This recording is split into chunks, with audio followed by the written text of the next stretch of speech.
I would like to call the Flint Board of Education Board Committee of a Whole meeting to order. At this time, it is 6:04 p.m. Board members, as I call your name, please reply present for the record. Vice President Perry, Secretary Green, Treasurer McIntyre, Assistant Secretary Treasurer McNeil, Present. Board Trustee Wright, Board Trustee Walker, and myself present. Before we start our meeting, I would just like to say to the public, we are Take your mask off. Take your mask really. off. Take your mask off. I just like to say to the public, we want you to understand that we are willing to work with all partners. We are willing to take. Why can't I? It's so loud up We here. hear you now. Okay.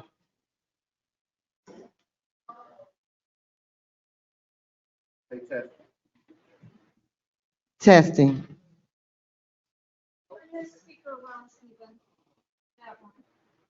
Okay, so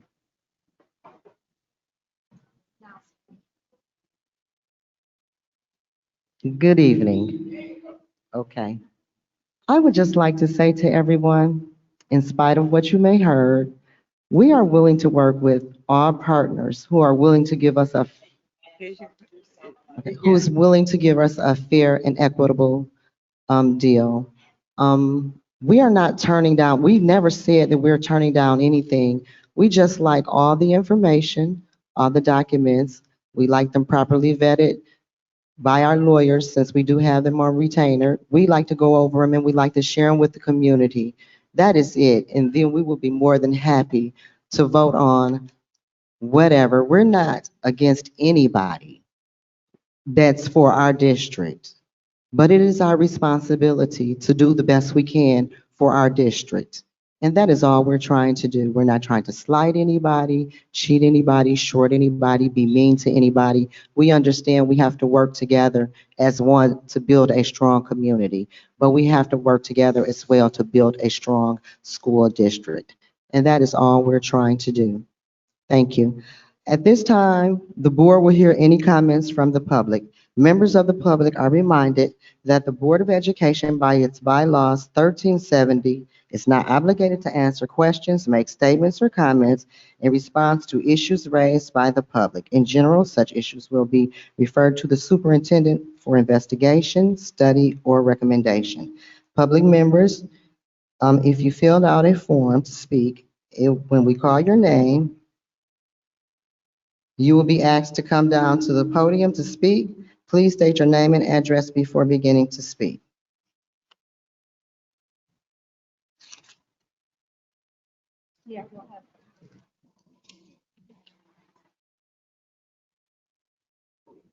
Marlis Settle.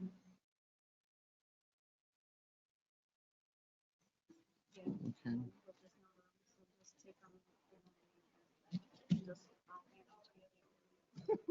Okay, well, oh, there she is.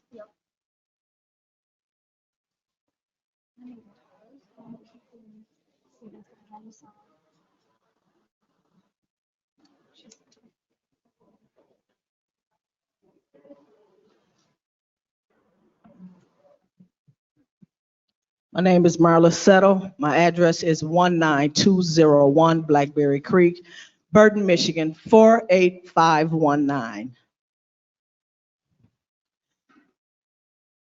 I took my grandsons from FCC and brought them to Brownell because I know the staff at Brownell. I also work at Brownell as an attendance clerk. I knew my grandchildren would get the education that they needed from our people. I trusted the teachers, I trusted the administration staff at Brownell. Every student at Brownell belongs to me.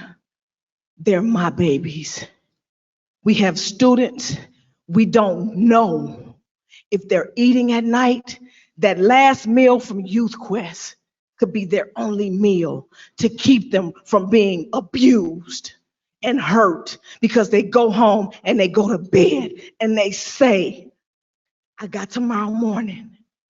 That CSD worker, that community school director could keep one student from going out raping somebody because of what he said to him. That one youth quest worker could keep a student from committing suicide because of what she's going through. Our children, our scholars, our babies have been through hell and back over the last 10 years. And it is not fair to the parents nor to the students to rip Youth Quest and cram from them because we can't come together and agree on something. That man being racist ain't got nothing to do with our babies, nothing at all. The Bible says an unstable man, a double-minded man is unstable in all his ways. That's all Flint Board has been for our babies, is unstable. We got this curriculum, we got this, we got that. We changed superintendents. We put Superintendent Stewart in office, and now she's doing this, she's doing that. It takes 3 to 5 years, according to research, to have any type of change. And if we don't get Youth Quest and CRIM back in there for our babies and give them schools that have air, because we have asthmatic babies that could pass out. We lost a student at Brownell because of asthma. How do you think we feel bringing our babies in them hot boiling schools? They deserve top art schools. They deserve a STEM lab. They deserve computer labs. They deserve to walk in a building and have air. They deserve fine arts. And if we can't give it to them, somebody else will. But it's our job because God gave them to us, every one of you. They belong to you whether you like it or not. And God's going to hold people accountable for this mess dealing with these babies. You say you Christians, you're not showing it. That man could, I don't care if Superintendent Stewart met with Santa Claus, Jack the Ripper, Batman, and the Joker by herself. It has nothing to do with these babies. And if you can't come together, President McIntosh, with the superintendent being your blood, and y'all can't agree, there's something wrong with that. And I don't want my babies in something where mess is. The assistant superintendent got his babies in Door Ryder because he trusts Flint. My grandmother raised 50 grandchildren, and out of 50, only 2 didn't graduate from Flint Community Schools. I'm a product of Flint Community Schools, and I wanted my grandchildren to be. But if you don't get on the ball and put your pride and egos aside, you're gonna lose. And these babies are losing. They're losing. You're not losing. My father once said, if a person does not have an investment in something, they will not care about our babies.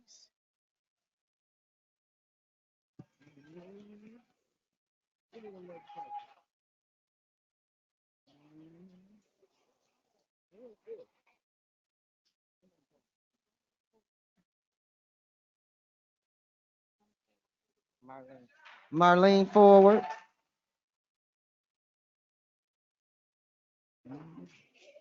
Marlene forward.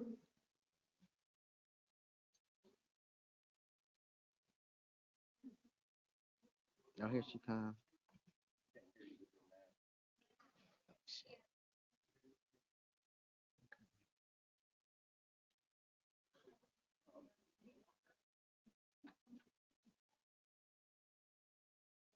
Hi, how you doing? I'm Malik Forward of 2955 Mather Street.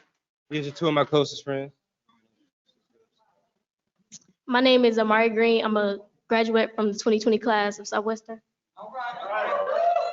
My name is Kenante Hilbert, and I'm also a graduate from the class of 2020.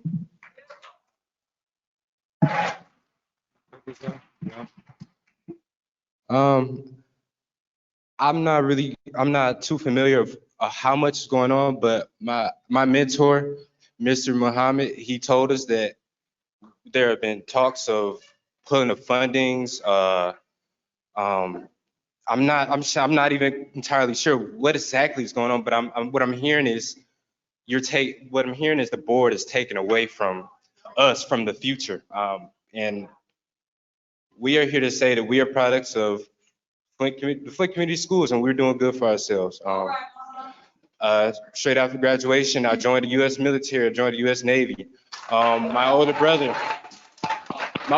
also a product of Flint schools. He graduated from Robinson Franklin and is now a physician's assistant in the state of Chicago. Man. Well, I want to thank everybody for coming out, first of all. This is great to see people who's caring and loving for everyone that's attending these Flint schools, and seeing this is just overwhelming, you know, because you don't get to see this very often, you know.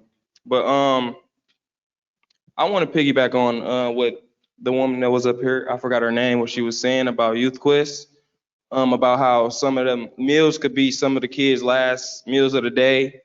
And I want to say that that's very true, because I growing up, I know a lot of people that went through things like that. I saw it, you know, and that's a big help in kids' life. Even having them staff there, like one of these staffs right here, Ms. Newman, could you please raise your hand? Yeah, we go back. We go way back to elementary days. She's always been a mentor, always showing me the right way. And that extra time, it could just be that extra time to change someone's life after school.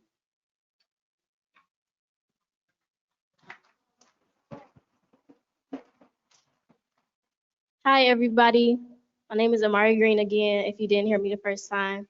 And I want to come today to speak on the difference that the Community Ed Foundation has had on us as students in a Flint school. So basically, like, the Community Ed Foundation has gave us opportunities that we would never have without it, like in Flint schools, period. So like, I can basically count on my hand how many field trips we've been on in high school in total. Compared to Grand Blanc, other schools, they go to field trips all the time. I can count on my hand. On college tours we've been on, you know, just basic things that high school students should get. And every single one of those field trips was funded by the Community Ed Foundation. So that it's like,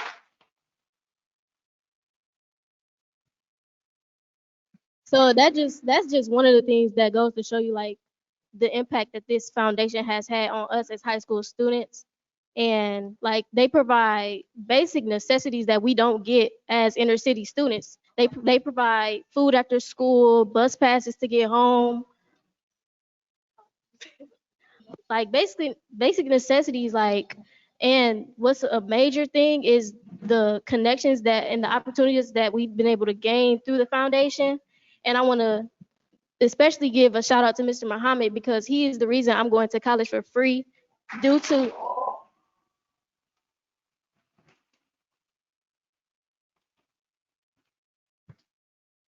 today, I'm going to college for free because of the opportunities I've been given through the foundation Mr. Muhammad has organized. And like he's given me so many connections and just so many opportunities like to gain employment. All three of us, we were all a part of a internship with General Motors before our senior year. Like it's countless opportunities that we've been given that we would have never ever received without this foundation. And it's like to take this away from the students coming up, it's so unfair.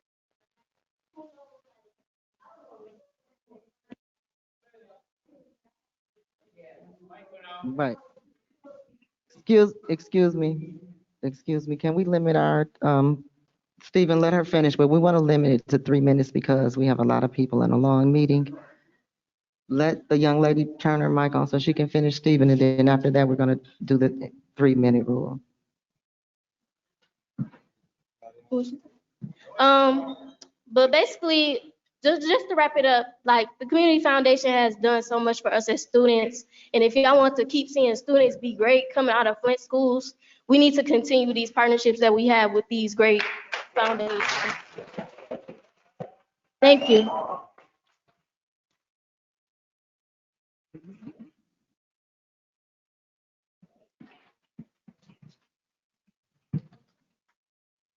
Next, we have Miss Betty Ramsdale.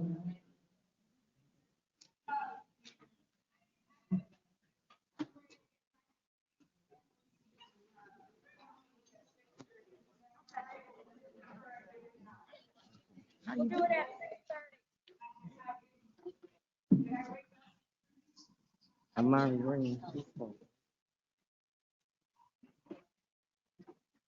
Okay. Betty Nordstrom.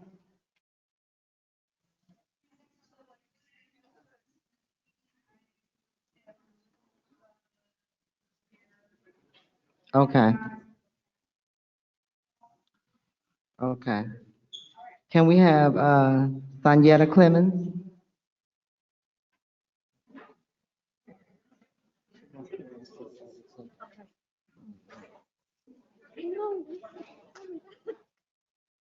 Uh-uh. Good evening to the board and everyone that is present on tonight. My name is Sonita Clemens and I represent Total Life Prosperity.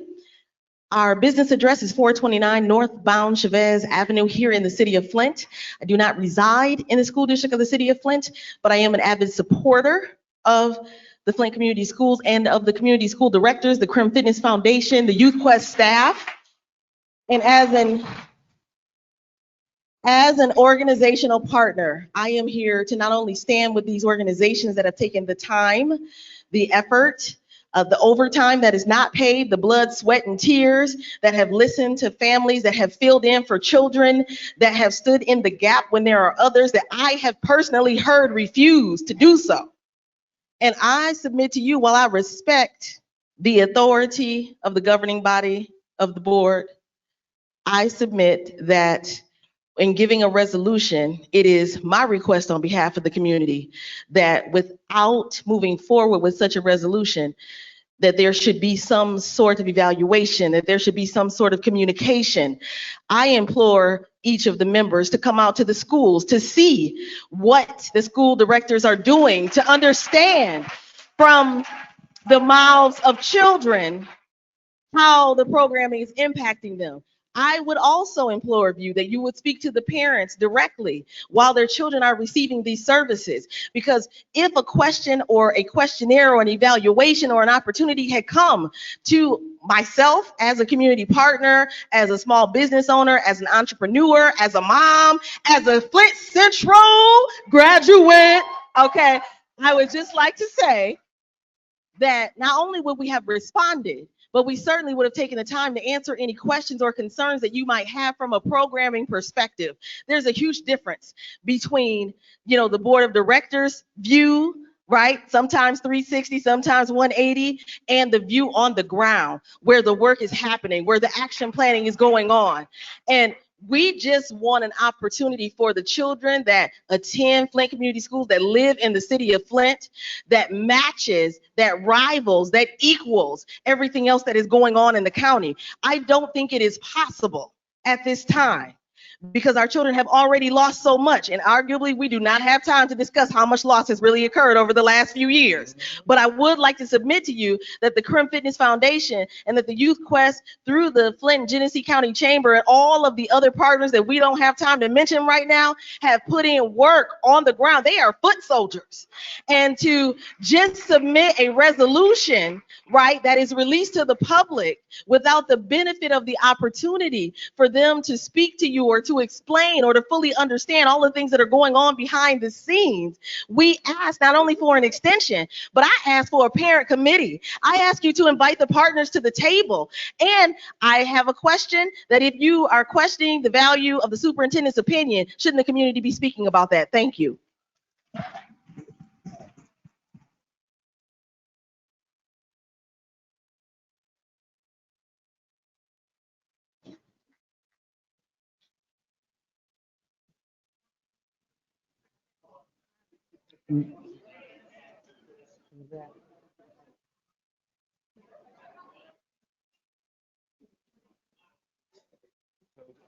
Theda Davis Henson, or maybe Thelma.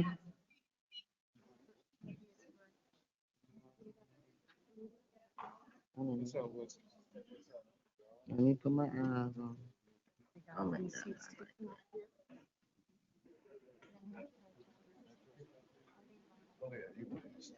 Theodore Davis Henson.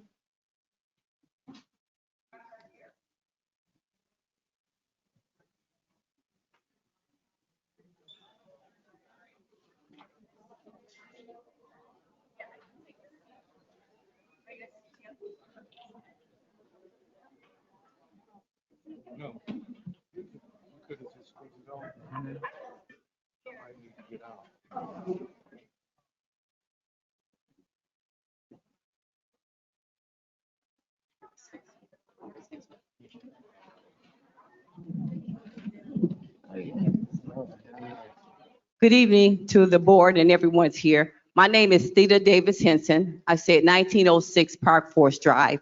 My question is, how are you going to provide programs that the Flint children are having now, like Youth Quest, the academic support? The Youth Quest staff help the children with their homework, the enrichment program, taking them on field trips, the physical fitness and health program, where the CRIM race provides services for them to participate in the CRIM, the nutritionist and the educational expose kids to healthier eating and provide lunches for them and dinners.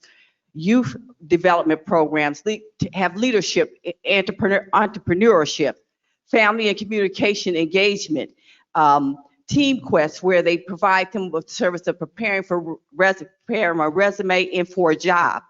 And as far as the grantors, which is MOT, they have the right to look at the books and to ask questions about where their donations are being spent and if they're spending properly to prevent any type of embezzlement or anything that's going on.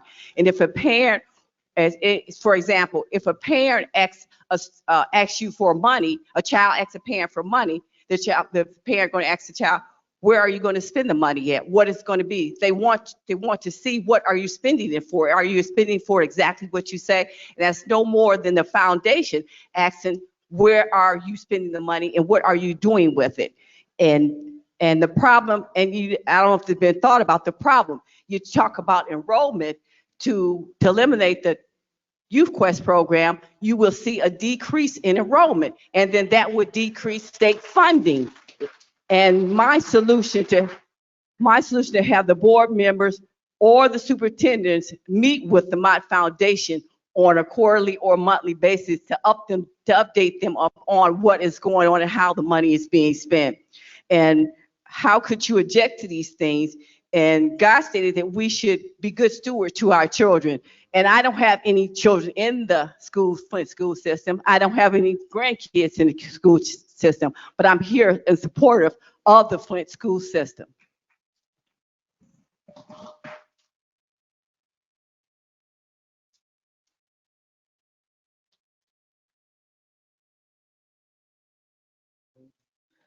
Bruce Jordan. Oh, okay. Time to move on here. Okay. No, because. Okay. He said, who is it?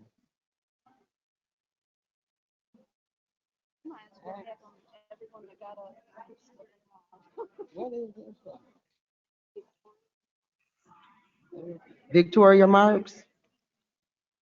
And this will be our last speaker till the 6:30 portion of the meeting, and then one more after this. Victoria Marks, and then one more after this, and we're gonna start our 6:30 meeting. Okay. Yep, sure do. Forgot about this part.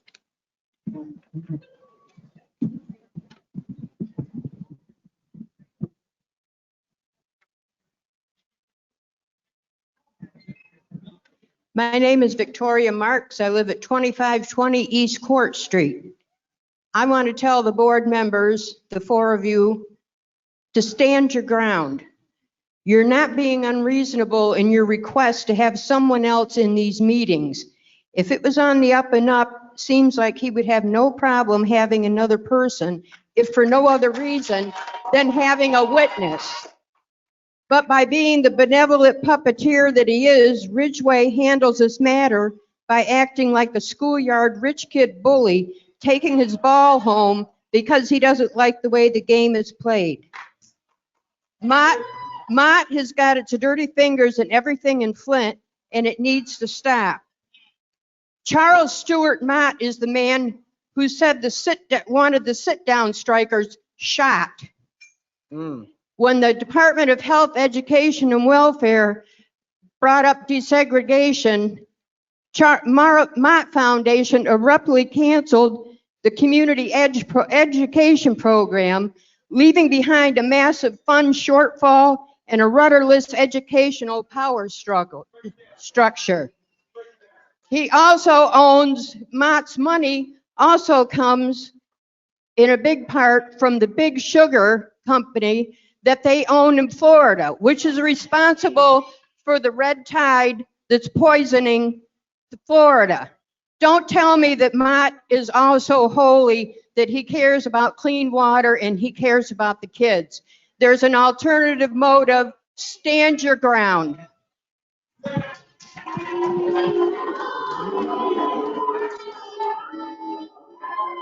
Our last speaker for this segment will be Arthur Woodson. Our next speaker will be Art Woodson. Art, are you speaking?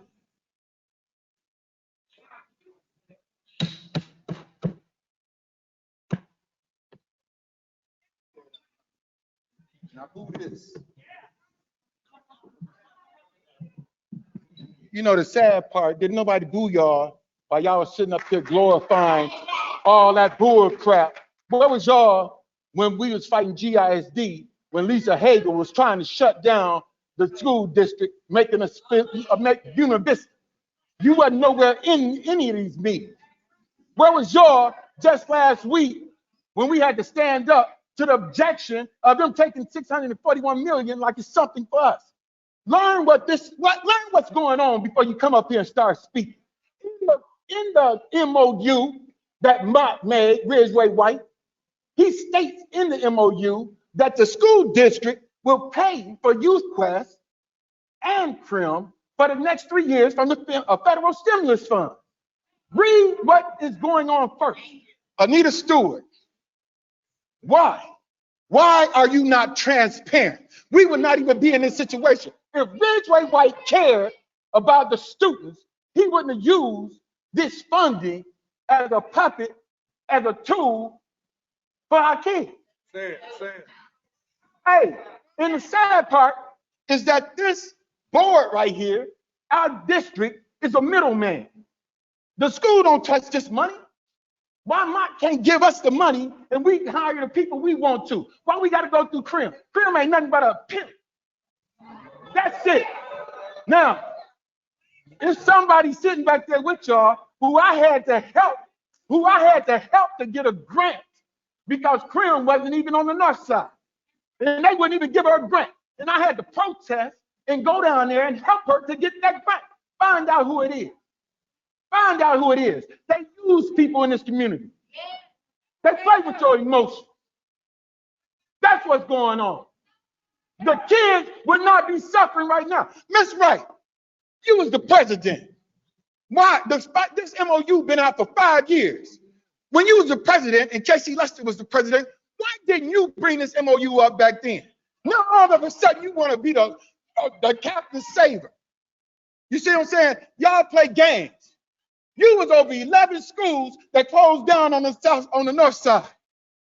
Oh, and then check this out. Larry Watkins in 2013 signed over the special need modification. Oh, and Dan Snyder in 2013, June 11th, gave away our early childhood. Then after that, they closed down 11 schools.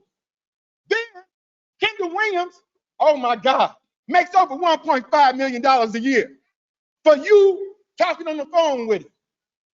So don't look like it's nothing because I bring the invoices up here. Oh. You see, this right here is a game.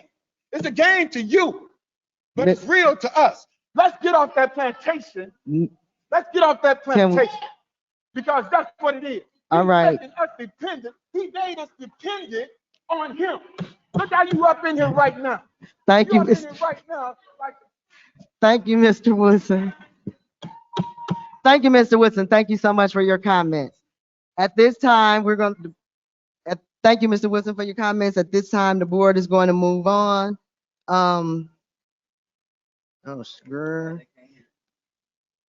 At this time, I would like to invite Kimber Smales and Donna Hanson from Plant Moran to come forward to the microphone. They have been invited to join us this evening to address any questions board members may have regarding the fiscal year 2022 auditing services they will be providing to the district. Thank you, ladies, for coming. And I'm the engagement partner for the.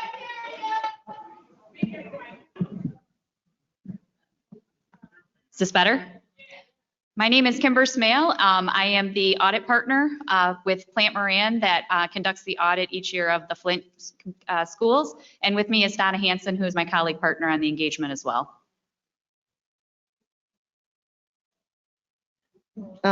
Is there a mic in the, yeah, they do usually. Can you come to the front to the, Come to this one. yes. Mhm.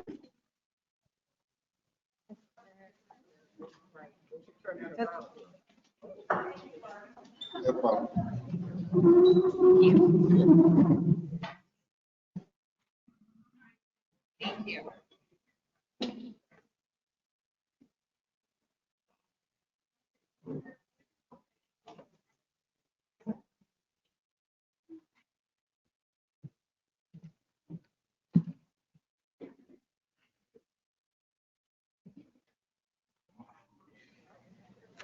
We're happy to. At this time, does any of the board members have any questions concerning the audit? This is for the standard audit that we're required to. This is just for the, can you hear me? Yeah, for the standard audit for Yes. this year. Yes, it is. Is that correct, Ms. Stewart? Is this portion the standard audit just for this year? Okay, yes, it says for fiscal year 2022. Based on the financial documents that Can y'all, I don't think they can hear you. based on the financial documents that I've received as the treasurer, the check statements, the invoices, I would like to request an additional audit for the invoices that I have from the check register. Is there some way to do that, or do I need to wait until the 6:30? Yeah, and maybe ask, I don't know if they would be equipped to answer that.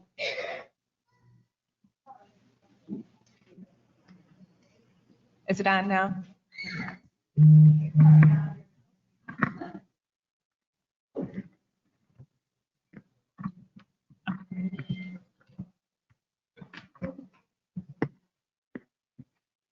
You know, certainly if there is an expansion of a particular area of the audit that you have a concern about and you would like us to provide additional testing services around that, we can design procedures to address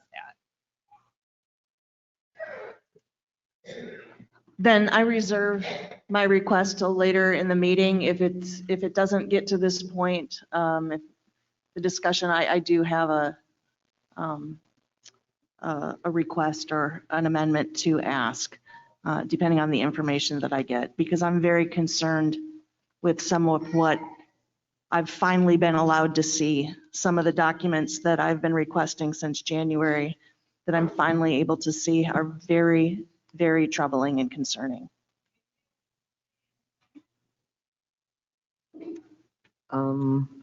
Okay, with that, she said she'll be able to assist you. I don't know if you're gonna bring it back up later, what to do with that. What So is your bring it up request? now, then? What is your request? Yes, they said ask questions. My request is that I recently received invoices submitted by the Williams firm beginning in May 2019 and ending with the last payment check 403129, May 2021.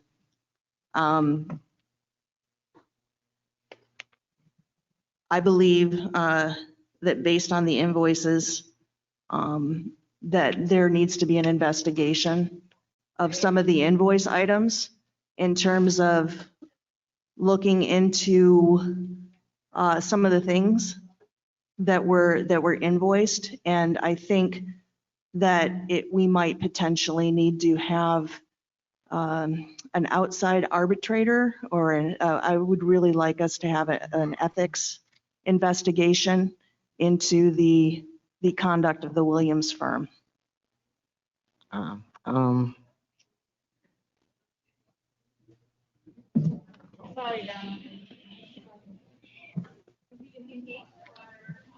We can't hear you.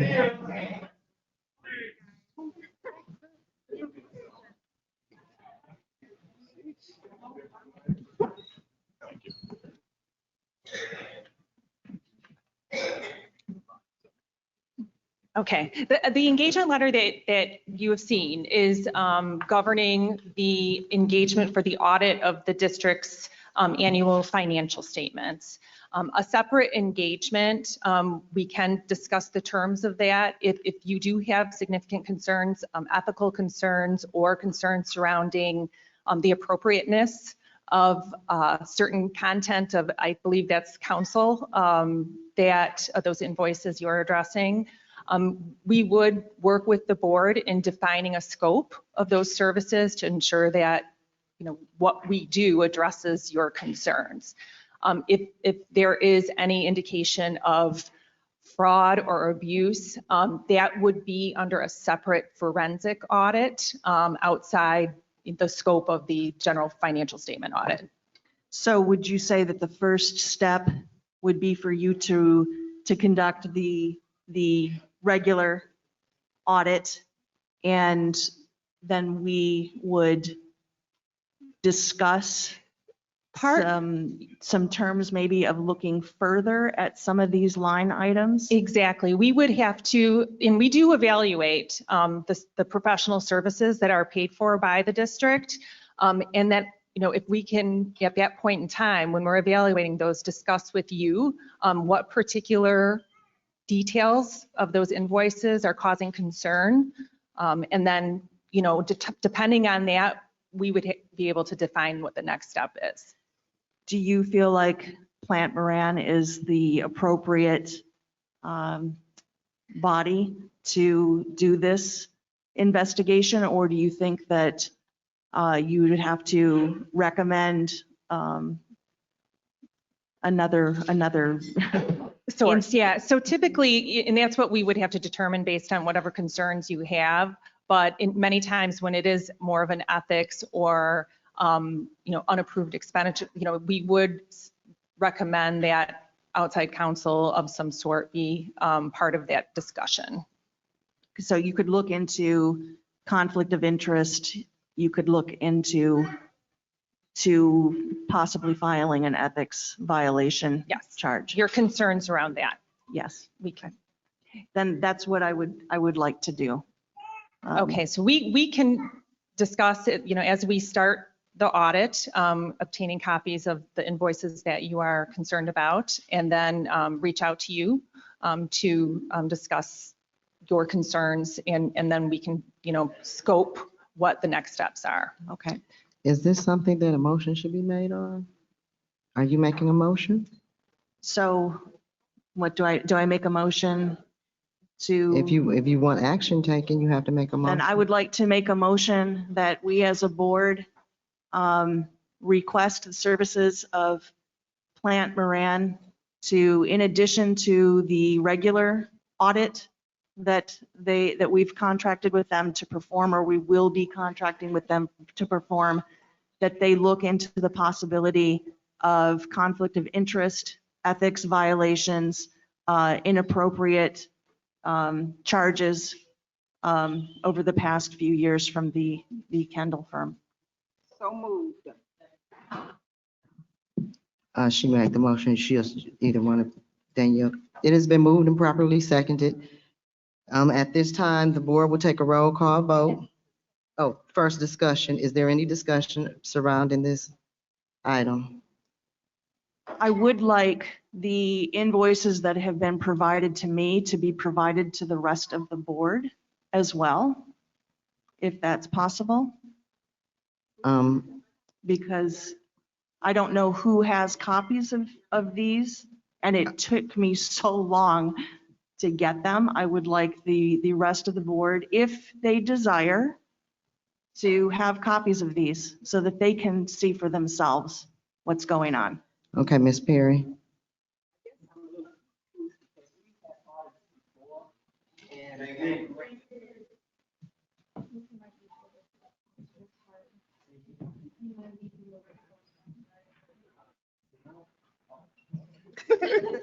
Sorry.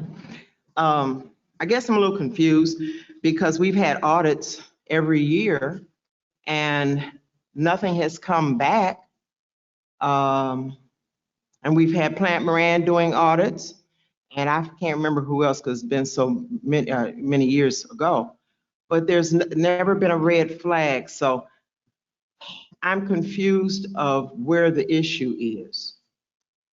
And that's what I'd like this audit to show you. And maybe if you were to look at, with permission, Madam President, if you could inform Go ahead. Vice President Perry, who was acting as treasurer in previous years, that I do think need to be evaluated. Oh, so And now you're saying that I was crooked?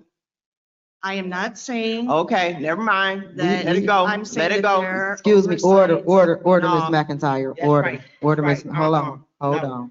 We in the middle of discussion and we in the middle of a motion. Maybe you won't be so confused if you look over the invoices. Okay, and hey, look hey, at hey, this hey. investigation. Come on, come on, come on, Check. come on. Wait a minute, let's have Better some check order. that. Wait a minute, let's have some order. Let's have some order. We got a motion on the floor. Is there any other discussion? We got your motion. Would any other board members like to say anything as it pertains to this? Okay, at this time, we're gonna take a roll call vote. That's what we go on this motion that's on the floor here. Can we do that, Ms. McIntyre?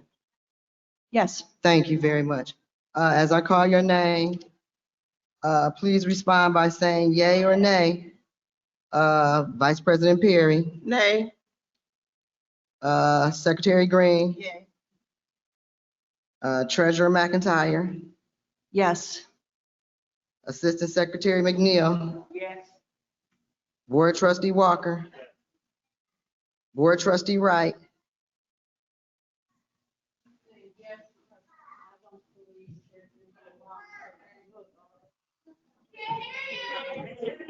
she said yes, she said yes. Okay, I got you. My vote was yes because I believe that because the Williams firm has integrity.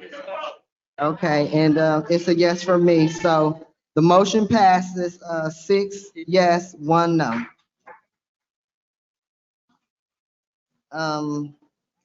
Where was, that throw me off.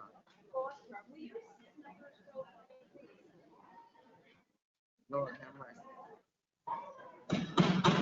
Can we please calm down and have order? Thank you.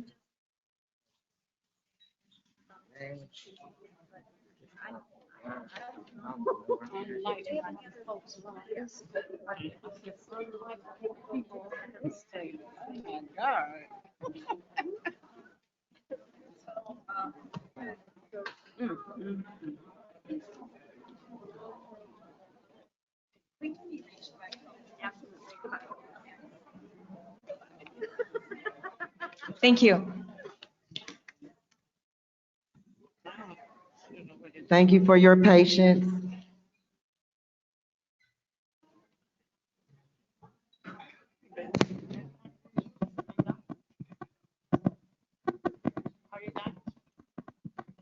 No, I'm not. At this time, I would like to invite Mr. Kevin Bond from A1 Network Consultant to please come forward to the microphone. Board members, as Mr. Bond steps forward, I would like to remind everyone that his contract was tabled at the COW meeting last week with a request for him to appear and share with the board about the E-rate services his company provides to the school district. Welcome, Mr. Bond. Please proceed.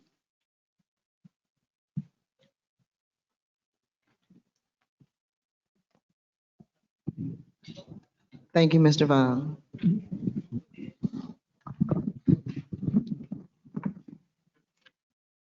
Thank you, Superintendent, Madam President, Board.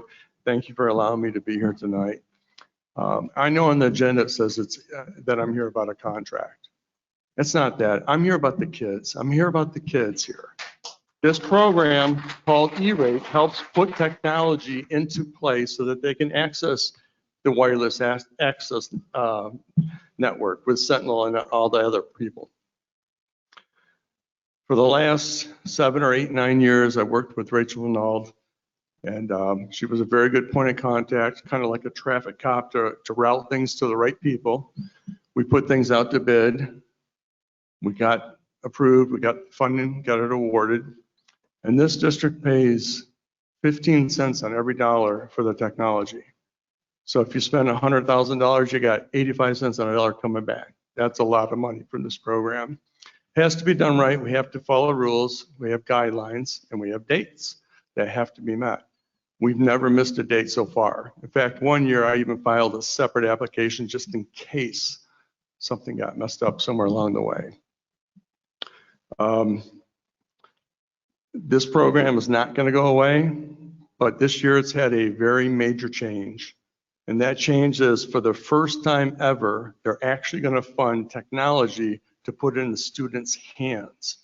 Before, it was all about the infrastructure. It was all about the network. It was all about the phone service and internet, all those things we need. But now with this change that came of the CARES Act, you'll see in the packet, I have a thing called Closing the Homework Gap. Closing the Homework Gap. That is going to give you up to $400 per device per student who has an unmet need. The board alone, the school district alone will determine what that unmet need looks like, what it is. And let's say it's 3,700 students as the enrollment was in 2019.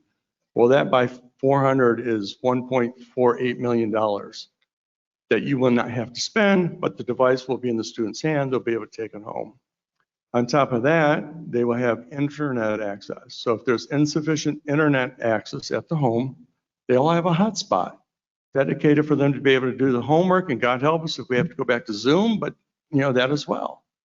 So it's very important that we act on that one rather swiftly, because the deadline is coming up in August 13th to be exact, but I'll need everything by the 5th. And then we take advantage of that. And then there's internet service to go with those devices, and that is covered at 100%. So $400 per laptop, per iPad, per Chromebook. Chromebook's probably by far the most popular because you can get them for under $400, meaning you have $0 out of pocket.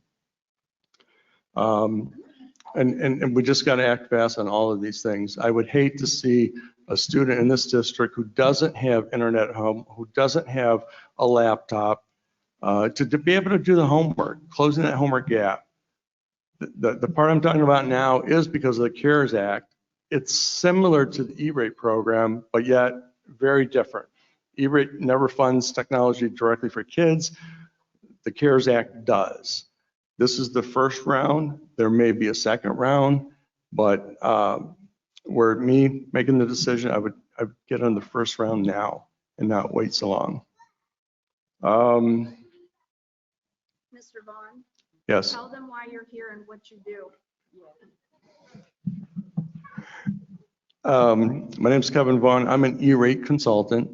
An E-rate consultant is a person who works with federal programs. In this particular case, the E-rate funding comes from a tax on your phone bill.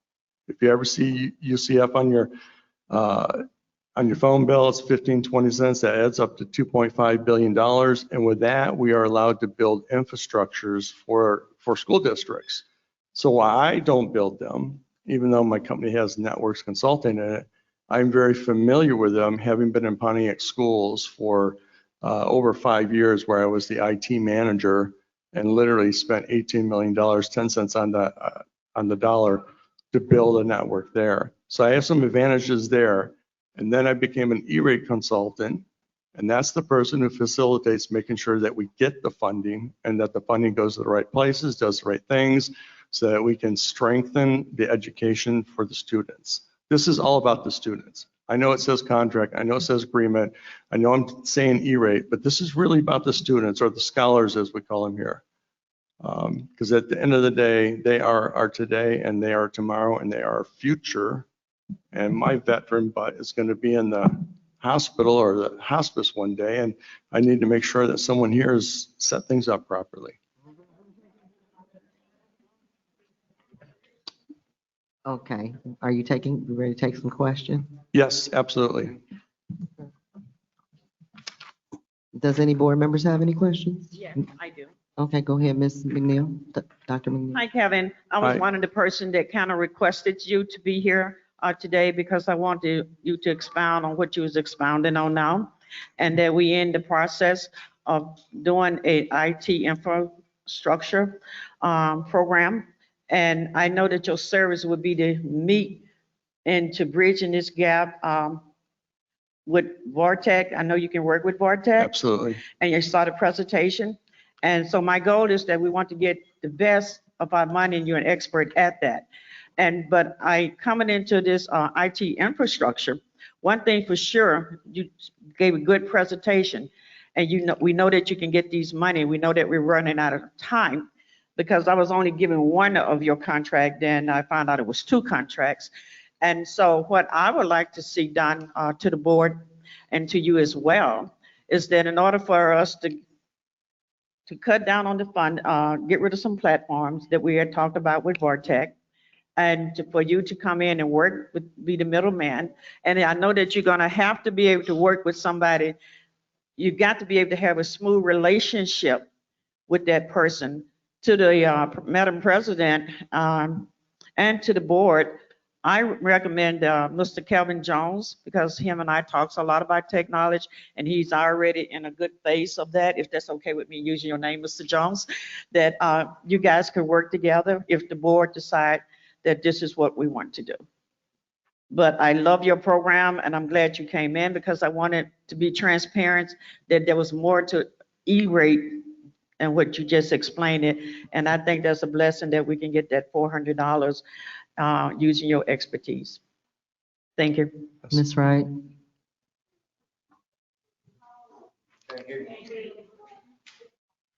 Turn it on, push the button. Is it green? Okay, it's on. I guess, now you've worked with the district before, so how many years have you worked with the district with E-rates? As the owner of the company, 6 years, but as the company that owned you, that had the contract before, more than 12. Thank you. Almost from the very beginning. Larry Shepnick, LGS Associates, he retired. I bought the company in 2015. And by the way, that's when I started including everything under one price instead of charging separate for audits and other miscellaneous things that add up. I just made it a one price, and even if we have to final appeal, I cover all that under the current agreement. So you know exactly how much you're paying. All right, Superintendent has a question.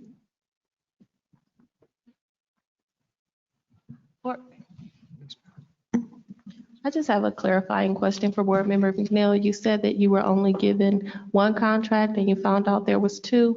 Was both of them not put in your board book or given to you in the board packet? I'm telling you what I received in the last meeting I was in, and then I brought it to his attention, and I just got my board package to go through, so I don't know what's in there. I'm just saying from the first time that we saw it was only one, which is no problem. It was only just one contract. But what I brought him in, because I know it's more information that he can do. Mm-hmm. And so in my package, it was just one. And then we found out with him, he sent in 2. And that's what I'm gonna get to that next question, because the first contract we was talking about was doing the, pulling the cables out of Northern High School. And so that was that contract pertaining to. So where your point is? No, I was just asking if so there was a mistake made with board book and if you only received one contract instead of both of them. And if so, we made a mistake with It's not about a putting the mistake. information, then we just need to. It wasn't we need about to a make sure mistake. I we would fix just. it moving forward. That's all I was just asking. I could shed some light on this if I may. No, we have Sure. the other contract because I Okay. got it before you came. So that wasn't, that wasn't a big deal about the contract, Okay. in my opinion. But that's what I wanted Mr. Kevin and the board to see that there's other service that you can provide. And since we have Vortex there, I think that you can work with those prices as you saw on that PowerPoint, because the whole deal is to save money. And my concern that we want every kid to be connected, whether in school or at home. And I'm an advocate for bridging that digital divide gap. And I think that funds that we have would do that. Yes, I would only Make sure add, that you have the information that I you just need. said I That's did. all. Okay, I just thank said I you. did. Thank you. I would only add that we can work for VARTAC, but at the same, work with VARTAC, but I really need to have somebody specific from the district, preferably an employee with highly administrative skills, because this is a lot of moving parts. And then that way, VARTAC's making recommendations, we can kind of validate on some level and make sure that the things they want are eligible in the program and not just things that would be nice. There's a big difference there. So I don't want to mislead you, or I don't want you to get that misapprehension that somehow VARTAC and I would come up with a plan for Right. what should be. I mean, that's definitely not going to be the case. Right. Okay. What will be the case? The case would be that when the needs are determined, for example, wireless access points or the wireless controller that went out a couple years ago, we would see that coming ahead of time, apply for the funding, and be able to put it in place so that you don't have that. You don't have an absence of a wireless controller in that particular case. When it comes to the bids, when you put stuff out to bid, I do what's called just math. I get the bids back, I look at them, I score them on the math only. The district makes the evaluation, they make the award.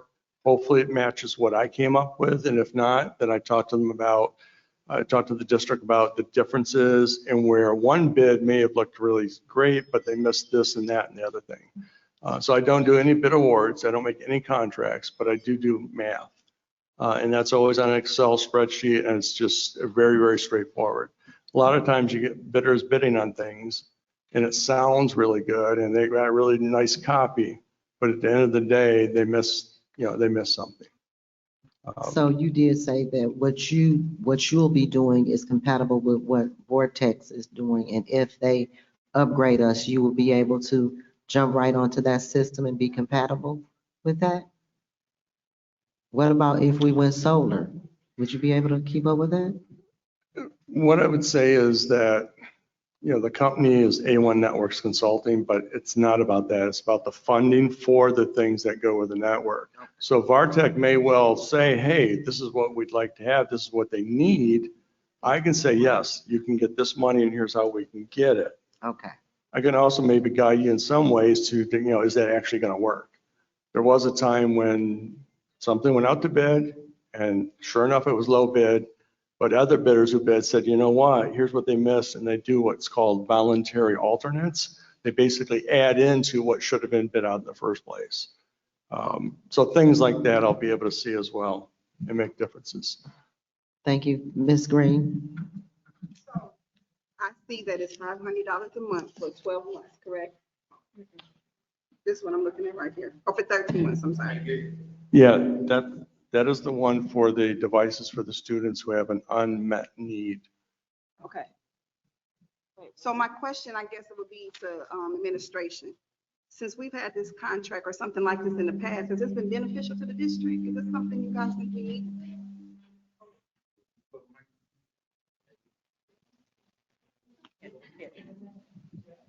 Can you hear me now? No? No. It's a green light. Is that- Okay, so I just want to make sure, because I'm listening to it and I'm still like, what is he talking about? But I want to make sure, coming from administration, that this is something that's valuable to this district and we should have and we need. And I'm getting a yes. Okay. And that's because, what did it do for us in the past? So in the past, when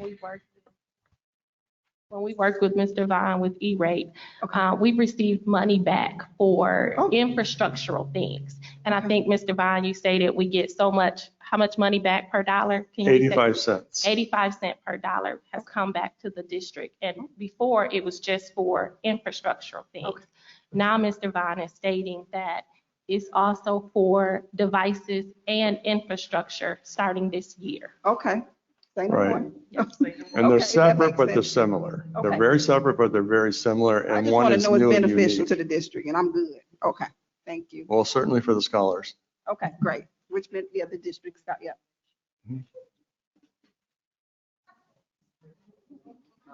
Ms. McIntyre, Mr. Walker, did you have your hand up as well? Ms. McIntyre? So my question was, and I'm glad some of it's been answered, that you get 85 cents back on the dollar. Yes. Because that's one of the things that I was asking for. I hadn't seen the second part of I'd only seen the first part, so I'm just trying to catch up right now. And being that we're a data-driven district, I wanted to see the data of what it was that we were saving. Given this, the first contract I'm looking at is for $22,200. So I wanted to, the question that I had asked, and I'd asked for a response that I wasn't given, was how much does this money, how much has it saved the district? And what's the data? Where's the data? I could give that to you over 10 years, and it's a That's- lot. It's millions. I understand that, and that's, Okay. but I mean, that's what I asked for, and it wasn't forthcoming. So that's one of the reasons why you're here today. I would like to see that. Obviously, you can't pull it out of a hat right now, but I would like to see that data. Also, do we have an IT tech person who works for the district? And why isn't this work done in-house? Do other districts? I think you have the wrong impression. You do have VARTech as your in-house IT people. Okay. I'm simply a vehicle that knows about a program that gets the funding so that when that person or other people make recommendations about what you need, that you can then get the funding for it. How many other districts use services such as yours? More than 30. More than 30 out of what? There's like 620 some school districts in Michigan. More than 30. What do the other districts who don't use these services, what do they do? They all use them. I'm sorry. They do the E-rate program on their own. Yeah, they make effort to then access the same program, but then mistakes get made, timelines get missed, errors are made, improper bidding processes, procedures, all kinds of things that can happen that have the funding denied. And you never want your funding denied, you always want it approved. Okay, so you're saying about 570 districts don't use these services? And No, I'm not saying that at all. Let well, me I'm think about confused. You this threw here. out a number, you said over 30 and then 600. I have worked with over 30 school districts since 2005. I'm asking how many school districts use your type of services? For me, that's an unknown. I can't tell you what all those districts do. I can tell you that it's widely popular to have a consultant simply because the rules change frequently. I'm just wondering, I'm just trying to get the information about is this a service that is necessary that other school districts use? Okay, hold on. And since I haven't been given the information that I requested. Well, he's not deciding that. We invited him. Excuse me. Point of information. Trustee McIntyre, that wasn't what he was in here for. You and I was in the subcommittee meeting, and Ms. Dunpray did go over and talk about the saving we would have if they go over to Northern School and do the work over there. It was a big saving. Ms. Dunpray did kind of explain to us what the E-rates was, but we didn't bring Mr. Kevin in for that. We was bringing him up for the board to approve this saving, and so we can move forward with our IT infrastructure that we was working on. You raised some value questions, but we don't want to antagonize him and put him in a position that he didn't bring the notebooks and all of that with him to ask questions. It was to go over this contract, and he did a very good job. We're going to have the kids going to get $400 laptop. They're going to be connected. Mr. Jones is working on a good IT infrastructure program, and they're going to work to collectively to make sure the district goals meet where they was at, if that makes it clearer for you. And It's but very you clear want to me, to you but I want just to needed some questions answered. Oh, okay. Okay, well, he don't know what everybody's doing, so let's, can we have some order? And is there any more questions from the board? No. No, any questions from the administration? Ms. Nita, you fine? Okay, thank you so much, Mr. Vaughn, for your presence. Do we have to make a motion on this contract?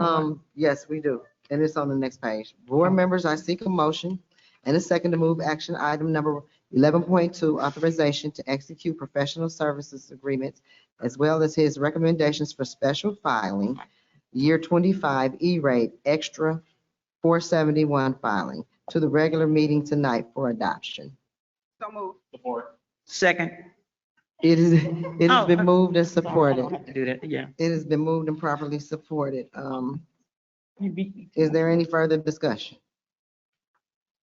Seeing none further discussion, the motion to move action item 11.2 to the regular board meeting for adoption will be conducted by a roll call vote. As I call your name, please say yes or no to approve. Danielle Green, Yes.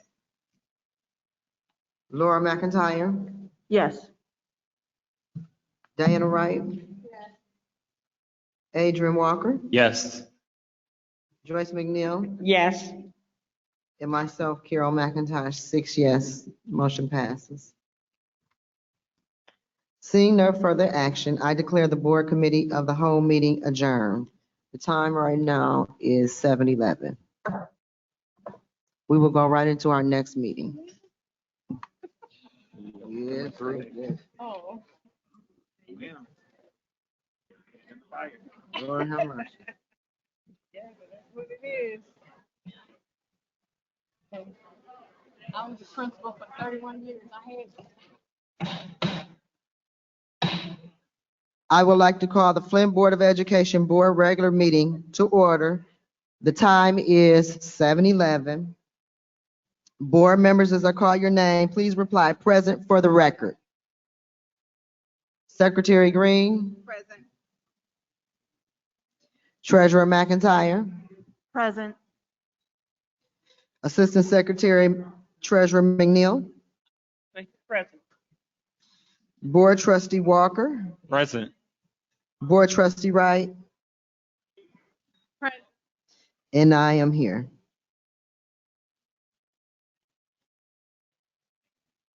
Ms. Perry stepped out. She will be marked absent until she returns. Okay.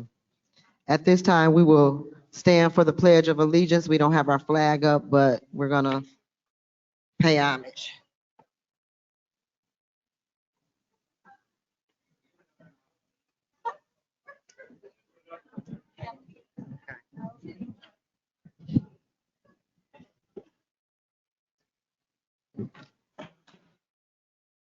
I pledge allegiance to the flag of the United States of America and to the republic for which it stands, one nation, under God, indivisible, with liberty and justice for all. Thank you, everyone.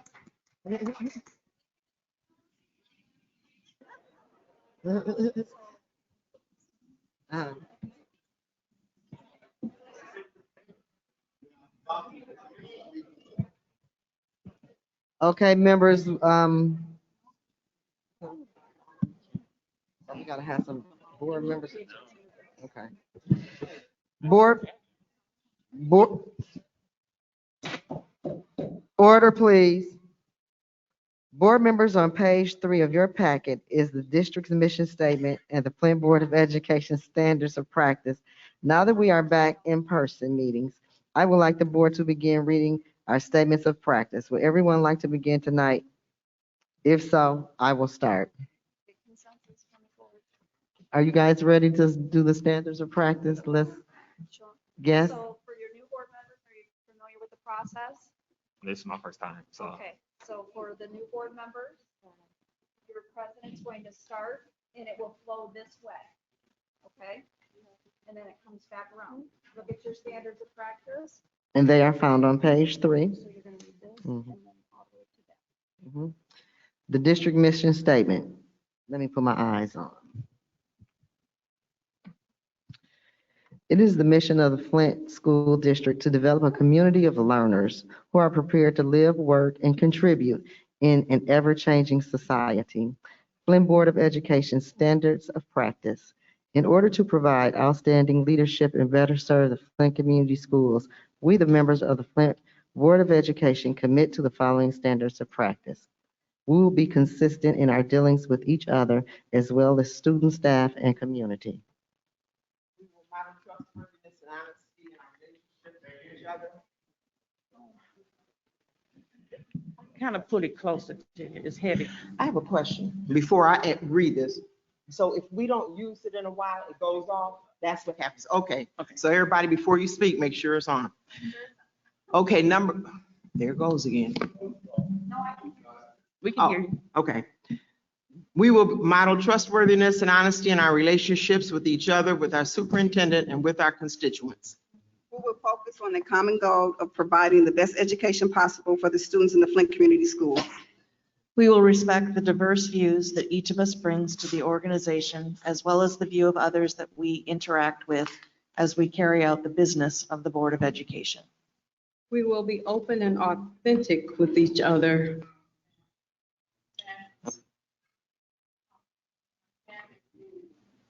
As we work to make decisions, we will focus on issues, not personalities. Our decision will be student-centered and based on objective facts. We will practice good listening skills to better understand our fellow Board of Education members and constituents.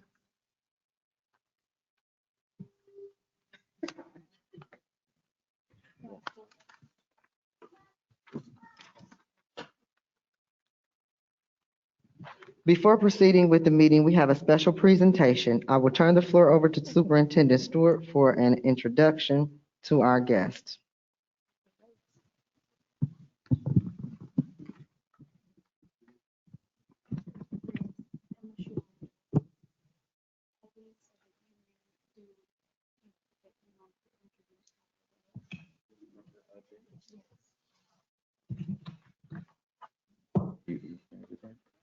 Okay, I am going to introduce Dr. Reyes, and I would like the public to know that Dr. Reyes, along with other local health officials, have been assisting us all year in making the right decisions for our scholars to be at home in a safe environment instead of having to deal with the pandemic in the school environment. So thank you, Dr. Reyes, and all of our local health officials. And Dr. Reyes, we would like you to come forward to the front table.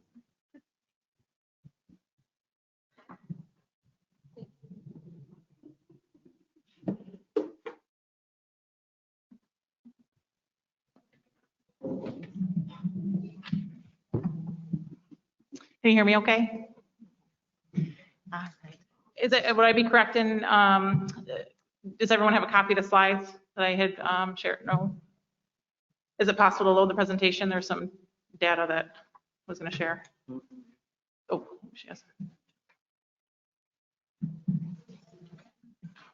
Well, while she's passing those, I just wanted to say thank you for allowing me the time to be here and to share some of the work we've been doing over this really tremendously difficult past year and a half. And of course, in a time where clear decisions were not easy.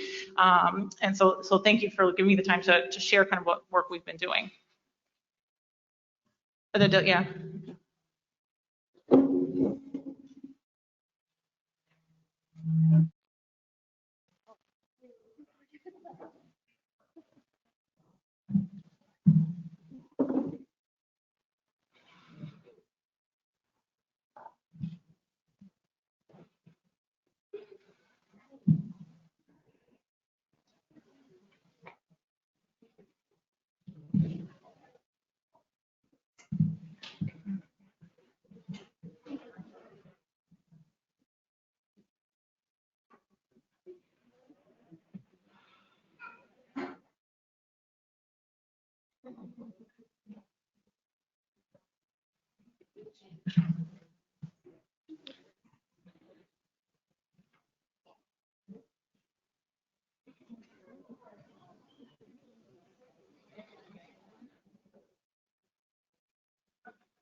Yeah, I think so. Mhm. Yep.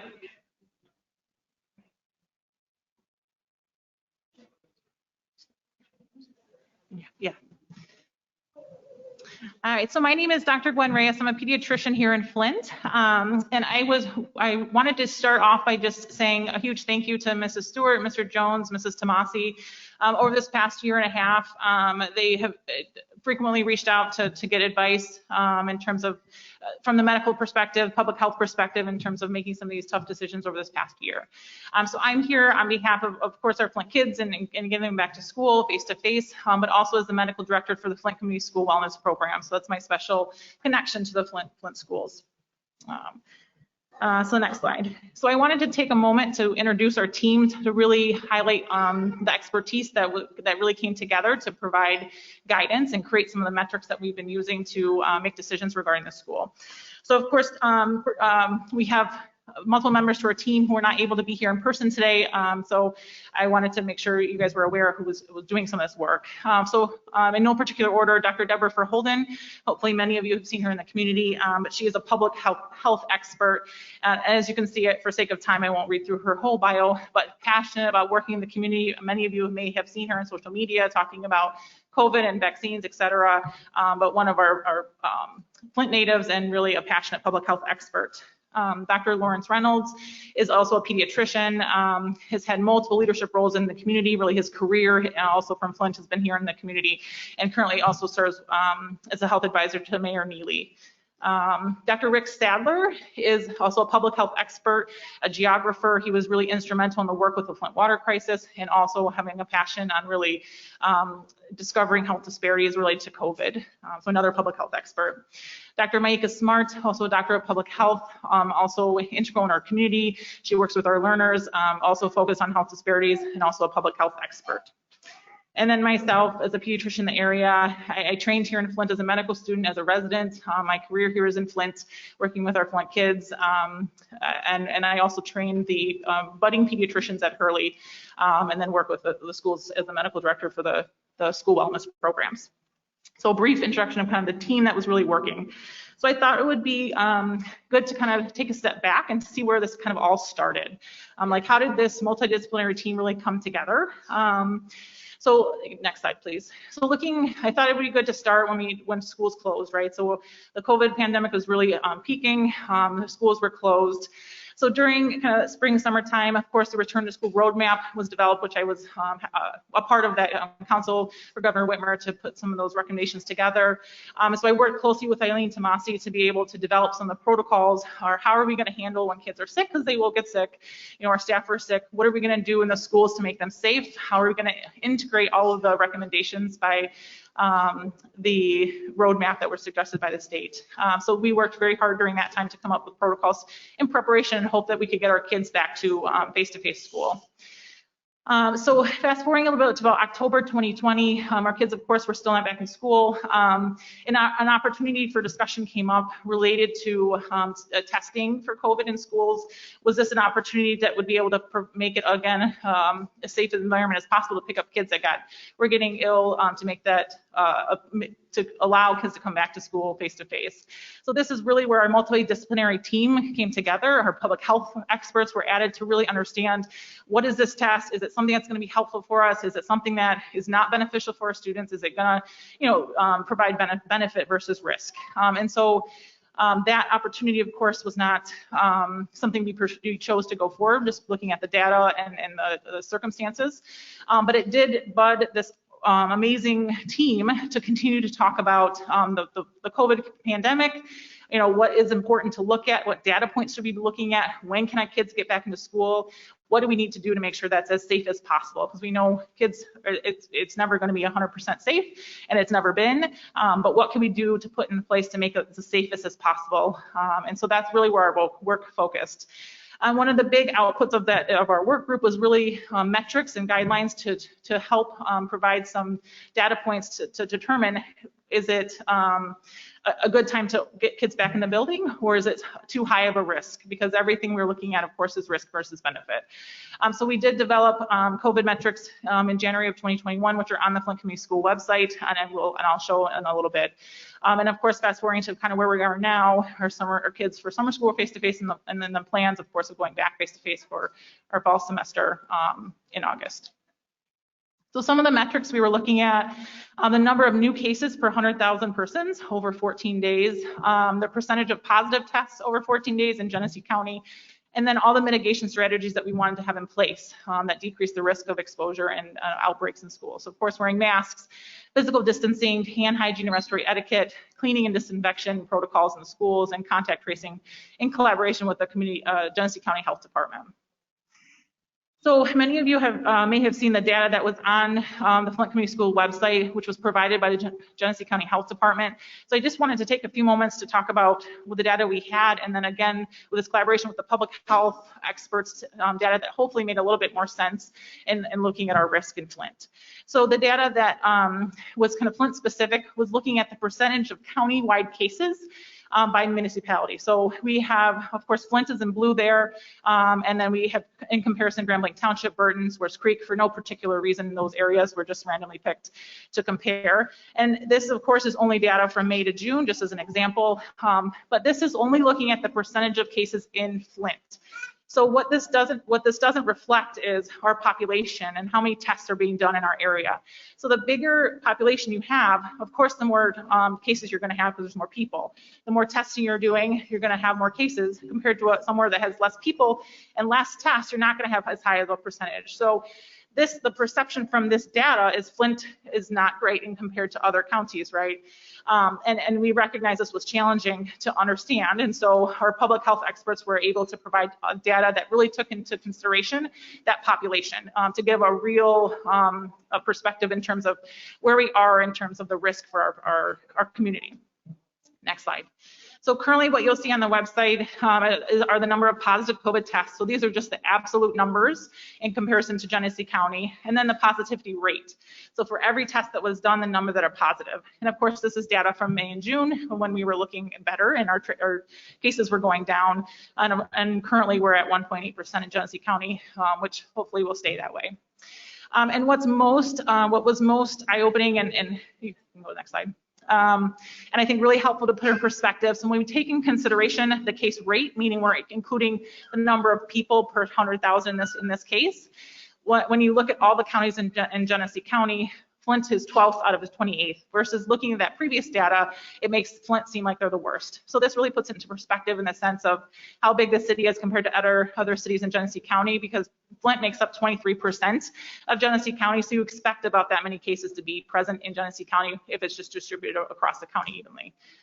So this kind of puts it in perspective. We're kind of in the middle. We're not the worst, we're not the best, but we're kind of right in the middle. Next slide. So kind of where are we now? As I mentioned, our county positivity rate is 1.8% currently. And what the other graphic is showing in the orange, it's showing the total number of cases that were collected per day. And I know it's small, you can't see, but it starts from March all the way to currently where we are in July, so it's past March. So you can see the orange is the number of cases per day, and of course just increased rapidly and kind of has went down and went back up. And in blue, what you're seeing is the positivity rate. So of course, when all our schools in Michigan were shut down in March, you can see that large blue spike, and then things got better, we're kind of stable. And then got worse, a little bit worse again. And that was in the time that we were creating kind of the metrics that we were using. And for our metrics, it was not worth opening schools due to the risk. And then you can see where it dips a little bit again, is kind of where schools start opening up for that short period of time, but cases started going up again. And of course, increasing our risk for our kiddos, for our staff, for our students, for our teachers. And that's when schools were, again, back to virtual. And I think it's really important to look at this trend over time, because you can see cases will go up, cases go down, and we're seeing that now across the country. Cases again are starting to rise because of some of the variants that we're seeing. And so this is something that we have to keep in mind as we approach the next school year. Of course, we want our kids face to face, but we also have to think of the risk if things started rising again. Next slide. So this is what the metrics look like. So I just wanted to take a moment to kind of explain how we use this. So again, this is looking at the data that we're using are the cases per 100,000 and the percentage of positive cases in the context of those mitigation strategies that are present in the schools. In terms of the numbers, you can see on the chart as the numbers increase of cases, of course, the transmission, because this is a reflection of what's going on in the community, the risk increases for our students. So the more green we are, the safer it is for our kiddos. And of course, all the way to red, where we think it's too high of a risk for our kids to be in face-to-face. Next slide. So kind of what are the recommendations now from some of our entities that we use? So CDC, of course, was recommending that kids are in person, and that should be a priority for, of course, fall 2021. And our Johnson County Health Department refers to this guidance. The American Academy of Pediatrics, which is made up of thousands of pediatricians in terms of guidelines for things that we follow all the way from ear infections to everything in pediatrics. Also recommends this be a focus of having our kids present in person. And even at the state level, the Student Recovery Council recognized the disruption of in-person education really contributed to inequities and barriers to learning. So the recommendations for our kids to be in school, but how do we do that so that we keep everyone as safe as possible? And I'm sure speaking to the choir here in the sense of why we want our kids to be in person, right? The access to nutrition, to support services, therapy services, mental health services, equity in terms of learning and health, not just their academics, right? Access to physical activity that they may not have at home. So many positive things, of course, for our kids to be in person, which I'm sure all of you and all parents in the room are aware of as well. And this is also valued from the medical perspective, and not just, of course, from educators. So we value this as well and want our kids in person for these reasons too. Next slide. So what's next? Kind of what can we do to make it as safe as possible for our kids to be in school? We are recommending that masks be worn for our kiddos when they come back in the building, and that's for all our students, our staff. And because we know that they're effective, we know they decrease transmission, and until we have at least 70–80% of our population vaccinated, we know there's going to be risk. We want to do everything we can to keep our kids safe so we can keep schools open and we don't have to go back virtual. Physical distancing is important, but not as important as masks. So if we can space kids out, we want to 3 to 6 feet, but we want kids in the building rather than keeping, if it means we can't have kids in the building, we can decrease that space, but masks are even more important in that case because our kids, if they're closer together, of course, they have higher risk of transmission to each other. Screening testing, especially for those that are unvaccinated, can be very effective to help prevent outbreaks. Hand washing and respiratory etiquette, of course, frequent hand washing, making sure kids know to, cough in their sleeve, et cetera. Staying home when sick, so making sure, policies are in place. If someone's sick, they're not coming and they're not being penalized for that. Isolation rooms are really helpful to keep kids that are sick away from kids that may just be coming to see, for example, our school nurses because they have a bellyache compared to a kiddo that's really potentially has COVID or another virus that we're seeing increase at this time as well. Of course, routine cleaning, disinfection protocols, and we're seeing now that routine cleaning is what is needed, not to go above and beyond our kind of our routine cleaning. That's enough once-a-day cleaning. And long-term thinking about ventilation in our schools. Many of our buildings now have filters and such, but thinking about how you improve ventilation not only is helpful in terms of COVID prevention, but any respiratory viral prevention. So investing, kind of improving our ventilation in our schools can make a difference in the long term. Contact tracing, of course, being able to integrate isolation and quarantine protocols to prevent outbreaks. And then, of course, immunizations. So not just immunizations in terms of COVID, but our routine childhood immunizations. The state of Michigan has had drastic drops in our routine vaccinations, which then puts us at increased risk of other diseases, not just COVID. And of course, kids 12 and up now can receive COVID vaccines. And of course, we highly encourage all of us to get vaccinated that are eligible, because that's really what will prevent, will get rid of this pandemic. Next slide. So on the Genesee County Health Department website, as well as the state of Michigan, they are tracking vaccination rates. So you can see in terms of, this is for 12 and over, the Genesee County Health Department tracks 16 and over. So we're at about 50% rate for initiation and about 47% now in terms of complete vaccination. So again, that's the goal is at least 70 to 80% before we can reliably say that it's going to make a big difference in terms of concern for transmission. Next slide. So I did want to take a moment to just share in terms of what resources we have that make this possible for us in Flint and actually make us unique from other districts. So we have school nurses in all of our buildings, and in 4 of our buildings we have what we call our school wellness program, so there's also a mental health provider there. So our school nurses, of course, probably more traditionally you think of, there's they get a scrape on the playground, they'll clean them up, get their Band-Aid, maybe call their caregivers if they need to, or a kid comes on with a headache and they'll check them out and provide the appropriate care. But our nurses do so much more than that, whether it be checking on our asthmatics to make sure they have asthma action plans, our kids with allergies to make sure they have allergy plans, making sure that they have their inhalers at school in case they have an attack, communicating with families if they're constantly needing their albuterol, connecting them to their medical home so they can get the best care possible. Our nurses do all of those things. So it's really, we are unique in the sense that we have so many nurses in our buildings because most districts have one for their entire district.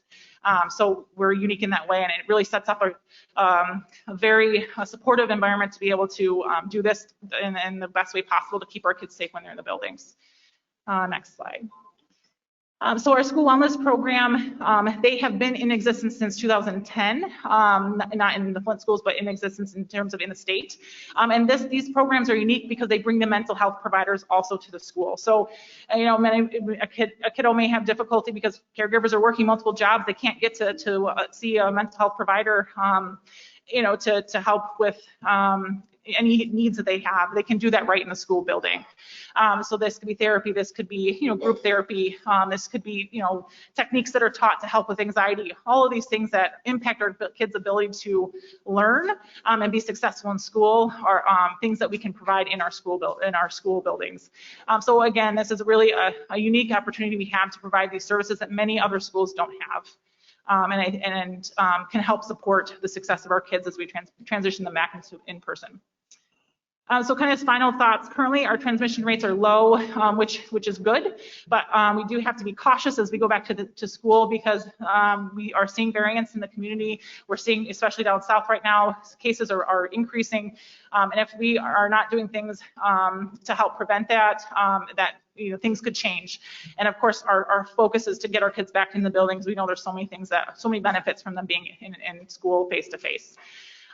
So in terms of our planning, our nursing services, our MAs to help in those isolation rooms are so essential to be able to prevent outbreaks in our schools. And of course, our COVID protocols. Again, there's so many unknowns. So being open in the sense of things may change. It may look like this now, in 6 months it may be different. And I would just say our childhood vaccines and our COVID vaccines, of course, are essential to really getting rid of this pandemic. So thank you, and I'm happy to take any questions you may have. Vice President Perry.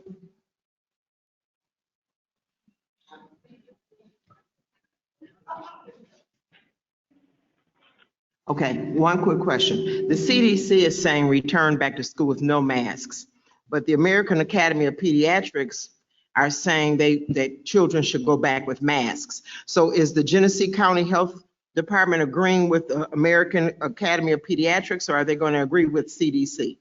So I just want to clarify. So CDC is recommending no mask for those that are vaccinated. So if you're not vaccinated, you still should be wearing a mask. And 12 and over are the only kids eligible for vaccines. So we have a huge population that will not be eligible to not have masks. And AAP definitely has a more strict recommendation in the sense of everyone should be wearing masks. And that comes with the fact that a lot of communities have low vaccination rates. And then how do you say you're vaccinated, you're not, without getting verification? And is that your right to say, are you vaccinated, right? And so that becomes very complicated. And so it's safest to keep our kids in school, to keep our kids, our staff, our teachers safest by wearing masks. I will say the Genesee County Health Department does refer mostly to CDC. So there's no specific referral to AAP per the Genesee County Health Department. So I think this will be something that varies at school district levels. But my recommendation as a medical professional and working with our kiddos is they need to be wearing masks. Thank you. Ms. Green? I have two questions. Can you guys, is it on? Okay. When this data was created, did the Delta variant be incorporated in this, or was it just before the Delta variant was in the news like it is now? So this data was from last week. So the Delta variant has been creeping up. Across the country, about 83% of cases are from the Delta variant right now. And in Michigan, it's about half of them. So this data doesn't specify which strain it is. So it definitely could include the Delta variant, but that's not that. Was that it data at this level. considered though when this data was created? Yes. Okay. Okay. My second question. When you talked about the prevention strategies, and unless I misheard you, I heard you say not to go above and beyond, do regular cleaning. Is that what I heard? So when the pandemic first occurred, the thought was like things are cleaned every time a child touches something frequently. But what we're seeing now is that mode of transmission is not as concerning as terms of like respiratory droplets and such. So routine cleaning is okay. Once a day routine cleaning is appropriate. I mean, cleaning above and beyond that, of course, isn't going to be harmful, but to, clean a desk every time a child touches something is difficult. And I'm sure discussions have had before of how is that even feasible? And so we know that the risk from just touching things is not as significant as respiratory. Okay, so you weren't necessarily referring to deep cleaning. You were just talking about everyday cleaning. Correct. Yeah. Okay. Okay. Thank you. Are there any other questions from board members? I'd like, because I'm sure you put it up there somewhere, but by the time we start school, if we continue on the route that we're on, I didn't see what the percentage rate was at this point. I know we have, what is it, 18%? 1.8. It's 1.8 right now. Okay, So we're in a 1.8. good place. It was 1.3 when I created these slides, but it's 1.8 currently in Genesee County. We have to watch that trend because as I showed that when we look at over the last year and a half, we've had ups and downs, right? So, we are looking good now, and our hope is that it will stay in that position, of course, because we want our kids to stay in face-to-face. But we have to use the data that we have to make the safest decision if things change in the future. Okay, Mr. Walker? Yeah. Sorry, I had a question for the administration. So I know we had summer school, and summer school was face-to-face. Can we hear from you all about how summer school went and whether or not there were any challenges or cases or anything that came up? We did not have any cases. That's awesome. We didn't have any cases when we did our 3 weeks either. We're rolling. Okay, any other questions from our board members? Okay. Let me see where I'm at. Well, thank you so much. I appreciate your time.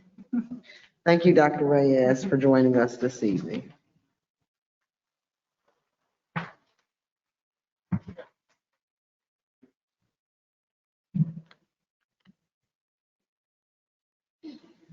At this time, I would like to entertain a motion and a second to approve the minutes from the June 16th, 2021 special board meeting, June 16th, 2021 special budget presentation and regular board meeting, June 28th, 2021 special board meeting, July 13th, 2021 finance and operations subcommittee meeting, and July 14th, 2021 board committee of a whole meeting. Second. It has been properly moved and seconded that we approve the minutes. Are there any corrections? Seeing none, the motion to approve the minutes will be conducted by a roll call vote. As I call your name, please say yes or no to approve. Ms. Perry? Ms. Green? Yes. Ms. McIntyre? Yes. Ms. McNeil? Yes. Ms. Wright? Yes. Mr. Walker? Yes. And myself, motion passes 7 yes. At this time, the board will hear any comments from the public pertaining to the items listed on tonight's agenda. Comments about items not appearing on the agenda can be addressed at the end of the meeting. If you have a script, please turn it in to the executive assistant to the board, Ms. Monica Elston. We ask that you state the reason for addressing the board and that you limit your remarks to 3 minutes. On matters within the jurisdiction of the board and not address individuals by name, the presiding officers of the board shall have the right to limit the number of persons who may address the board on the subjects.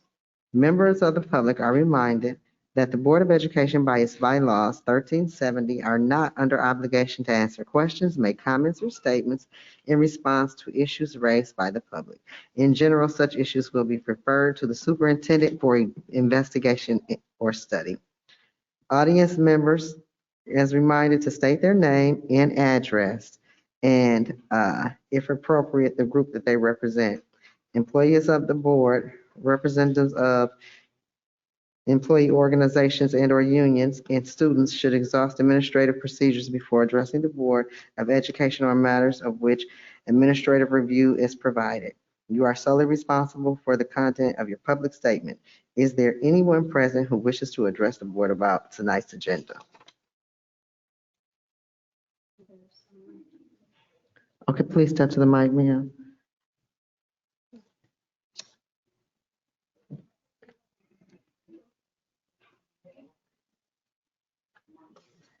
Hello, my name is Betty Nostrand.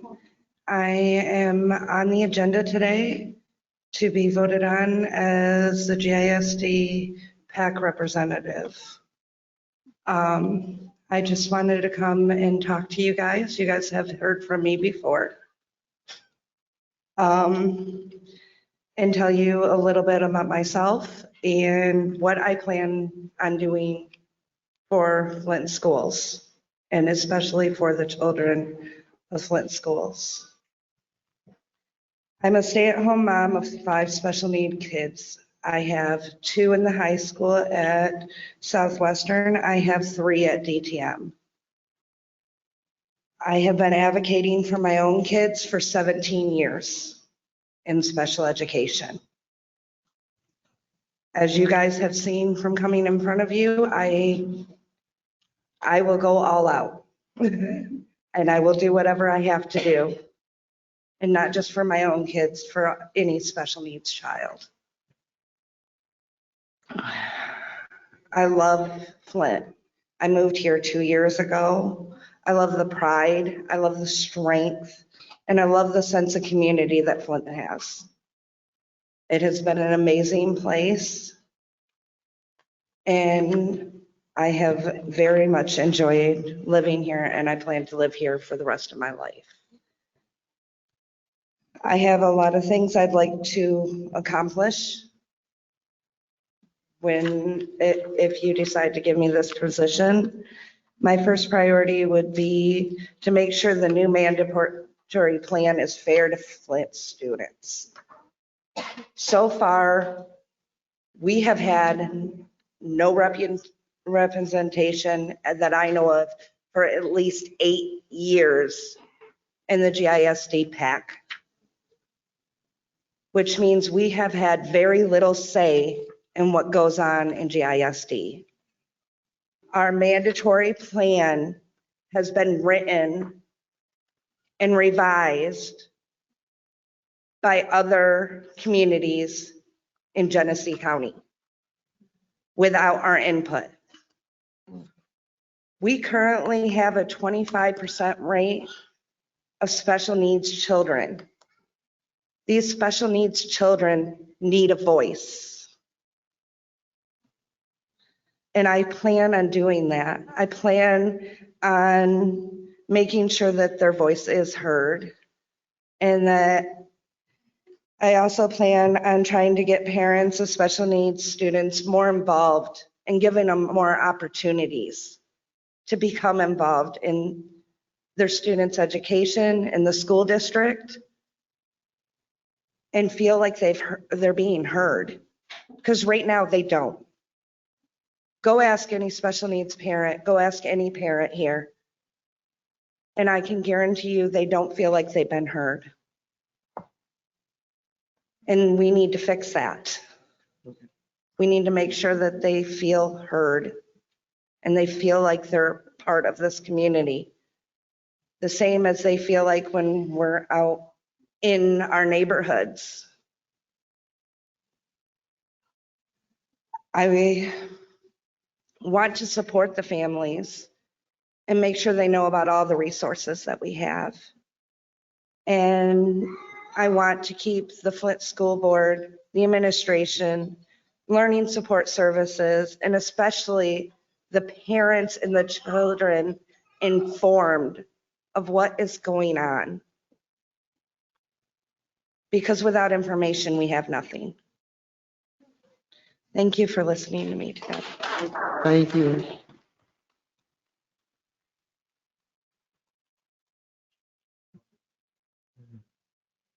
Are there any other members of the public that would like to speak on agenda items?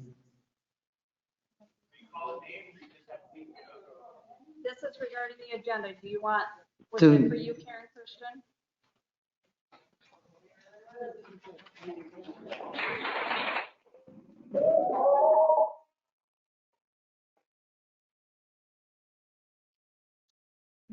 Good evening. I'm Karen Christian, and I am the UTF president. And I come tonight speaking on behalf of the teachers of this district. I come before you tonight to address a couple of issues and something that's on the agenda as well. For tonight, you're going to approve LOAs for the other bargaining units in Flint. UTF's is not there. Why? Because this district has tied our bonus to giving up the unfair labor practice we filed against the district of regressive bargaining and grievances that we filed last year in regards to elementary planning time. There was a comment made last week at the COW that I was not able to attend last week as I was out of town, but then my email and my text messages began to blow up. It said, since bonuses given to teachers need to be relooked at for next year because some may not have attended voluntary PD. There were contradicting statements made at last week's board COW. It was said many teachers attended PD and then a lot of teachers did not attend PD. Let me correct. The majority of teachers attended the district PD days that are set in our calendar. There were a few that did not because of health issues where they called in sick. The majority of us were here every single time for professional development. We needed to be. We were learning a brand new curriculum, a brand new way of teaching, and we needed to be there to support our students. Many of our teachers provided PD for teachers in their buildings. Therefore, they didn't need to go to the voluntary PD afterwards because we looked out for ourselves and helped ourselves with what we needed to learn and make sure things were going the way they needed to go. Therefore, as I said, some didn't need to attend the after-school PDs. No one asked for that information. We just made an assumption and a conclusion that teachers are not doing right by this district, and it is not correct. The bonuses in reference that we have not received yet were in regards to the work that we did during this pandemic and continuing on this school year. And if I may, those of you who are teachers in the audience, would you please stand?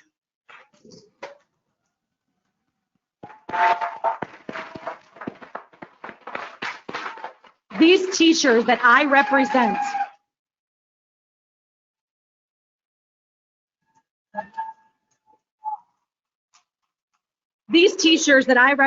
went from in-person teaching to virtual learning within 2 weeks of the district being shut down because of COVID. They did the planning, they made it work. They made sure the learning happened. They worked hours on end to make it work. They bought supplies for students. They delivered supplies to their students. They stayed at school to pass out devices to students. They made packets for students to be handed out. They went above and beyond their contractual duties. And because some did not attend voluntary PD, you want to reconsider bonuses? Second, did you know the EDEP that's been created without teacher input has no language for contractual enhancements at all? No matter how long the EDP is, whether 10 years, 15 years, 30 years, there's no movement for raises in the EDEP. How many of you would stay or would have stayed in your job where there was no way to get a higher salary? I made more money in 2004 than I make right now when I'm in my 30th year of teaching. Think about that. And lastly, we would all love to work in new buildings. We really would. But wasn't taking 19% from us enough? We've had one pay raise in 12 years. Moving to a new salary grid was the only increase in pay that we have had in 12 years. And there's no way that we can move on because the district can't get its spending under control. We have been asked to take a freeze for the next 3 years. This is not acceptable. Things need to be taken care of in-house to stop the spending in this district. That's not our fault. The district needs to get its finances under control. We already gave up 19% and asked you, Dr. Reyes, you did a great job. Mask mandate, we love it. The issue is that our schools are very hot because air conditioning is not in all of them. And a couple of our buildings, it's not even in the plan to have air conditioning. What are we going to do for our high school students that are going into buildings with no air conditioning and they have to wear masks? That is the question that is before you. Thank you so much for listening to me.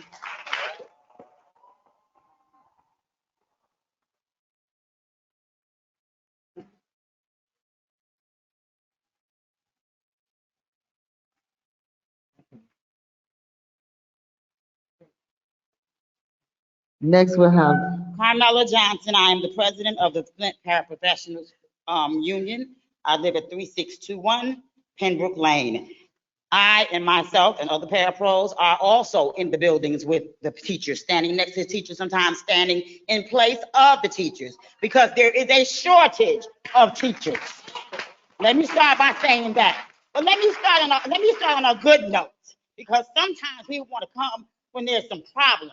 Let me talk about summer school. Summer school was the bomb for our babies this summer. Okay? You don't have to clap, but you probably wasn't there. But for those of us that were there, summer school was on point this summer. Our children were so happy to be back. We were so happy to see them. Our kids deserve better than this right here. This is not going to be a Flint, City of Flint board meetings. We're not going to put up with that. We're not going to put up with the disrespect or the calling out. We are going to show ourselves worthy.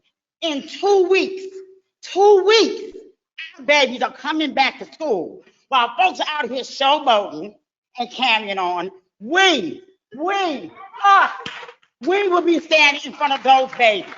And I want the parents to know we are going to be ready for your children in 2 weeks. Don't let politics get in the way of what's important. These babies are coming back in 2 weeks. The paraprofessionals, the teachers, the principals, everyone else here, you know who you are. It's too many to name. When you name people, you leave people out and their feelings get hurt. I don't want to hurt nobody's feelings. But in 2 weeks, we will be back with our babies. We will be ready to do whatever we need necessary to, for our kids. But I want people to know another thing. Don't believe everything you read. Do the homework for yourself. Yes. Nobody is giving us all this money with no strings attached. If there's no strings attached, put it in writing. Put it in writing.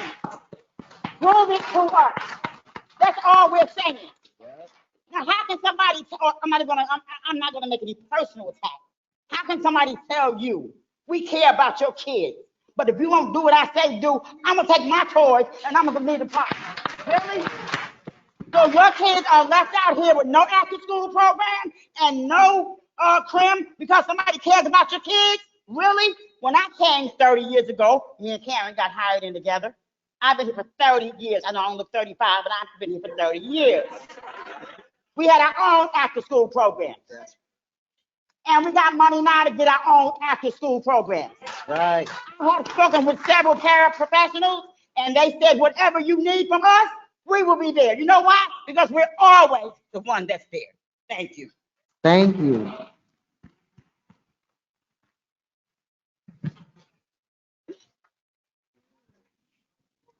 Good evening. My name is Bruce Jordan. I work for the Michigan Education Association. I'm advocating on behalf of all our fine teachers and honestly, not just the teachers, but all the Flint community staff employees. As you guys know, I was laid off back in the 19% concessions. For some of you that were on the board, it was that concession that we're here about to speak with. You know, the budget is being presented, and I wanted to give you some data. Here's some data.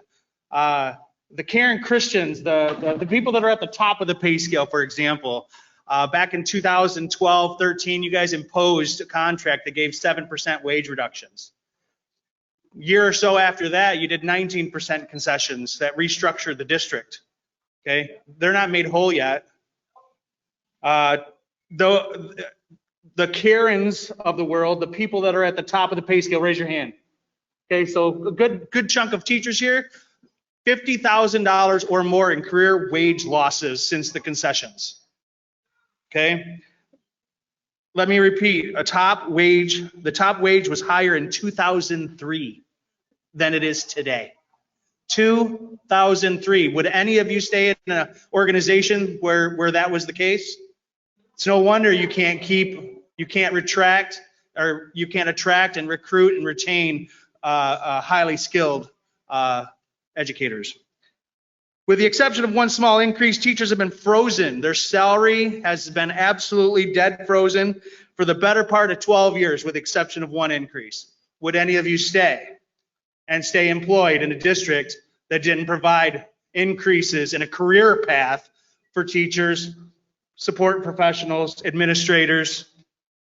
The district still owes, we talk about these bonuses that are coming out, right? The district tied the teachers' bonuses to, I filed on behalf of the United Teachers of Flint an unfair labor practice because the district brought in an attorney that pitched 38 regressive pieces to the contract. Now, granted, there's always some minutia that's out there, but 38 pieces. Part of these bonuses are being tied to a couple of grievances. One, intercessions. You guys know what intercessions are. Balanced calendar. These folks that work the intercessions were supposed to get their prorated hourly rate. You underpaid them for the entirety of this last school year. And you want to tie that grievance to the bonus that you're giving all the other staff members and withdrawing the unfair labor practice. In 2019, we brought it to the administration's attention that elementary teachers were not getting a planning period. That is an industry standard. You guys are trying to tie the bonuses to us withdrawing that grievance. You owe them thousands of dollars in compensation. Thousands and thousands of dollars in compensation. All under the guise of an operational deficit and making teachers choose between a bonus and the wages owed them. However, other district staff didn't have strings attached to their bonuses. Please remember, your staff has not been made whole from the years and years and years and years and years of concessions that were taken to ensure that Flint Community School stays open for the kids of this city. In short, UTF, all these teachers, all these educators will not accept any additional concessions, nor will we take any concessions to our staff for consideration. When will the teachers be made whole? Crickets. Isn't that great? Yeah. When will the teachers be made whole? In the 2019, the 19% concessions, we collaborated with the district for those concessions. We didn't think that they were going to stay here forever, right? It's time. You guys have more money coming into this district, not only in ESSER funds, but with foundation allowances to make this sustainable. You're getting, if the student enrollment stays the same, you're getting $1.3 million every year moving forward. It's time to make the folks that you had consent, the folks that kept the doors open, it's time to make them whole. Now, I know I'm out of time, but this board needs to know that you've underpaid them in the grievances that we've talked about. They're owed the money. You're paying the parapros, the administration, or the administrators, these COVID bonuses. Why are the strings attached to the teachers? Strings attached. This is money owed them. Thank you.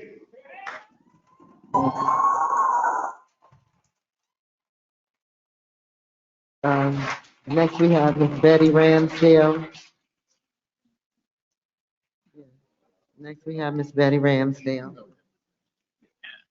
Thank you, Arthur. Ooh, good evening. That's a tough act. Those are tough acts to follow.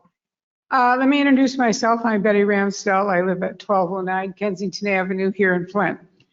I was born and raised in Flint. I went all through the Flint schools.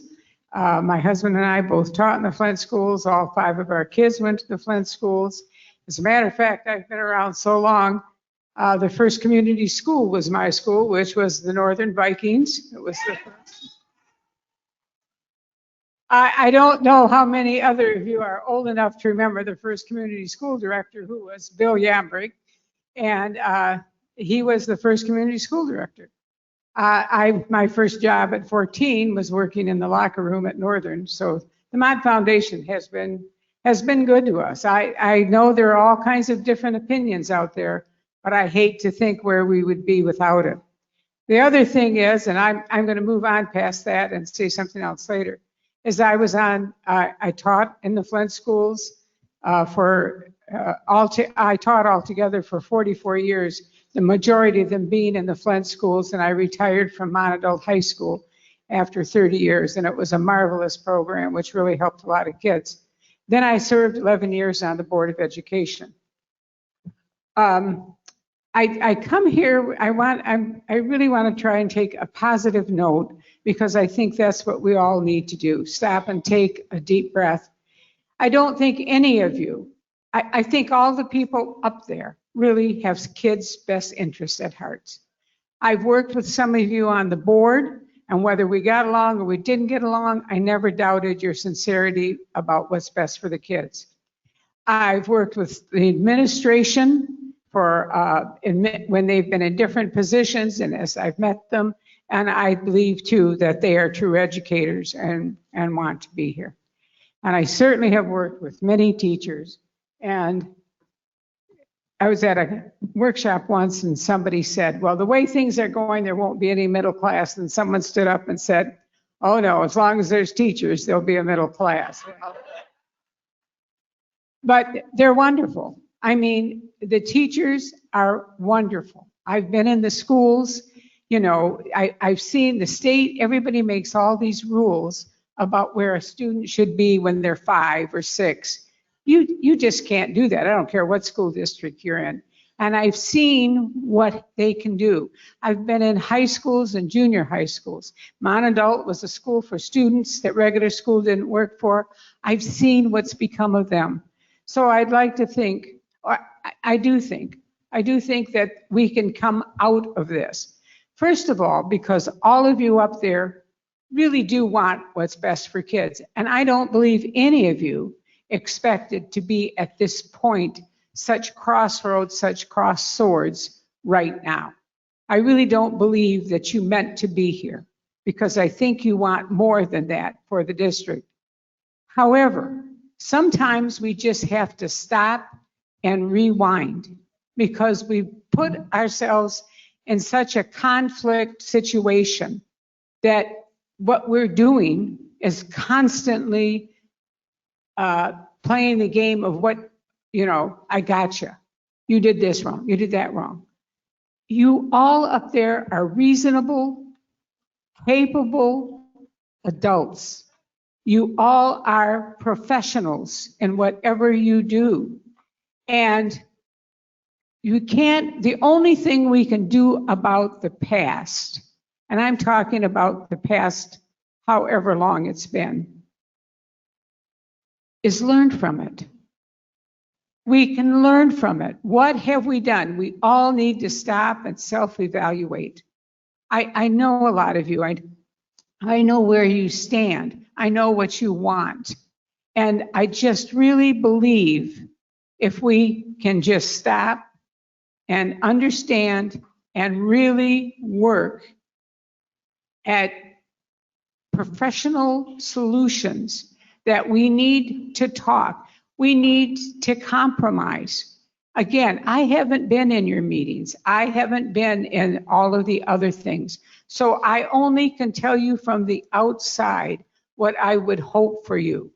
And what I would hope is that you would find ways to compromise. If you think there's something inside yourself that you need to fix, or a step you need to take, that you can do that. This is all so important to everybody, and it's equally as important to all of you. I know that. And so that's what I'm asking. What I'm asking of all of us is that we stop, we take a deep breath, and we think, all right, where are our compromises? What are our issues? What can we do? How can we listen to each other? nobody is going to get everything that they want. You know, and if we nitpick at things, we'll all lose, and that would be such a shame. This city will not go anyplace unless it has a good school system. We know what we do. These teachers out here, there are jobs that they could have that would do everything more for them, but they don't. They stay here. And for that, we're grateful. You all up there, if you think it's fun sitting under those hot lights for the number of hours and stuff that they do, that's not. For the administration, the hours you've put in, the things you've done, none of this is necessarily a fun job, but it is a necessary one. And like I say, I would really like to be able to see all of us, because I think you would have the support of the community to stop and say, okay, what can we do to compromise? What points do we have to work out? Or are we just plain, I gotcha? So I just feel real strongly about that. I really hope they would, because goodness, we need that. And if anybody is curious, about new schools, you could go see the new EduCare Center in back of Durant to Remont. Go over and just take a look at the Cultural Center building and what that is. And that, for our kids to be able to walk into some of those buildings would just be beyond. I mean, there isn't anything more you could give them. There isn't anything more. So like I say, I don't want to go past what I'm supposed to be doing, but God, I just really hope that we can find some way to work through this, because if not, you won't have to worry about buildings, because you won't have enough kids to go in any of them. Thank you, Ms. Ramsey. I'd like to remind the public that these comments are supposed to be based on the agenda items. Thank you, Mr. Art Woodson. Yes. I just wanted to speak about Miss Betty. Say what now? This is a different meeting, and it's speaking about the agenda. I'm sorry that I come to all the meetings and know the procedure. Thank you. I thank you for notifying everybody. Thank you very much. I would like to speak about Miss Betty Nordstrand. Miss Betty Nordstrand. I'm sorry. I am so sorry. I'll tear her name up. I'm sorry. I would like you to know that I am in your corner 100%. We fought GISD from November 2020 all the way up until July 2000. I mean, from November 2019 to July 2020. The judge found that they were illegally taking our funds for special needs. I hope that the school district let the people know how much funds that they were taking, because January the 5th of 2013, Larry Watkins signed over the special needs modification, and we lost millions of dollars. We still need our center-based dollars.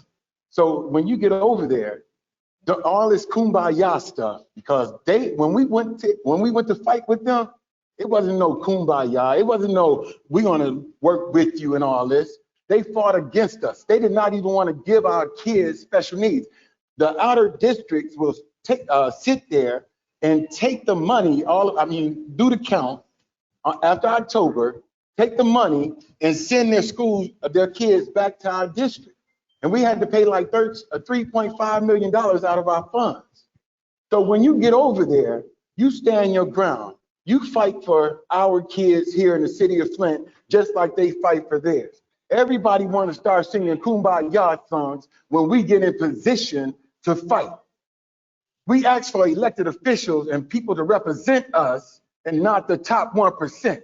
But when we start fighting the top 1%, you have people coming and, speaking up for that top 1%. Because now, no, I know. No, I'm with you. No, I'm with you. I'm with you. I just want you to know that I am with you 100%. And I'm glad, and I'm proud that you see the things that everyone in the community see. And I'm glad that you all picked her, Ms. Betty, and I really appreciate it. No, it's 46 seconds, but I'm. No, I was for the background because we can't hear you. Oh, Hardly, you know. I mean, it's okay, man. You see, because when people like that, don't know anything, they can't speak on real things. But see, I have documentation. When I go and speak, I speak with facts. When I spoke about the MOU, I have the draft number 10. When I speak about them doing the federal stimulus for 3 years from the federal stimulus from the board, I have the facts. I have the facts. Don't come up in here with your emotions and speaking on rumors and then booing people because you don't like what they're saying. We respect, but you know what though? I'm letting you know right now, I can get really ignorant up in this joint. Please don't, Please don't push me that way. Order, I'm letting you know that right please. now. So everybody, I'm not gonna get ignorant. I'm not. But at the same time, let's speak with facts and let's respect one another when each one is speaking, because I respect you when you speak. Respect me when I speak. That's all I ask. Thank you. Thank you. Okay, that will conclude our public comments. We're back to our agenda.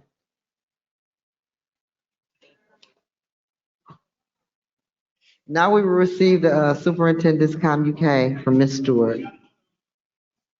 Communique, I'm sorry. Can we catch you on the end? We're trying to get our agenda done. We will have comments at the end, ma'am. I can wait till the end. Thank you so much. We appreciate you.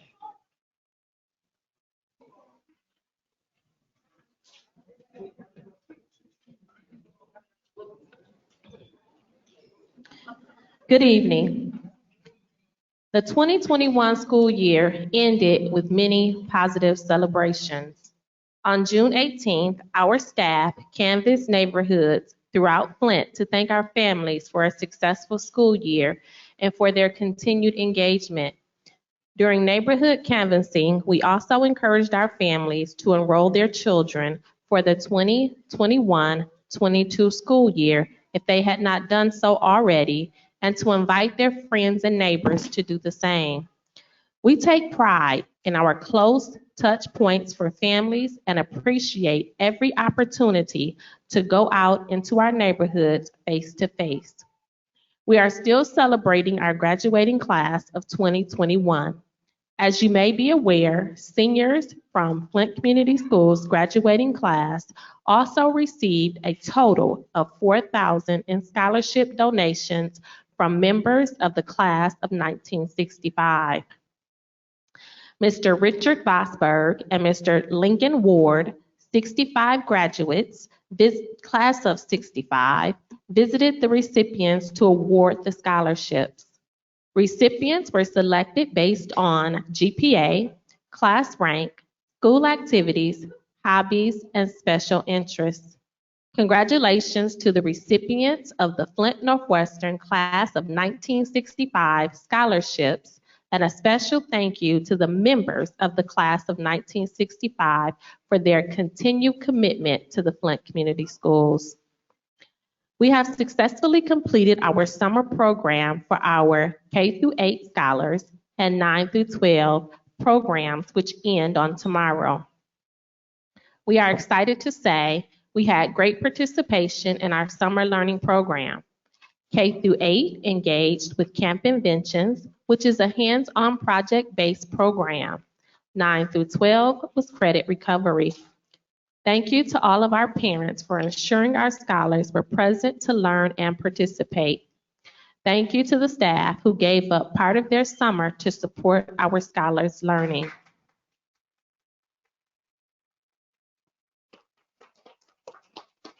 Thank you. We are eager to begin the new school year on August 4th. The district continues to promote enrollment efforts with multiple activities taking place across the district.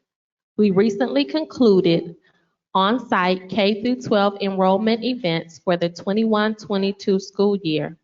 Our in-person enrollment events ran from June 29th through July 14th at each school building.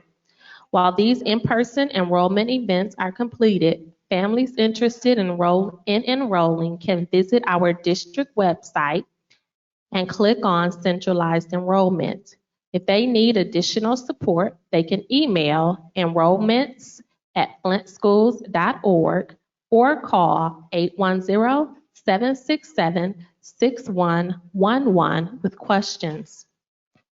You may have received questions from families and community members about our plans for next school year. We are proud to share that Flint Community Schools will offer in-person and virtual learning options for those families who want to take advantage of virtual learning. This decision was made based on results from family surveys, and we are confident that both learning options will provide the quality instruction our scholars deserve. We look forward to welcoming our families back to school on August 4th. Thank you, and that concludes my communique.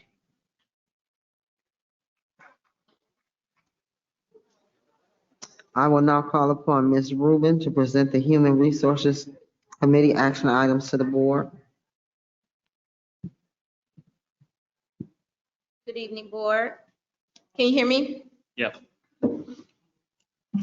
I seek a motion and a second to approve action item 1.1, personnel recommendations.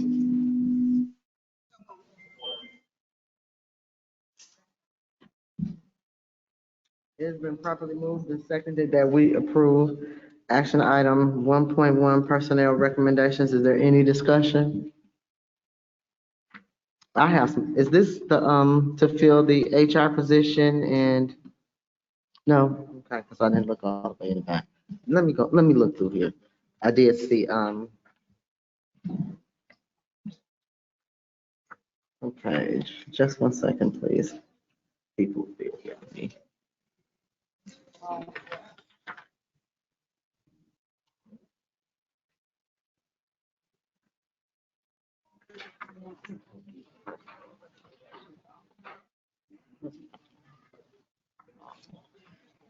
Okay, thank you.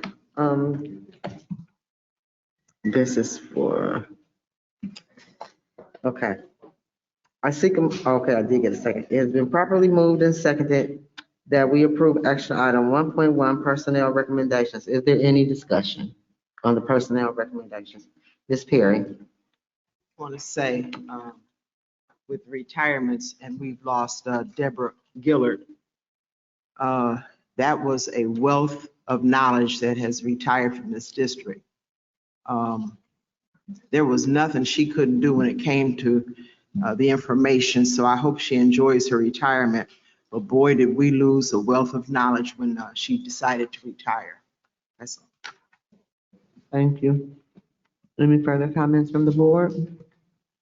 Ms. McIntyre? So these are the positions that I expressed concern about in the last meeting that I did not, and some of the reasons why I did not vote to move this forward, because I think that there's information that we are missing. So there are 1, 2, 3, 4 positions where we don't know exactly what amount of salary we're voting on. So it says $60,900 per year plus differential.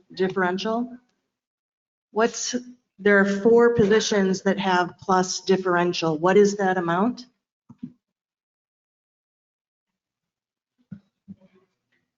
The differentials are a part of the teacher bargaining unit for instructional specialists. I believe those are the 4 you're speaking of, the 4 instructional specialists. And that you want to know the exact amount of the differential? Yes, please. I believe it is $22,800. I believe. I will have to have my teacher contract in front of me, but that would be the highest. District instructional specialists can make up to $5,000, $2,500 per semester for the extra duty. So did you say 20,000 or 2,000? 2,500 per semester, or 2,800 a year. I'm not exactly sure, Ms. Board McIntyre, of which one it is. If there's an amount, why isn't it on here? Traditionally, we haven't put the extra duty amount on there. If you would like us to start in the future, that can be done. Yes, please. Okay. I mean, I'm just confused. If there is an amount of that we're approving to hire a position, why it's not on here. I mean, I hear your explanation, but in the future, I would like, again, more transparency. Having $60,900 plus differential, I don't think is best practice. I also think that the differential, I'm not sure I understand exactly. I have the amount. Yeah, that would be helpful. So for instructional specialists, the differential amount is $2,800 per year. So it will be $1,400 per semester for their extra duty. So in future, if we list salaries, is there some way to actually, put that amount down, please? Absolutely, I can. Also, how many district instructional specialists do we currently have now? I believe the total is 6, Mr. Jones. After, if these 4 are approved, the total would then be 6. Okay, so that's what I asked. How many we have now? We have 2 currently. And we are adding 4 more district instructional specialists. 3 of whom are teachers who are in the classroom, and now they're being taken out of the classroom to be in an administrative type of position. They're getting an increase. I'm just confused about what district instructional specialists do and why we need to add 4 more when we have 3,000 students and our enrollment is declining. I'm confused about why we're going from 2 to 6 of these positions. Okay. Would you like me to speak to that now, Boardman? Yes, please. Okay. So we still have 11 buildings. Hello? We still have 11 buildings, and our district instructional specialists are not administrators. They are teachers on special assignment. They work with teachers in the classroom and in PLCs to support the instruction that's going on in the district. There is 11 buildings. 2 instructional specialists cannot handle all the PLCs for 11 buildings. They cannot support all of the teachers. 2 teachers cannot support all of the teachers we have in our district. And so that's the reasoning for us trying to separate the buildings out by having 6 instructional specialists instead of 2.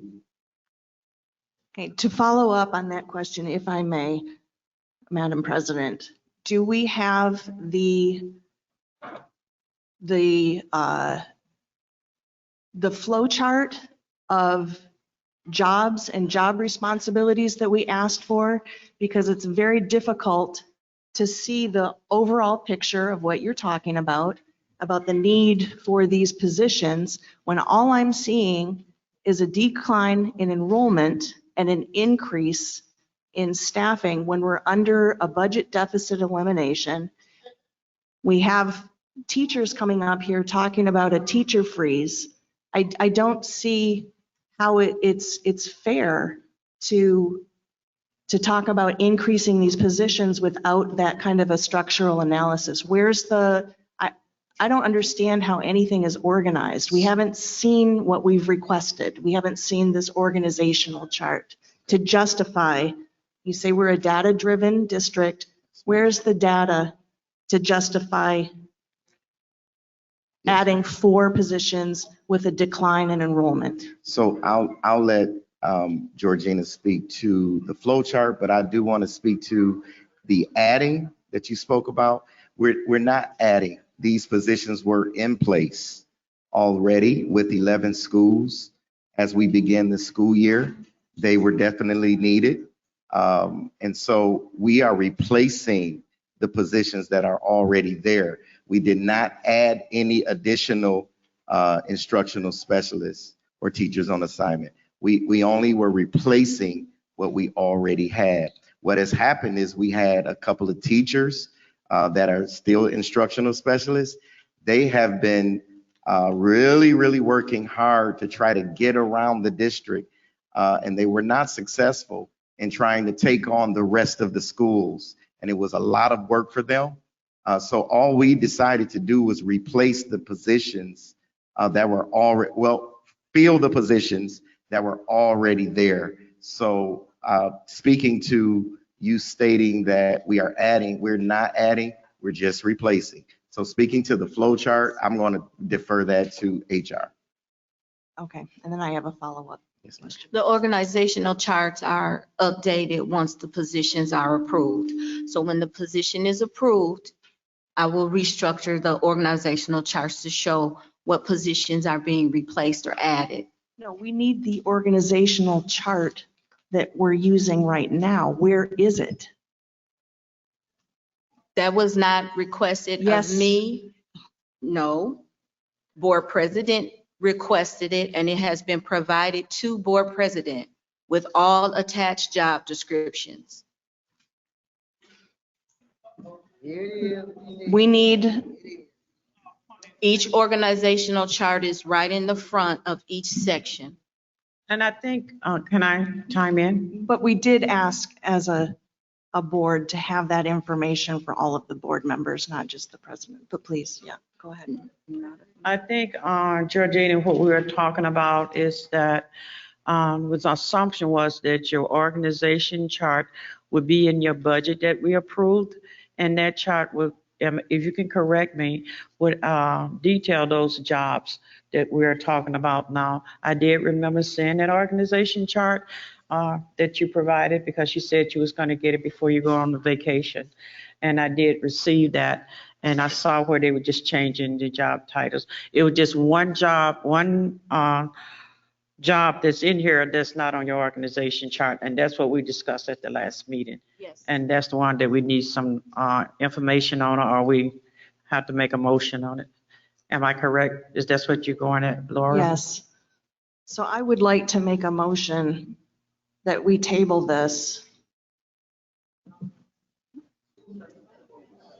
so that I can see this organizational. I'm not satisfied. These are questions I asked in the last meeting. And I haven't had answers to my satisfaction that we have a declining enrollment. And I understand that you're parsing language and using semantics to talk about replacing as a, transferring, shifting, but I don't have the data I need to justify this level of assignment. I'm just not comfortable with that. Go to page 38 and look at E. And that is, if we go to page 38 and look at E, and you're talking about table, some of these positions, we can't, I don't recommend we table the assistant principal position. The effective day is July the 26th. We're renewing their contract, they're coming back, and I cannot see myself voting against recalling the assistant principal back. My understanding was that we were talking about the differential, and there was one job that was not on your organization chart, and we was concerned about the payroll analyst. But I'm trying to figure out where we're going at, what you're talking about, that one particular job that you spoke of that was not on the organizational chart. Do you have that one? Are we speaking of the continuous improvement? Yeah, and I think that was not on your organizational chart, and that's where we was at the last meeting. And If I can provide a point of clarity, it says right here, but Miss Rubin stated that she was going on vacation. And right, so and Miss Rubin did say we might have to remind her of what went on in the meeting. Thank So you. give Miss Rubin some grace. It said right here, Miss Rubin, Assistant Yes. Secretary Treasurer McNeil requested the job analysis study and organizational chart be provided to the board by July 21st meeting was recognized by Miss Rubin. So she did tell us she was going on vacation. Yes, and she did. Her mind was already gone. I think we have to give Miss Rubin some grace to get us that information. And I would like some grace to be able to be provided that information so that I can make a sound decision for the district. Okay, so I'm sensing, okay, Ms. Wright had her hand up. Go ahead, Ms. Wright. When I start talking, this microphone You seems got to to tap it, yeah. Comments are in support of us moving forward with approving these positions. I think it's been noted a couple of times.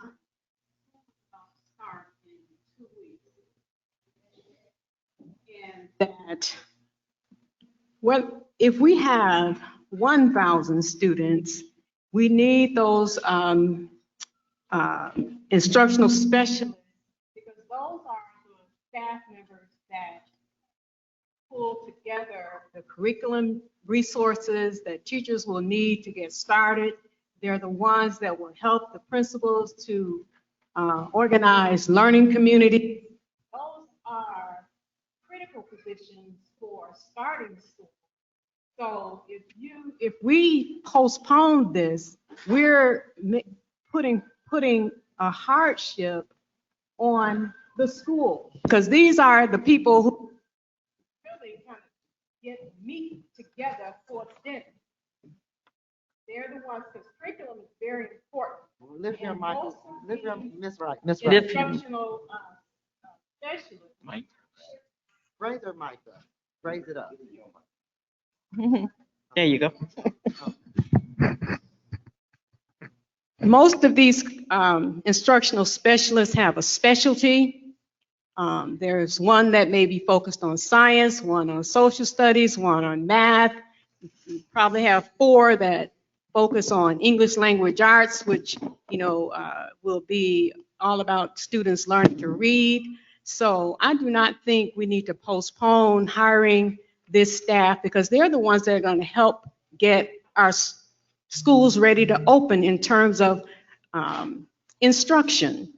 So I hope that we don't put this off and that we don't, cause a hardship on staffs to get prepared for school to start. Ms. Green, did you have your hand up, Ms. Green? Okay. My question is, what is the school improvement coordinator? What is that? Did we always have that? We had the school improvement coordinator under the SIG grant, and now that the grant has ended, we would like to continue that program under title dollars. And is this the same person that did it under the SIG funds? Yes, and she was laid off because her funding ended. Okay. Dr. McNeil. Georgina, moving these teachers to these other positions, would that create vacancies at that school? When that would create a hardship for that school? It will create vacancies. These are positions for which these teachers have applied. So we didn't just hand pluck them out of the schools and out of their positions. They are wanting to go and assist in this manner. So I just wanted to say that at first. But yes, it will cause me to have to go and level buildings and determine where the vacancies are, or what vacancies will be created and what changes we can make in staffing to compensate for those vacancies. Can I speak to that, board member? any teachers that are coming out of classrooms and those positions are not filled will not be starting that position until we can fill that vacancy. Okay.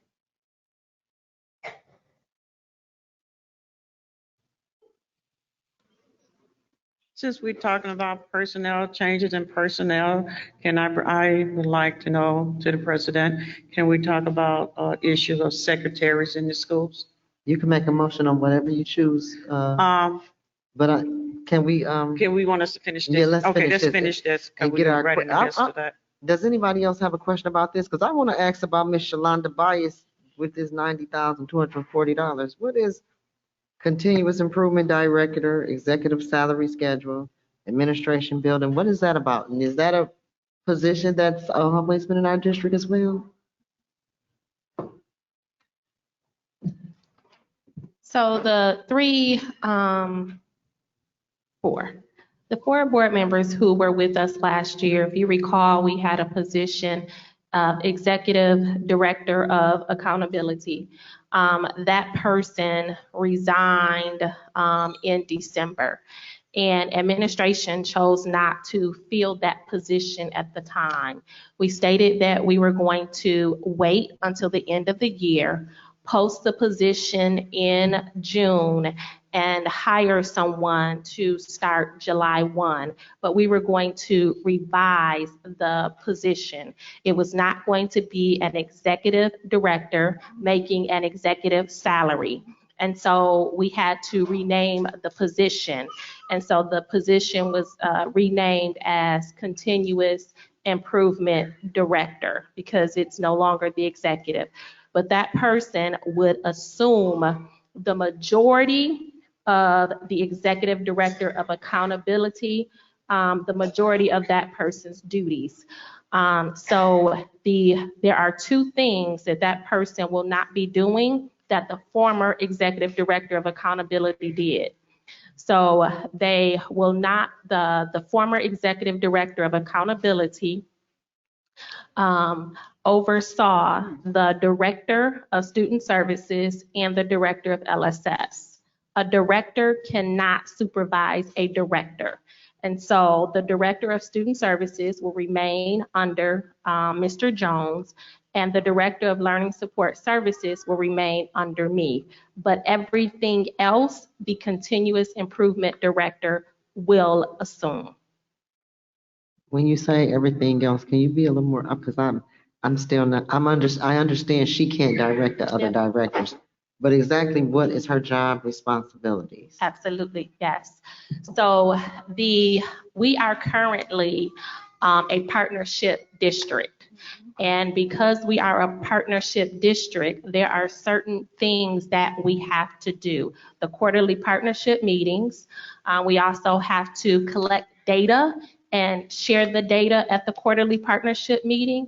Not only do we have to share the data at the quarterly partnership meeting, but we have to be able to share the data with MDE, as well as what our strategies are for improvement. And so the continuous improvement director would be responsible for that. We have two schools that technically put us in the district partnership agreement, and those two schools are Potter and ALA. But the board decided to put all 11 schools in the partnership agreement.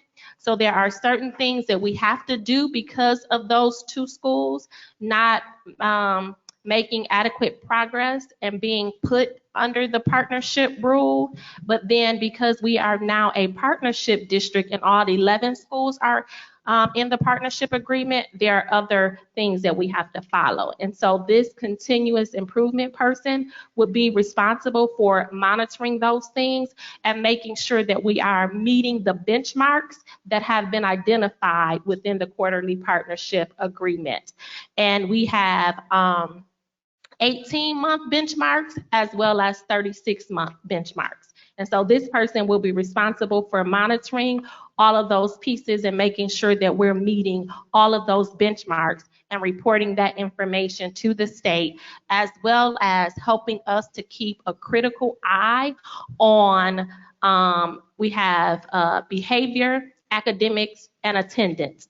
And there are certain thresholds that we have to meet with those three things. And so this person will be responsible for looking at the data every month to make sure that we're on track before we get to the 18-month benchmark or the 36-month benchmark, as well as sharing that data with each building administrator. So if there are areas of improvement within those three areas, helping the building administrator to develop a plan to tackle those areas. And so that's what this position is for. And how was the salary, the pay rate selected? I would defer to HR for that. And will they receive the $22,000 bonus? This position is a former employee. It's a current employee, so yes, they will be eligible for the bonus. The salary, I heard you say executive. This is not an executive position. The EX in board packet is for exempt, and that means it's exempt from the Congress Administrative Bargaining Unit. Okay, so it's not a union position. I guess I will be okay with that, but I think that seems a little high. And then so that puts them at 90. That puts them about $112,000. Well, the COVID bonus is not a part of any employee's salary scale. Okay. It is not a part, it is not used in bargaining. It's not a bargaining tool to put on scale. It is not on scale. But they're not part of the bargaining unit anyway. No, they're not. It's not a part of any salary scale. All right, Ms. McIntyre. So, with permission, Mrs. Stewart, so this position was not in the organizational structure for last year. Who was doing the duties? I mean, because I know we were in compliance, right? So who was taking charge of the data and what was going on with that? So it was on the organizational chart through December of 2020, and the title was Executive Director of School Performance and Accountability. When the person resigned in December, we took the job duties of that person and we dispersed them amongst staff within administration building. And the executives that took on some of the responsibility did not receive any extra pay for that. But then there were some people who were not executive level who were assuming additional responsibilities, and they received a one-time stipend for those extra duties. And that happened in December. And the stipend that they received, it stated until June 30th of 2020 that they would continue that work through June 30th of 2021. They would continue that work through then, through June 30th. Is this the same salary that the previous position was getting, or? No, ma'am. The salary of the previous position was higher because it was an executive position. Right. Sorry, I know you said that before. Thank you. Oh, you're fine. Yeah, I got a quick question. So considering this position, it says that this position will be effective July 22nd. From a school readiness standpoint, again, given that this is a principal, if this goes through, will she be staying on until the position is backfilled, or okay? Absolutely. So Mrs. Bias will, she will kind of assume dual responsibilities, but her major responsibility will be making sure that Brownell is ready to open and serve our staff and families until we're able to hire a principal for Brownell, and then there will be a transitional period between Bias and the new principal, and then she will assume full responsibility of this continuous improvement director position. Ms. McNeil.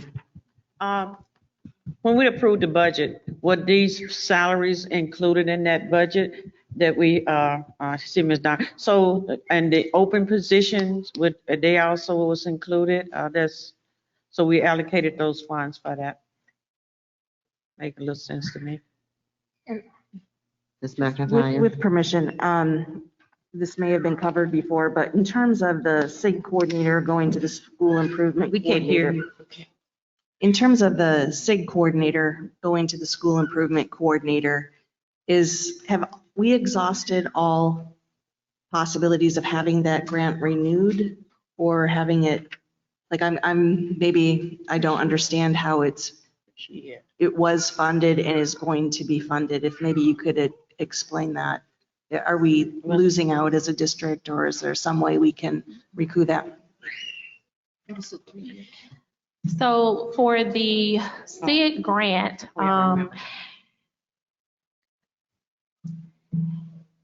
at one point in time, Southwestern was identified as a school that needed to make improvements. And due to the improvements that they needed to make, they were awarded a grant for X amount of years. They have made those improvements, and the grant ends September of 2021. And so once that grant goes away, the things that funded that grant from SIG, the position and some of the other things will go away unless we find another source of funds. And so what Southwestern did to maintain the level of service so that they can continue making improvements, they use their title funds to now replace the SIG grant. Thank you for your patience in explaining that. Absolutely. Okay. Ms. Rubin, did you already seek your motion? This is discussion, right? Okay. Oh, we're supposed to vote. We ready after Right, to vote. discussion. We Right. on C. Right. Any other discussion?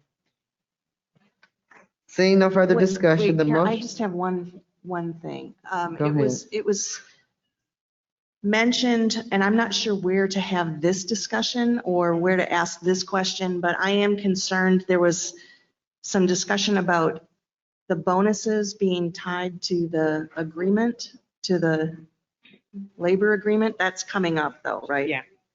The grievances. Okay. So that's coming up later. I think We it can is. talk about that later. Okay, I thought so I found that in there. the bonuses are in no way connected to the salaries. Well, I don't know about all that now, 'cause I don't know what's connected to what. I won't.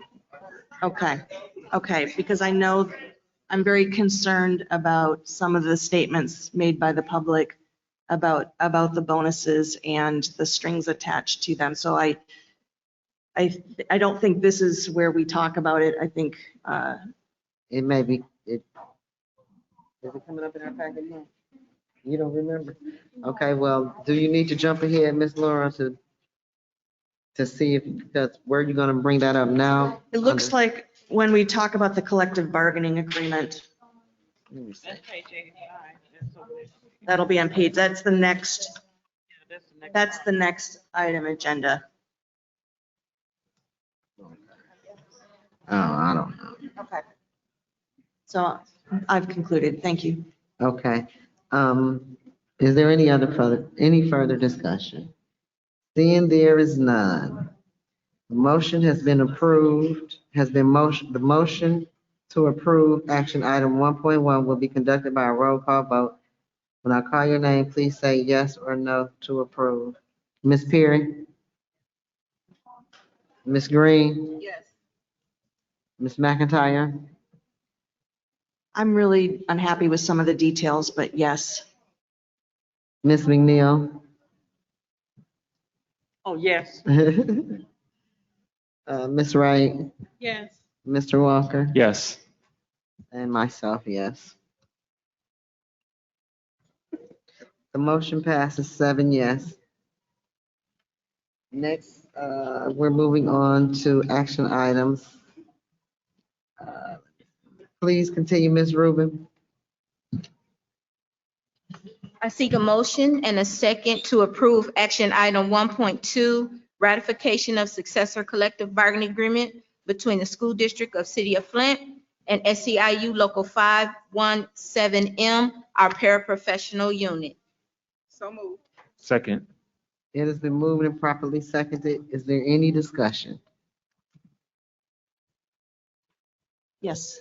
Please, Ms. McIntyre. So are we talking about each of the collective bargaining agreements separately, or are we talking about them as a whole? We are only talking about the paraprofessionals. So the paraprofessionals,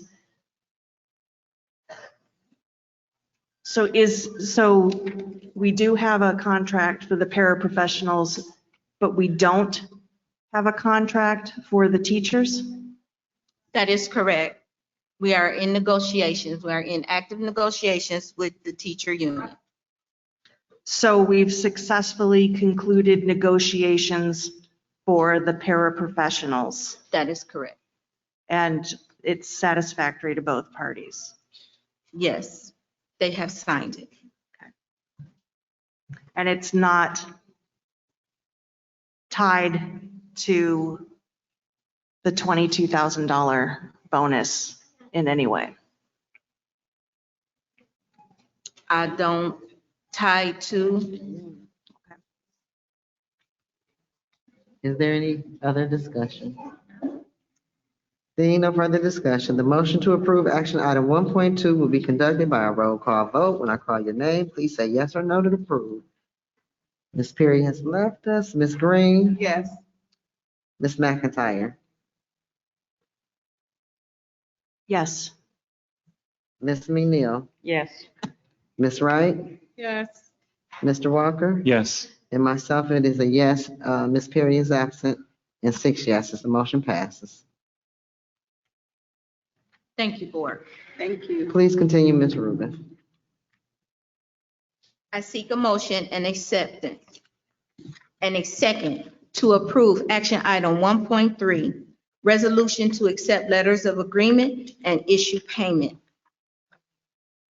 So moved. Second.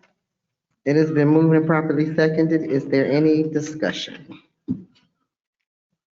On action item 1.3, resolution to accept letters of agreement and issue payments. Yes. Okay, I'm sorry, I'm over here daydreaming. So it's been moved and properly seconded, or you have discussion? I have discussion. Okay, let's go.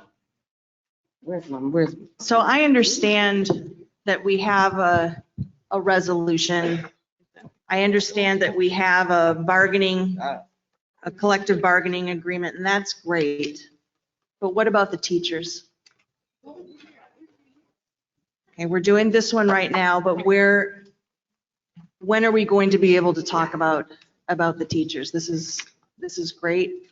Currently, we're in active negotiations with the teachers. And when we come to agreements, we've received some articles from their collective bargaining agreement that we have agreed upon. We have some articles that we have not agreed upon.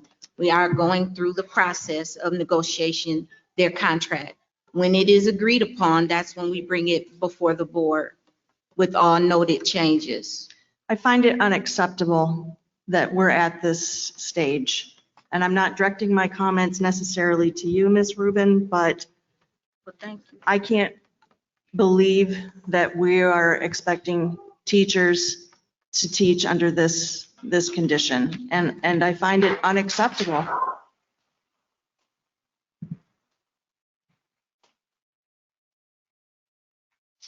Moreover, I am it goes to say I am more than troubled by the accusations of regressive bargaining. As a union member myself, not with the UTF, I am appalled that I am associated with a body that has been, where a grievance has been filed and we are accused of regressive bargaining. That is unacceptable.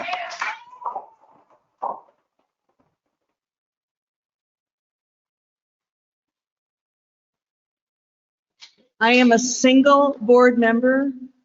You have to understand that we have to act as a unified board, but I'm expressing in no uncertain terms that I do not agree with this as a community member, as a union member, and I am going to do whatever I can as a board member with my position to make sure that this is rectified as soon as possible. We cannot treat our teachers like this.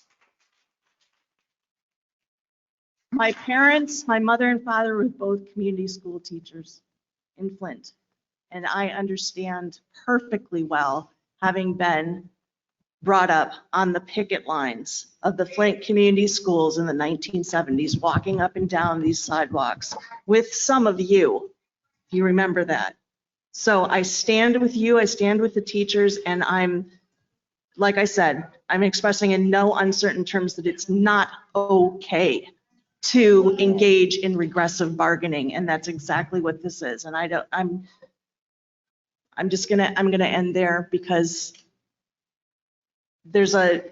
I need some guidance probably from some counsel about where, the line is between myself as an individual, as a single board member, and as an acting body where we have to make a collective agreement. But I just wanted you to know that you have a teacher up here and you have a teacher supporter and a union supporter on this board.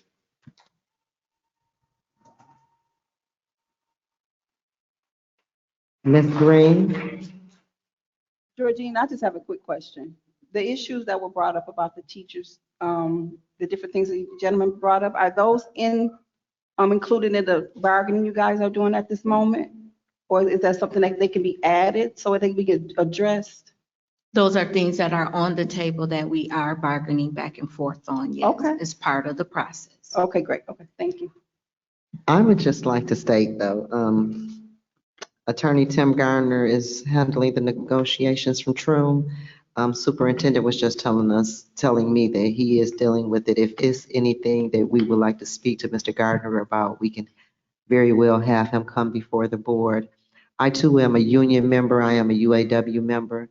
I expect people on their job to go the extra mile, but I also expect people to get paid for going the extra mile because we all have families to feed. So this district does want to survive. We want to survive. We want to educate our kids and we want our teachers to be responsible, but we want to make sure that they can pay their bills, that they can rest at night, that they can gas their car and do the things that they need to do because they're earning it. I think everybody that is helping hold this district up is definitely earning their way. And I would like to see us, even though we're in the middle of some hard times and everybody is not seeing eye to eye, I would like for us to be humane to one another, regardless to what happens down the line. I would like the one parapro said that our teachers have been here. I would love for us to keep everything we have going, but I also want to say that we have been blessed to finally not sit under the table and eat the crumbs, but to sit at the table and be the host. So with that being said, I would like for that to be our approach. I would like for the blessings that have been bestowed upon this district to trickle down to everybody involved, including our teachers and our students. So that is my commitment to you, that when I speak with Mr. Gardner, I will ask him for something fair and equitable for you as a board member and as a union member. Anybody else from the board like to speak? Ms. McNeil? Did you want to say something? Well, since we're talking about wages, I've been trying to make this motion. In order for people, for this board to be a leader, we got to lead by example. And I've been kind of fighting back and forth. In my opinion, nobody on the school board should be making less than $15 an hour. And we got secretaries. We can't even get good secretary because we are offering them $13 an hour. I would like to make a recommendation with the board's support. is that we start these secretaries off with $15 an hour, and those that has been in place, push them up to $18 an hour. And that would be, we can get people to come and want to work. Who wants to come to work for $10.50 an hour? Now that we're talking about money, money answers everything. And there's nobody getting all tense and tight about it, because when you make it six figure, it's easy for you to say no, but it's hard for the person that make $10.50 an hour. And we just act like it's a problem. It's always a problem when it's come to the have-nots. So I am making a motion and to support that we do that. And we'll find a way to get around of it, that we move the secretaries coming in the door at $15 an hour. Those that have been there should be at $18. And I would like to get support. Okay, I'm gonna support that, but we're in the middle of a motion. So when we close About this everything out, else, I decided to throw that in there. yes, so when we close this motion out, if you'd like to make a motion, then you're more than welcome to do that. Ms. Wright? No, I was just going to comment on what Mrs. McNeil. McNeil was saying, is that because our secretaries are contracted employees, that means we would have to probably go back and renegotiate that particular contract, wouldn't we? I'm just saying, I mean, I don't have any issue with people making $15 an hour, but I'm just saying we couldn't do it. We'd have to go to the contract company. Right. We need our people to make, the contract, they get paid through us. We can tell them that. Okay, so. But anyway. Okay, so Ms. Rubin, is there any further discussion concerning action item 1.3? Okay, seeing there is no further discussion, the motion to approve action item 1.3 will be conducted by a roll call vote. When I call your name, please say yes or no to approve. Ms. Green? Yes. Ms. McIntyre? Yes. Ms. McNeil? Yes. Ms. Wright? Yes. Mr. Walker? Yes. And myself is a yes. 6 yeses. The yeses have it. The motion passes. And Thank you. And so I think your motion then, Dr. Joyce, would be to reopen the contract? Would that be it? Okay. So you would need to make a motion to reopen. I would like to reopen the contract for our secretary. As a matter of fact, since we got the secretary that we could do payroll, but I would reopen it up for our secretary right now. The contract to start opening is $15 an hour. With those that have been in place is at $18 an hour immediately. And I second that upon negotiation. Is there any further discussion, Ms. Wright? No. Are we out of order, Ms. Wright? No. Are we, okay, I'm just making I asked sure. a question, I just changed my mind. Okay. Ms. Wright, you did say we just had to go through the contract company. Pardon me? You said we had to go through the contracting company, right? No, my comment was that because most of our secretaries are hired through a staffing company, that our first step is to go to the staffing company to discuss that, because it could cost us more to pay them more. So We just need to. what I was about to say was that maybe we might want to research first and then bring the motion back. Well, we had to. No. Excuse me, Okay, excuse me. just one We second. have researched this, we have been talking about this, and the whole thing was that we were supposed to go back to Edge Staff and bring the other staffing company before the board, and we was gonna make that request before the board. And if it does cost a little bit money, so be it. Everybody else wanna make some more money as well, but we had already made that motion, and somewhere down the line, they were supposed to appear here. So maybe they can appear here and we can tell them what the board has voted for, and they go ahead and make the adjustment.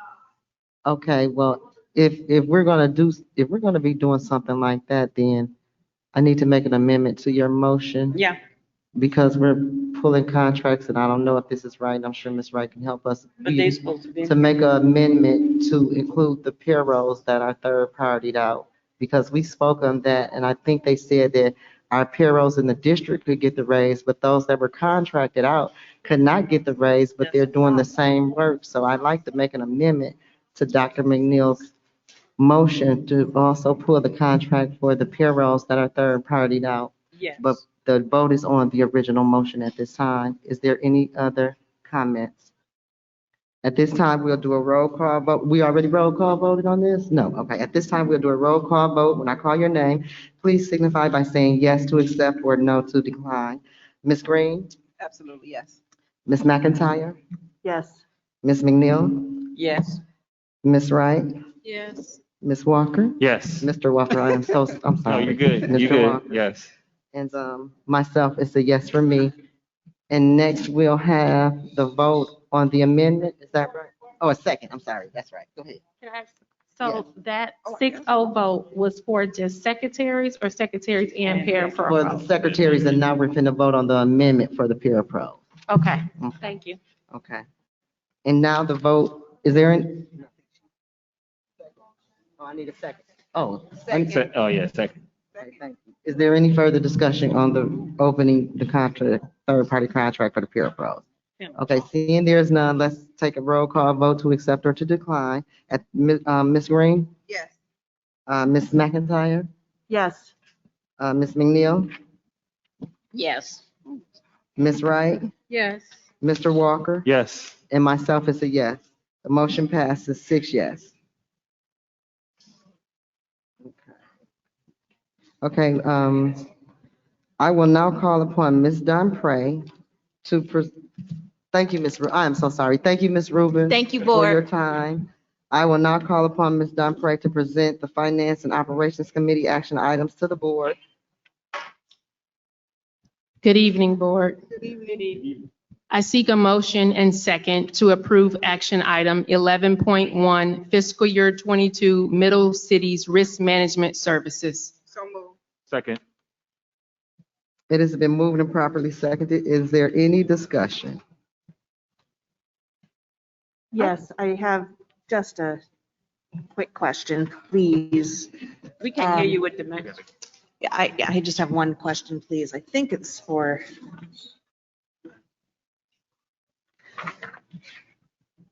on Ms. Dunpray I can't even tell what page this is. 50? Can you tell me what you're referring to, so maybe I can find it? Are you on action item 11? 150. Well, it looks like 150. It's hard to tell the number. It says other vehicles. What other vehicles are covered? So we have the vehicles, the white vehicles that are used in a district, and then we have the vehicles that the maintenance people use. So those are the vehicles. Thank you. You're welcome. Is there any other questions? Okay. I seek a motion. Oh, No, wait. Ms. Dunpray. I'm sorry, one more. On page 152,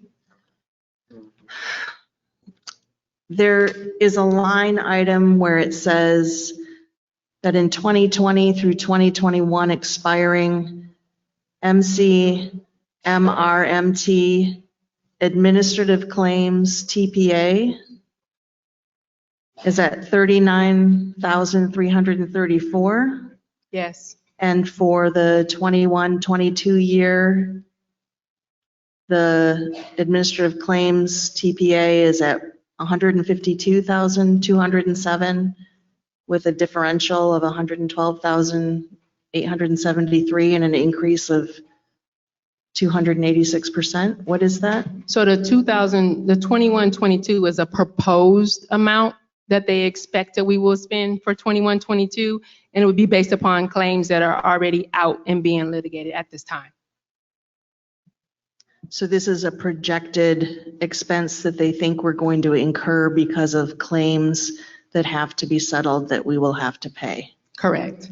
Thank you. You're welcome. Is there any further discussion?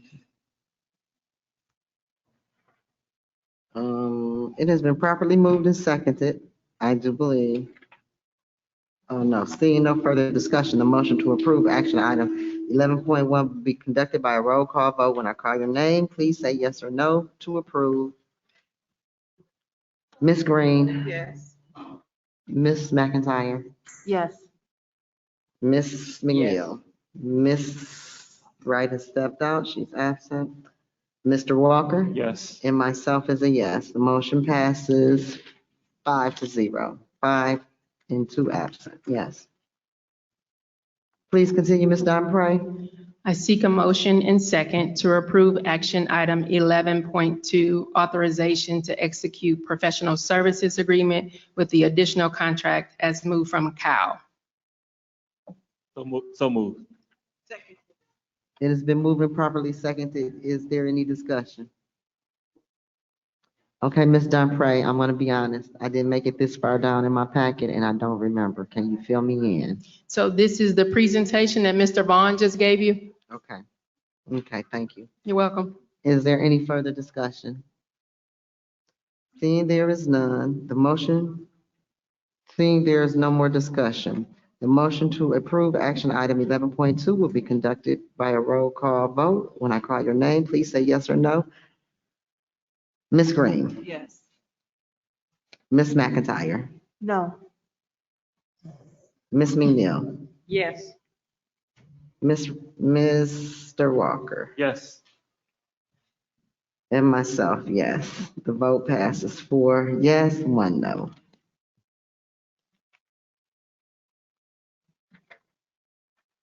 Please continue, Ms. Donpre. I seek a motion and second to approve action item 11.3, authorization to extend FY22 audit services contract. Second. It has been moved and properly seconded. Is there any discussion? And those are also Ms. Laura's ladies that she asked about the audit. Yes. Okay. No further discussion? Seeing no further discussion, the motion to approve action item 11.3 will be conducted by a roll call vote. When I call your name, please say yes or no to approve. Ms. Green? Ms. McIntyre? Yes. Ms. McNeil? Yes. Ms. Wright? Is it not here? I'm sorry. Mr. Walker? Yes. And myself is a yes. The motion passes 5 yes. Okay. Please continue, Ms. Donpre. In your packet are information reports. The check register is on pages 174 to 269. The balance sheet for June 30th, 2021 is on page 270. Your budget versus actuals is on page 271. And your EDAP monthly report is on page 272.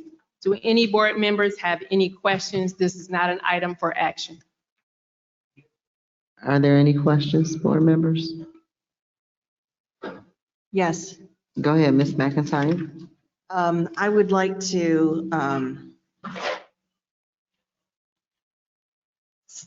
since we did not get a chance to meet to discuss this particular check register, is there a time that we would be able to go over some of the line items so that I can have a better understanding with you and I don't want to take up the public's time, but this is, I also wanted to say, I really appreciate the time and the effort that you've put into accommodating our requests to provide more information for these line items. It's a little more clear, and any lack of clarity is probably on my part. So thank you very much. You're welcome.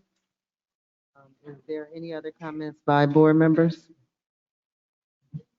Okay, continue, Ms. Donpre. I'm done. Are you done? Yes, ma'am. Okay, right. Oh, look. I ain't cooking like I usually do, y'all, tonight. I'm off tonight. Okay. I will now call upon Mr. Jones to present the academic committee action items to the board.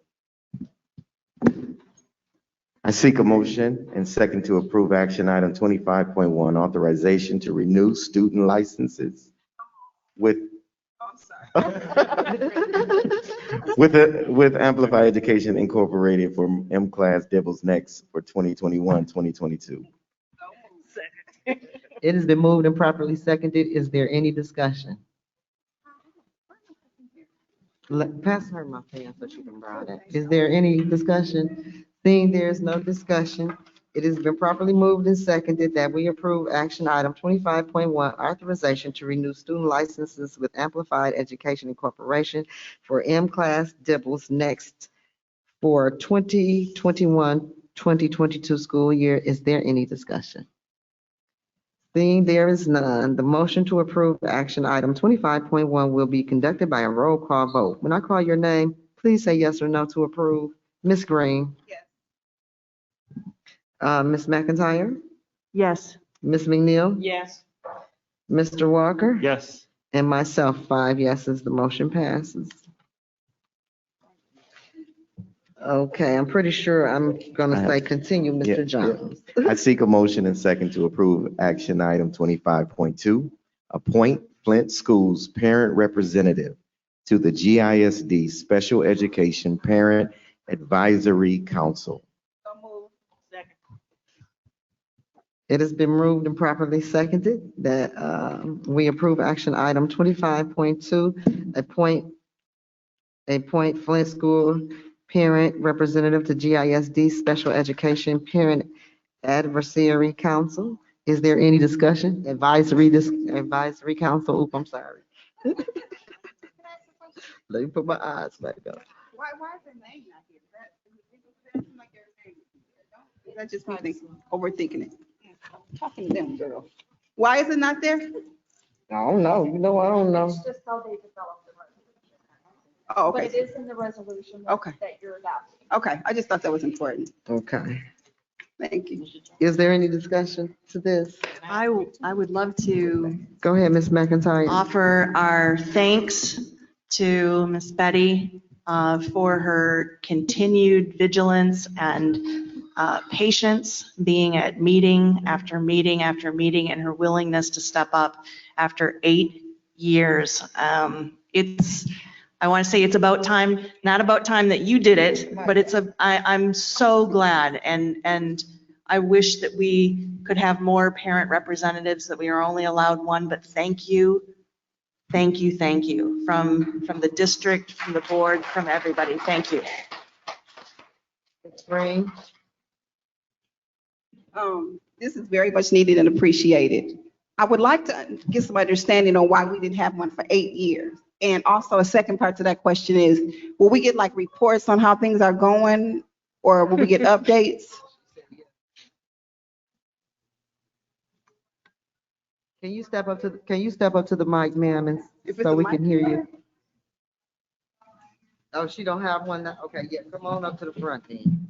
While she's coming up, Board Member Green, I can't speak to why we didn't have Yeah. one for 8 years because Right. there was another superintendent that was in place. I can only share with you that I do know that this school year, Melinda Carroll, the Director of Learning Support Services, and the parents developed a parent group that is specifically for these students, right? So that we can make sure that we're representing the students and the families in the best way. And out of this came the parent who is standing before us today to represent us at GISD. I just knew I couldn't see GISD throwing it up there for us, so I just wanted to see. Okay. I will be giving you guys reports at least once a month. Okay. Not only to the school board, but to the superintendent, the assistant superintendent, LSS, and to each of the schools. I plan on sending a report to everybody to keep everybody informed. And also, I plan on using social media to keep the parents informed. And we will also invite her back to share information with the board, if not quarterly, maybe 3 times a year. She can come back and give an informational update of what's going on. Is this strictly voluntary? Because she sounds like she's gonna be into a whole bunch of stuff. We very much appreciate you. It is a lot of work and it is voluntary. Yes, and hopefully we can have the parent group that was formed to support her in this work. I will be running that. Yes, yes. From now on. She will be running it. Yes, yes. So hopefully she can garner the support from them to help her. And is there anything we can do as a board? Is there anything that is in our capability of helping you? Just, if you can't think of it now, that's fine, but Not like, right just, at this moment. we'd really like to support you in any Right way. now, my main focus is at first going to be working on the mandatory education plan right now. That is being rewritten at GISD right now without a representative.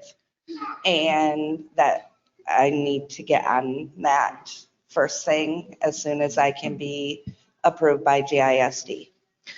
And one last thing, if I may, and I don't want to overstep my bounds or to be personal, but have you and your situation been taken care of? Is there anything you need from us as a board? Because I know that you've come before us before about us, your situation, and has it been rectified? Has it been remedied? Not entirely. There's still a lot of issues, and there's a lot of issues with special education here in Flint, and period. Not just for me, but for all the special education students. Right. Just this week, just yesterday, they tried to give me less than 24 hours notice for an IEP meeting. And that is not acceptable, and I would not accept it. And I made that very clear. But I'm somebody who can stand up for myself, and there's a lot of people who can't. So I plan on helping people and helping them be their voice as well, because that needs to change. Awesome. Thank you so much. Thank you. Is there any further discussion? And seeing there's no further discussion, the motion to approve action item 25.2 will be conducted by a roll call vote. When I call your name, please say yes or no to approve. Ms. Green? Yes. Ms. McIntyre? Yes. Ms. McNeil? Ms. Wright? Mr. Walker? Yes. And myself, 6 yeses. Motion passes. Continue, Mr. Jones, please. That's all of the. That's it? Yes. Okay, because I got some more scripts, so, okay. It's your informational piece. Yeah, I know. So do the informational piece now? Okay, all right. All right. So we're going to try to move expeditiously to go over the education recovery plan. I'm going to provide this to you in email tonight so that you can go over it yourselves. So the state provided a blueprint for recovery in their advisory team. And there was 5 areas that they focused on. The good thing, board, is that you've already focused on these areas in the safe return plan to go back to school for scholars. So most of this work has been already started. And so we just want to give you some of the points of what's about to happen when we go back to school. Face-to-face instruction for all of our scholars, and also online learning, an online learning option for our scholars, which is 100% virtual, and that is through the GenEd online learning portal. Our K-8 scholars will be provided services through Lincoln Learning, and our 9-12 through Edgenuity. Registration will begin the first week of August due to the catalog not being available until the first week of August. Our wellness team is going to continue. We're going to continue to have our nurses and medical assistant staff in each FCS building. We will have social emotional supports, grief groups and circles will be held several times a year. Trauma restorative practices will continue. Mindfulness interventions will continue in our schools. Recess for our scholars, and we're going to definitely try to avoid withholding recess for discipline reasons. CRIM planned activities, targeted wellness interventions during district intersessions. Academics focus on literacy through our My Kid plan that we talked to you all about. Our focus this year is literacy. How? Through our FCS, formative assessment, cognitive engagement, and scholar voice. And on my left, you can see some of our literacy resources that's available to us.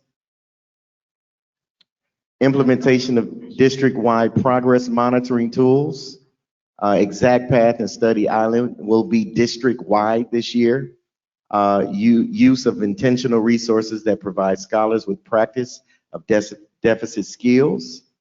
Early assessment implementation. We normally take our NWEA and DIBELS tests in October.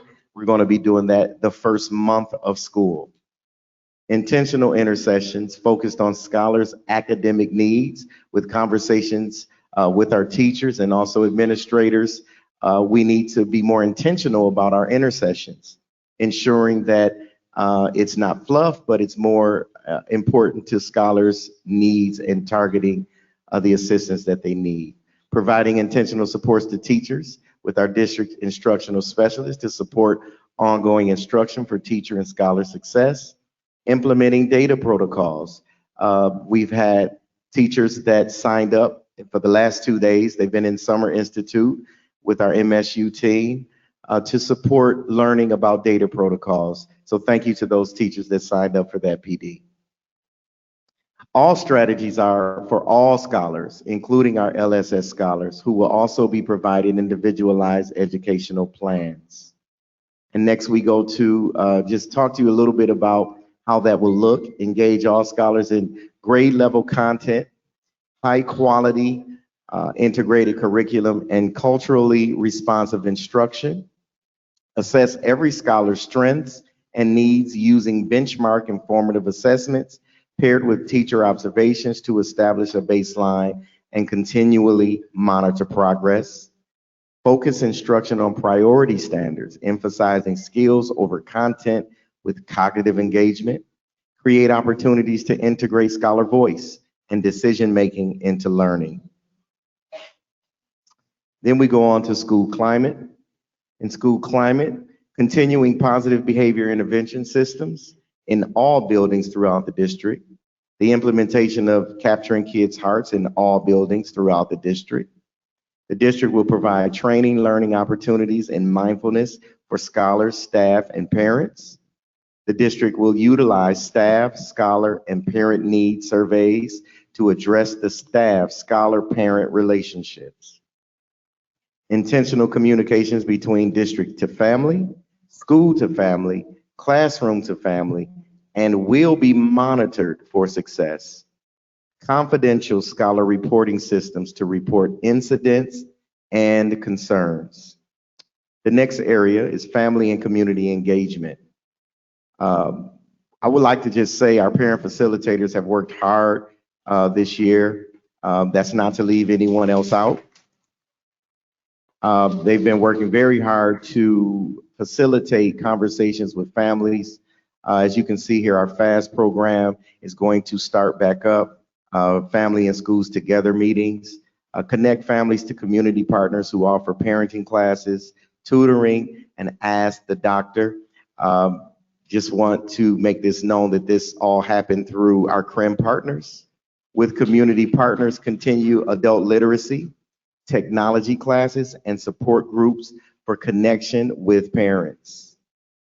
Continue regular communications between school and home, such as a monthly calls from teachers, home visits, parent facilitators, and our wellness teams, weekly newsletters, etc. We're conducting wellness visits to families that are unable to visit due to COVID restrictions. Receiving and exchanging devices will continue. Robocalls, newsletters, one-on-one scheduled meetings with school administrators is going to be a must this year due to the loss and the pandemic. And academic family nights will continue with our scholars. And last, our post-secondary. All scholars will complete an EDP to determine job skills and interests. All scholars with an IEP will have a post-secondary transition plan with identified goals and outcomes. partnerships with Michigan Rehabilitation Services to assist LSS scholars with dual enrollment with my community college. Opportunities to attend Genesee Career Institute. Options for scholars to obtain credit by testing out of a class. I would just like to thank all of our stakeholders, our teachers, paraprofessionals, our behavior specialists, our maintenance teams, everyone, our administrators, everyone who's making this happen for us. Without you, we could not impact the lives of our scholars. Thank you, board members. Thank you, community. Thank you, Mr. Jones. And before we conclude, I'd like to make a couple motions. One of them is that we repair the parking lots over at Brondale and Holmes, fix the leaking roofs, and let's get some paint on the walls as soon as we can, because we have these funds. If we will not fix our parking lots and roofs now, when will we do it? So I move that we fix the parking lots, the roofs, and put some paint in there. And I need some support. Support all day. Thank you. Is there any further discussion? At this time, I'll take a roll call vote, signifying by saying yes to approve or no to disapprove. Secretary Green? Yes. Ms. McIntyre? Yes. Dr. Joyce McNeil? Ms. Wright? Mr. Walker? Yes. And myself is a yes. 6 yes, the motion passes. Yes. Thank Brunel at home. Excuse me. Madam President. Yes. Oh, and lighting for the parking lot, solar, if we could, because it's dark over there. It's very dark. No, it's supposed to be all the schools. Okay, well, all the schools. I make the motion for all the schools. Hey, all the schools. Let's fix them up. Okay, Ms. Wright?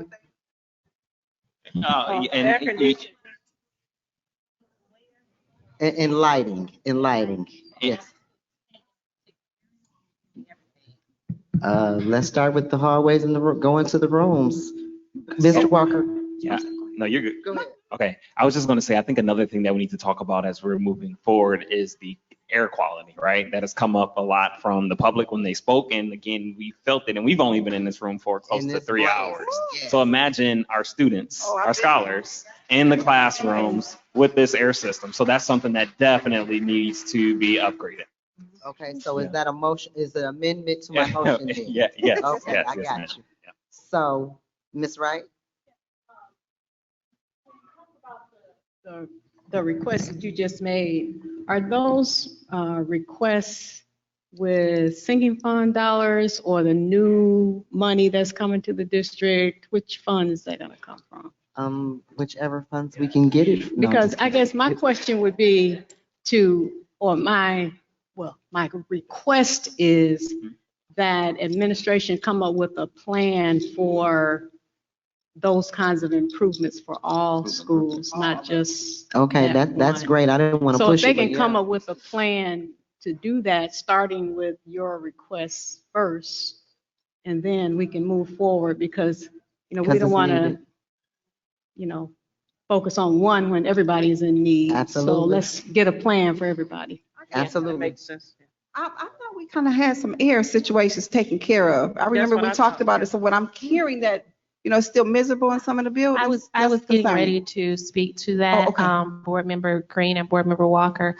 So JCI is currently working on putting air in 9 schools. So prior to me, the former superintendent brought a plan to the board for 9 schools. It did not include Southwestern and it did not include DTM. Right. Okay, so I have asked JCI to come to the board in August after meeting with you during my one-on-one, because board president and I set the agenda together, to come to the board meeting in August to give the board an update on where they are. A lot of the schools they are finished with. Some of the schools they are still working on, but I do want to make mention in that plan, the air is 2 classrooms only. There are some spaces that will not have air. Okay. And so what I am currently working on, many of our school buildings have the window air conditioners that were donated by Home Depot and other places. So seeing if so we can remove those and this is not my idea, this was a brilliant idea from a teacher. I want to make sure that I give that teacher credit. Even though she told me not to, and she told me not to mention her name, but removing the window air conditioners and seeing if that are currently in the classrooms, because those classrooms will have air, and putting those window air conditioners in spaces such as offices that will not get air, but they still have the window outlet so that we can put the window air conditioner there. Now, there are still some spaces that we haven't worked out yet, such as the auditorium, because the auditorium does not have an outlet for a window air conditioner. So we're still trying to work through some of those pieces. Okay. Southwestern, and this came from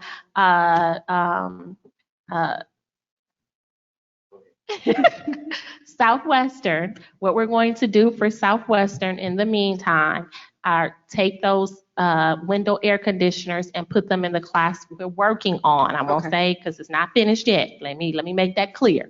We're working on removing window air conditioners and putting them in the classrooms at Southwestern. Okay.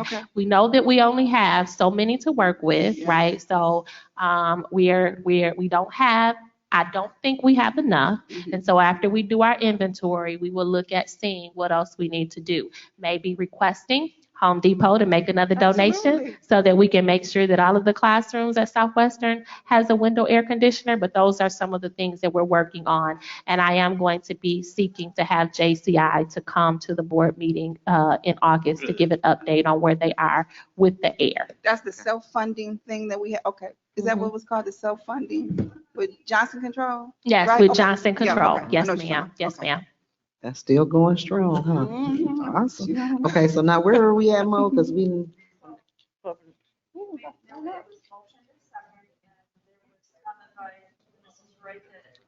All the buildings. Okay. So that is, the motion is to come up with a plan for all the schools to repair parking lots, roofs, get air, and do lighting, solar lighting to keep our bills down. Is the motion on the floor now? So can I get another second, because we've kind of changed it? Second. Okay, it has been moved and properly seconded, and I'm moving it and it's been properly seconded. Is there any more discussion? Seeing there is no more discussion. Oh, let me just. Go ask ahead. you. Go ahead. So I. Right. Go ahead. Clarity, Mo, does she have to take another vote because it was changed a little bit? Yes, we finna take a roll call vote now, yeah. Mhm.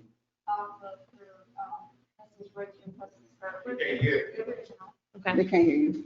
Okay, all right. She's just saying that it has to be revoted because we've changed the motion so much. So we're gonna take a roll call vote. I got a question. Go ahead, Ms. Okay, so I know we start the school in early August, and we have a limited amount of time. And I just hope that we can get this done before students return to the buildings. No pressure, but I'm hoping that we can do these things, so we can get those babies with some shiny floors like we was used to going to school. Girl, loved them. So I'm hoping we can go back to that. So let me say we will have shiny floors. That we will have. But as far as this list that you guys just voted on, that's not gonna happen in 2 weeks. We will figure out a plan to attack it, as well as a plan of how to make it happen over intercessions, as well as some of our holiday breaks. Yep, that's fair. Thank you. Okay, and last but not least, I would also like to make a motion, so I'm moving that we get Mo an assistant because Mo does all of our scripts, everything. She be overwhelmed, and yes, we get our packet late sometimes because she has to do everything. She lost her assistant because of our budget. Now that we have a new budget and new funds in the area, I move that Mo receives an assistant. Second. Yes, now that it has been moved and properly seconded, is there any discussion? Okay, let's take a vote. Laura McIntyre, Yes. Yeah. Oh. the, We're voting on you getting an assistant, and Mo picks her assistant whom she can work with. Right. And now the motion has been passed and properly seconded, and we're taking a roll call vote. I'm starting with Ms. McIntyre. I said yes. Yeah, yes. Yes. Yes. Mr. Green, Ms. Wright, No. Adrian Walker, Yes. Yes. Ms. McNeil, yes, and it's a yes for me. The motion passes, 5 yes, 1 no. Motion passes. And I'd like to make a motion. We've had several requests from the community about having, thank you, Mr. Jones, for your presentation about, everything that we look forward to seeing in the coming year. But we've had several community members request to have input into the ESSER dollars, into the COVID dollars, into all of the influx of money, to the strategic plan. And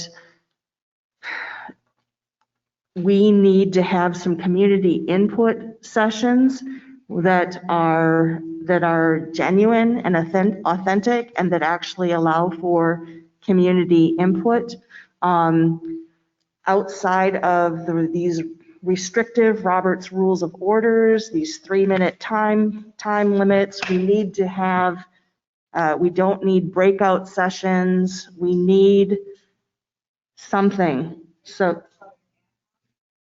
no, I'm not talking about it. We need to have community listening or input sessions in some way. We have, Excuse me, that's what we're doing over here and in we have, community relations. she does the community relations. That's community relations, Ms. Laura. And that's on the schedule to do, as well as work with a committee, like some type of ad hoc committee, and Okay. then we'll be reporting out to the community. That's community relations.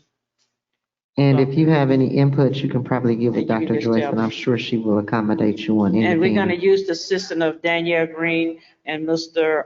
Walker to elaborate on ESSER funds and where we at, because he's very thorough in it.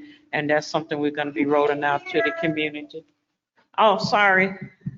So that's what we'll be rolling out to the community, do community relation. Mr. Adrian Walker and Danielle and I, not just me, but we know that he has the expertise. And so when we get everything together, we're gonna meet with the community and have a forum. And that goes through community relation. Okay. I Ms. gotta- Green? It's on something different though. So Mr. Go ahead, Mr. Walker. No, go ahead, because mine is different too. Okay, so I just want to make sure we're making it clear to families about the urgency to get the electronic devices back into the Oh, district. yes. We need to make that sure, clear. I talked to Ms. Murphy in the hallway when I went to the bath. I didn't even go to the bath. I was going, but I didn't make it because me and her were having a conversation, and she let me know that it's some struggles getting those things back. Families need to understand that we need to get those things back, and if we don't, the consequence of that, we need to be really, really transparent about that. Because I'm getting a lot of calls from parents and families telling me different stories. But as she explained it, it makes all the sense in the world, but we need to make the robocalls. I'm not sure if we can get involved as a board and contact some families and let them know the urgency and how important it is and the consequence of not returning those devices. Absolutely correct. We principals have done robocalls. I've done robocalls. Sad to say that we've even had to report because of the federal government. We had to report it to the police. Right. Our liaison is currently working with families that have not turned in those devices. We have not stopped, even during summer school. They've been trying to collect devices.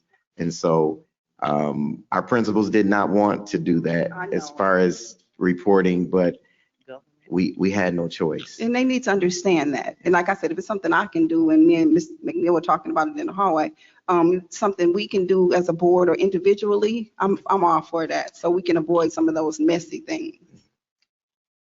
And we just need to continue doing what we're doing and talk to the community openly, and just like you're having your meetings, your town halls, if we can use those, meetings to ask our parents to, because we have new devices coming, right?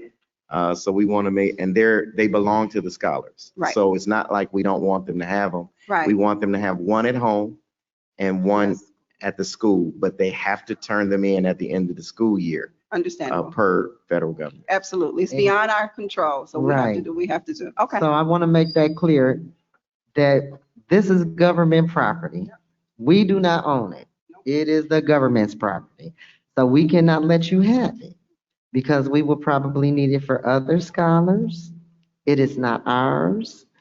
And we don't want to take that type of approach, but we don't have any other choice. So we're asking that if your student, somebody you know has a device and has not returned it to the district, we're asking you to please ask them or Right. share this information if we must have those things back. And Thank you. even if they're damaged, they Yes. say, just turn them back in because we need to account for those things. And If we they're- can get them repaired probably. Yeah, don't you but worry about that. Just bring turn them them in. back. Home visits were done for everyone that did not turn them in. Yes, we've done home visits in every building, and some didn't yield results. So yeah, we need to make sure the community knows that, because the calls I was getting didn't say nothing like this. And people don't know the efforts we put in to get them back without going to the police. So we need to make sure the community knows. Thank you. Is there any other comments from the board? Okay, go ahead.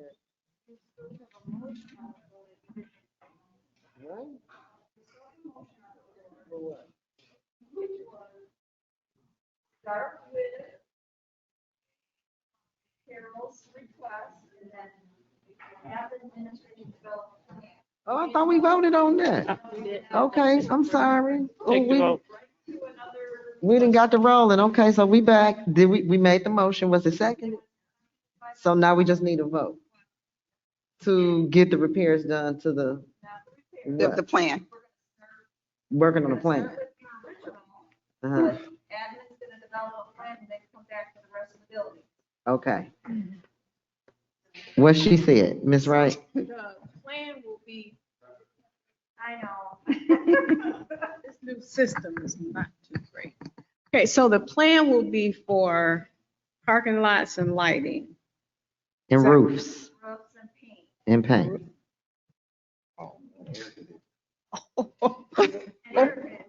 Yeah. Well, we need a plan. for it, Eventually, so- look, eventually not, So if that's the plan, yeah. Yeah. okay. So, For all schools, yes, not just for one. okay. Starting with Brownell Homes first. Yes. Then we're developing a plan for the other 9 schools. Correct. Wait, Yeah. shouldn't we start with the ones who don't have air, like Southwestern and DTM, who don't have any of the air? That don't have air, they will probably. Probably what? You know what I'm saying? And when I'm thinking, when I say start with, I mean the units you were talking about. Seemed like we would start there, and while we're there, evaluate for paint and roofs and all, you know what I'm saying? Does that make sense? I Or mean, is it that's just me? fine. I mean, it seemed like we should be able to put some air in and then Right, the get the units you were busting it talking down. about. But if we let them do the plan, Right. they'll figure all that out. Right. Well, I'm just saying, Okay. since Southwestern and DTM do not have any air, as you said, and the units are being moved, to the best of our ability, we can evaluate while we're there for the paint and the, you know what I'm saying? I'm just saying that just make more sense to me. So I'm just suggesting. They need a parking lot too at Southwestern. parking I lot ain't too. kidding, golly. We finna step it up. Okay, so now we have a roll call vote that needs to be taken for the administration to develop a plan to get these things done for the district. Is what we're voting on, right? Thank For you. the other 9 schools. Yeah, because we voted on that. Okay. For the other 9. Okay, that's why I thought I said it. Okay, so now it's on the other schools. I'm gonna start with, Ms. Green, Yes. Ms. McIntyre, Yes. Ms. McNeil, Yes.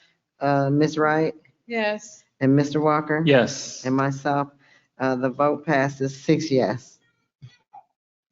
Okay, before we adjourn, I would like to ask if there is anyone in the public that would like to address the board to please come forward to the podium and state your name and address before you begin speaking. Is there anyone that wishes to address the board?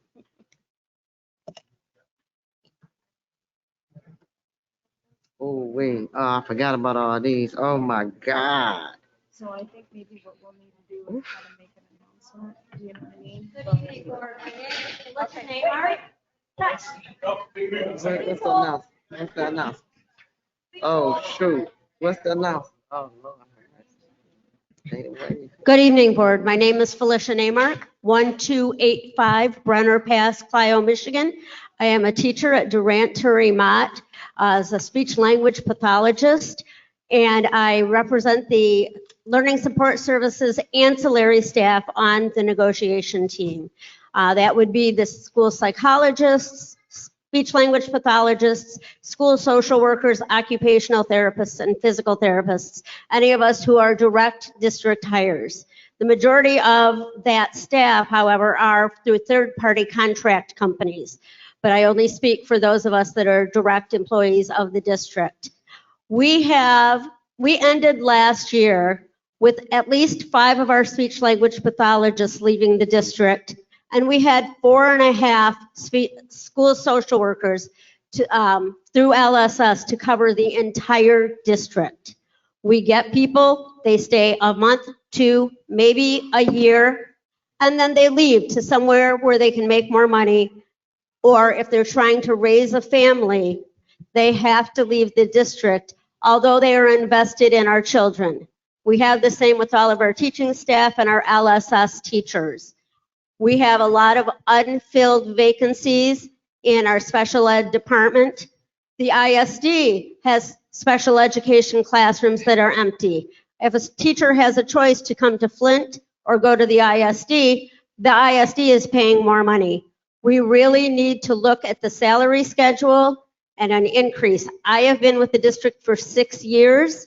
I have had one small increase in that time. And I know others, as it has been mentioned earlier, who have gone years upon years without a raise. Please bring some offers to the negotiating table. Thank you. Thank you. My name is Cynthia Nicholas. I reside at 14211 Charter Oaks Drive. I sent a letter to the board and I asked them to read it tonight. They did not read it, so I'm going to read it to you now. Oh. I'm a teacher in Flint schools. At the time I'm writing this letter, I just finished listening to the COW meeting from July 14th. I want to say I'm totally offended. First, the comment that teachers did not and are not doing enough PDs in which to learn apps and that future bonus opportunities need to be looked at, as it may not be deserving. I sat around a table with 12 teachers when the pandemic hit, and overnight we figured out a way to teach online. During the pandemic, and I cannot name a teacher who did not do the same, delivered to students' homes books and supplies. Phone calls were accepted day and night. Rewards for attending class online, Christmas gifts, birthday gifts were delivered to homes. All this boosted students' attitudes and helped relieve their stress, if at least for a moment. I worked diligently and extremely hard during this time, as I did my colleagues, going to homes and assisting students and parents with getting online. Teachers struggled. We have families as well. My nephew contracted COVID during this period, and a great friend with 3 children under the age of 5 lost her husband to COVID and required support from friends as well. My teachers worked second jobs. This was not available during COVID in most cases, so stress was high for teachers who depend on that second income. I sat with a teacher whose internet was shut off due to non-payment. Times are tough. We finished teaching that day off my hotspot on my phone. The district did not reach out to us to see if we were okay. They just reminded us to reach out to parents and students. Teachers leaned on each other. Second, it was stated that Flint schools needs help and that going through certain details to get things done, it is preferred to have a non-union worker working with this person to get things done without having any hoops to go through in which to make decisions. As a professional administrator, holding a teaching license and an administrator certification, they should be part of the union. If that job is being created and it is important enough, if the decisions being made are for the best, there should be no fear of the union. Finally, there are great teachers in Flint schools, but we are losing them faster than gaining them. I am tired of working alongside uncertified individuals when I know our students deserve better.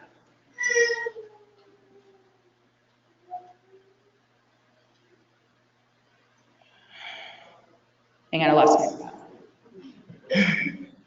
Let me reiterate, our students deserve the best, and that means certifications across the district. Teachers are tired of sitting back and being disrespected in many ways, but the 2 I stated this evening are huge. Our teachers are working the best they can during difficult times, and being told we may not deserve a bonus for outside of working hours is just an You do not know what our personal lives are like. Let's be honest, teachers have not even received the cost of living raise in how long? You want to record bonuses? Unions, we should not be cutting out the union to get things done quicker without any hoops. Our students will do better with teachers that are respected.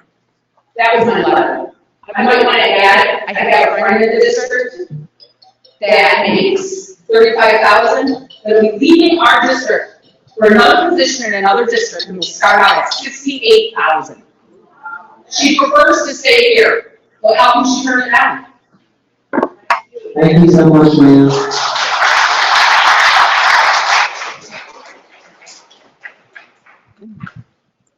My name is Kelly Monnerland. My address is 1419 Blueberry Lane. I am here today to speak on behalf of Youth Quest and the community ed program at Nethercutt and all these schools. My kids participate in these programs, and it has been such a delight to me because I moved my kids to Nethercutt, and Miss Black, she is such a wonderful person. She, like, I don't know how to explain it. Like, she observed me. She's seeing what kind of like a personality I had. And she came, she knew what type of approaches I took to like come to me and get me involved. And she got me involved, and I seen like what they do for the school. And my kids love the program. And living in the Flint area since 2002 actually. And I grew up in Beach. So I came here because of my ex-husband and lived in this area because of him. And I put my kids in Flint schools because he went to Flint schools. His parents were teachers in Flint schools. And so knowing that, I wanted them to have that same experience their dad had. And I lived in this area way too long, and I see downhill. My older kids out of Flint schools. And my twins, I put them back in because of a teacher at Dora Ryder, Miss Martini. I wanted my kids to experience her. And which now I moved over to the Nethercutt area, and I've come over here, and it works for my twins because of the situations they got going on. It works for my twins, but to be brought into a fold that is family oriented, where we're taught as growing up, it takes a village to raise a family. They are my village because they not only they work with my twins, they know one of my twins' handicaps, they work with him and they give them enjoyment. And that knowing that they also help me as a person who's socially awkward, who likes to just stay inside, she's brought me out of my shell to get involved and speak with all the other parents and involve myself with the school and the community. So to take that away because of y'all transparency issues, you're not thinking about our kids, you're hurting our kids because y'all can't figure out y'all issues that y'all need to figure out without hurting our kids by taking a program away that they actually benefit from, and the parents as well. But our Ms. Blakely and the community ed and everybody that's part of that program that are adults, they're part of our family too. So we have to look out for them too to say what's going to happen to them. They're going to be missing out with our children, and she loves her job. So to take that away, I'm asking y'all to really consider how y'all deal with that and really consider that y'all hurting our kids, not just yourselves, but it's really affecting our kids. And that should be the most important part. So figure out your transparency issues that y'all got going on, but don't let our kids be affected by it. Go about it another way, but don't take that away from our kids. That's all.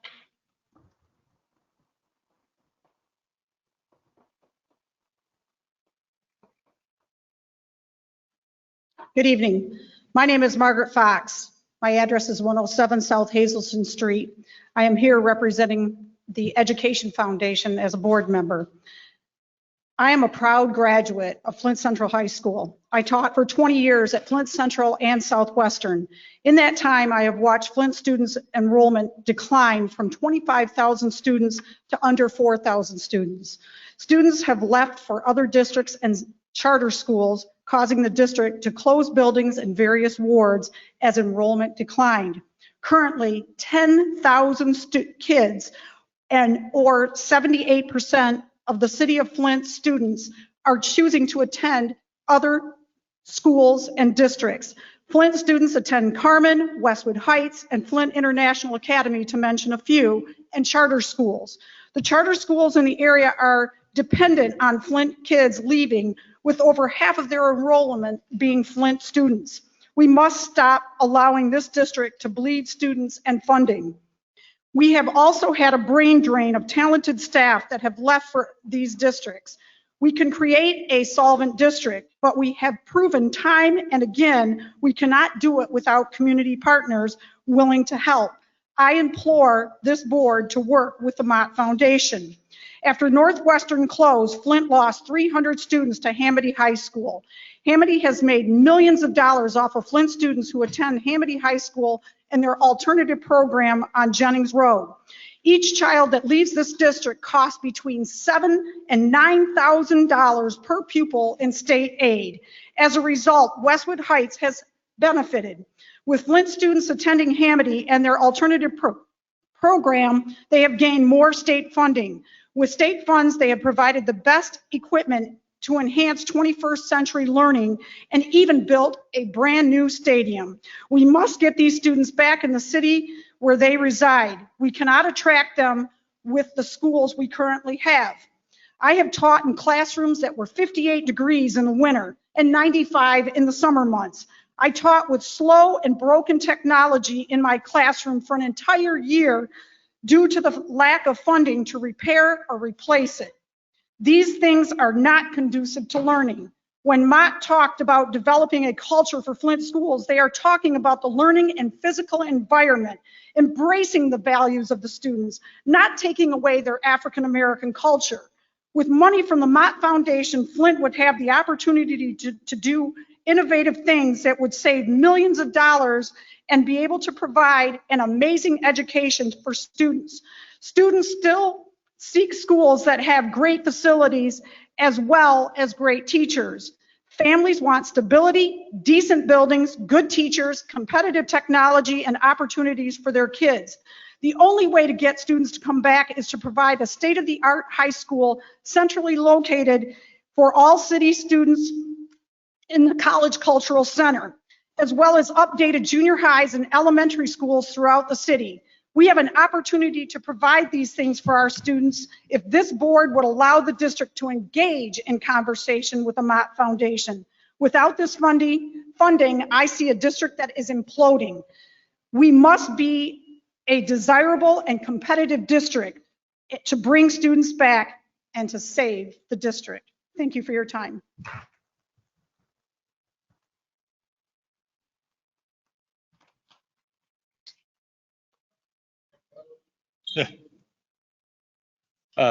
Good evening, or almost good morning. My name is Joe Ufinger. I reside at 2299 Delwood Drive. I taught for 39 years in the Flint school system at Central High School. Both my daughters attended school in Flint, kindergarten through senior high, and graduated from Central High School.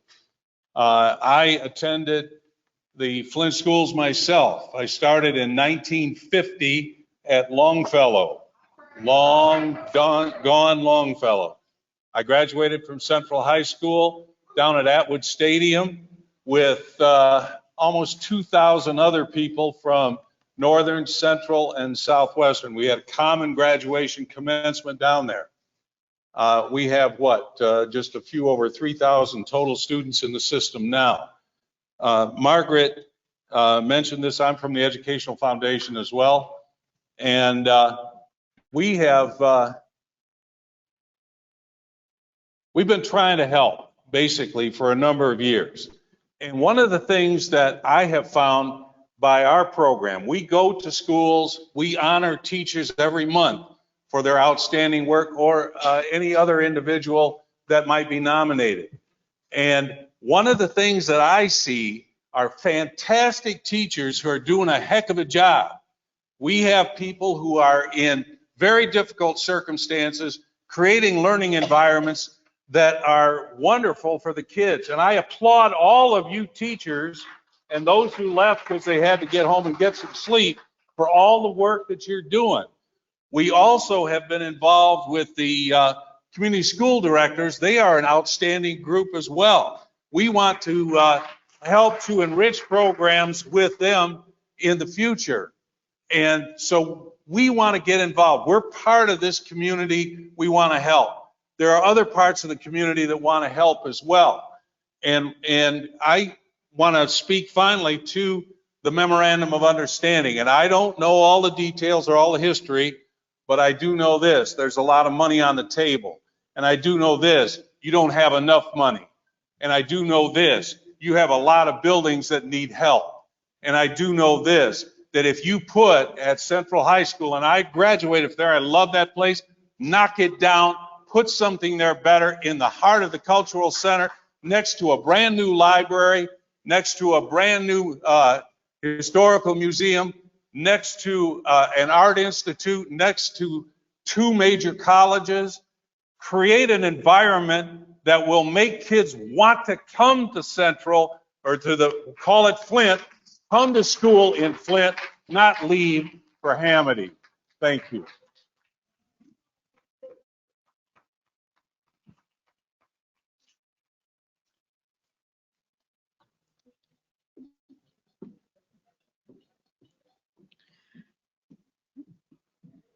Good evening, board members. I'm Lauren Haleli Zembo, CEO of the Crim Fitness Foundation.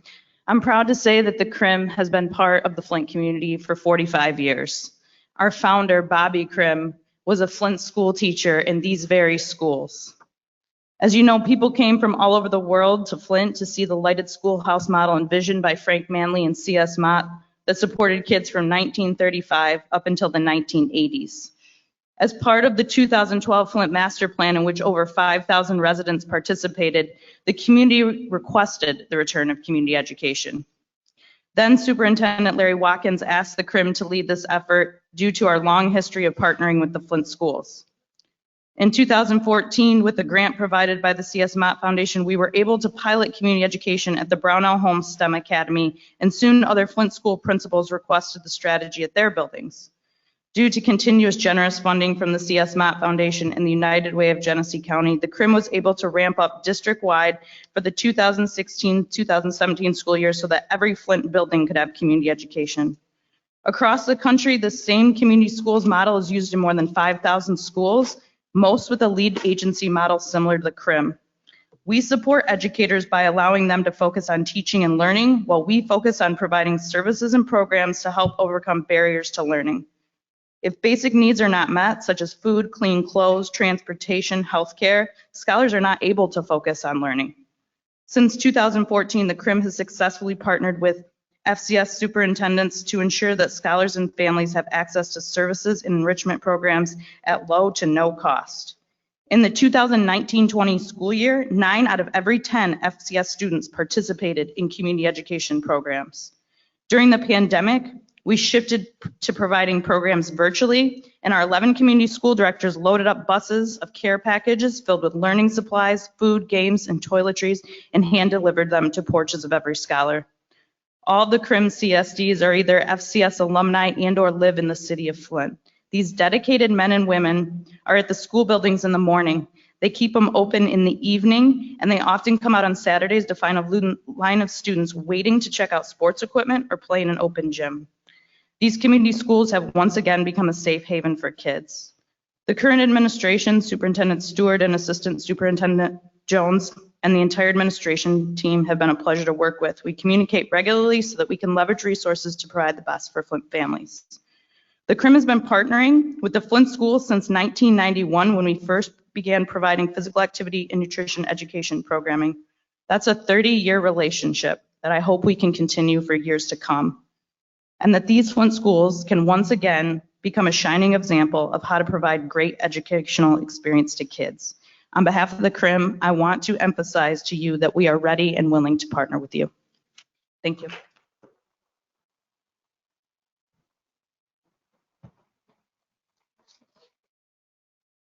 Claire McClinton, West Jameson Street in Flint, of Flintstone, went to Flint schools and all the rest of it. And I have a question. Would a partner pull the plug on a program that you love? Yes. Nobody on this board voted to pull that plug on the program you love. The superintendent didn't decide to pull the plug on the program you love. The Ridgeway White at the My Foundation pulled that plug. That is not partnership. When a partner take over your assets, you don't have a partner. You're being controlled. Now we need to figure out who our friends are and who our enemies are. The $100 million that's coming in here, the programs that you talk about, that you love, that's doing good for your children, you need to put that on the agenda and make sure those federal dollars, our money, get used to expand and keep those programs alive. That's how you keep your program not depending on one man to pull the plug on you. Let's understand who we dealing with. And listen, let's not play. The My Foundation is not all that. It's got a checkered past. The My Foundation got a checkered past. Bill White, Ridgeway White, Charles Stewart Mott, they fought against the unions. They promoted and perpetuated segregated neighborhoods and schools in this town. Don't get it twisted. Now, that doesn't mean we don't want help and all that, but you do not depend on these foundations to ensure your children get a good education. Get it right. Thank you. Thank you. Thank you.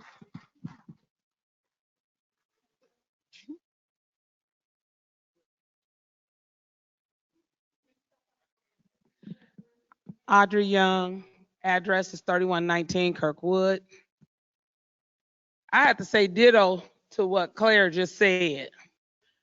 Just a personal experience. I'm just going to say it like this because I got to say it to both the school board and to the supporters that's out here. We have some of the most fabulous teachers. I have to say that. I've worked with many of the teachers. Not any of you all in here, but I've worked with many teachers for a long time. I'm an occupational therapist, so I'm in the classroom and I see stuff. I've known some of the school board members for a while in the community being activists and know what their heart is like. So I know what it is that they're bringing to the table. They're not trying to cut off programs. They're not trying to stop things that's happening for our children. I have a daughter who worked at the school board. And I can say that. She worked for Youth Quest. She worked for AmeriCorps. And she told me they didn't get paid hardly nothing to work and they gave a lot of hours. But she got a big heart. But I can also tell you my foundation tried to keep her from getting her grants and funding for a program she wanted to bring in for the youth. Myself, we all are volunteers. We volunteer and willing to volunteer. We know we volunteered last year right before COVID hit. And we were in the schools several days out the week up at Northwestern. We didn't ask for a dime for it. So we know what goes on in the school and some of the behavior problems and things like that that's happening up there. That's out of the door. But they did not say cut off the programs. They said if you want to bring the programs here, we need your money or we can use your money, but be transparent. Don't come in with some other kind of objective or something else that you're trying to do. If you clear and you transparent, don't have a problem putting everything they need to know in those papers. And if they ask a question, you wouldn't get defensive and you wouldn't pull your money to hurt the children because you can't control them. So that's ridiculous. Don't put it off on the floor up there that says, no, bring us the correct information so we can sit down and talk about it. Would you go in and sign yourself on the dotted line for a car and don't even know what's in the contract? No, you would be a fool if you did. So they're not going to be foolish like that. So don't get mad at them because they refuse to be foolish. And if you would buy a house or anything without knowing what's in there and what the intent is of the person that's loaning you the money or giving you the money, then you would be the fool too. So don't say that they're foolish and that they holding the children hostages. It's the Mott Foundation holding our children hostage. So you got to stop that. Think about it. Sit down and have a conversation with them and find out what it is, why they're not doing it. Don't listen to what other people are telling you. Go ask them directly, because whoever fed y'all information, they fed y'all the wrong thing. Thank you.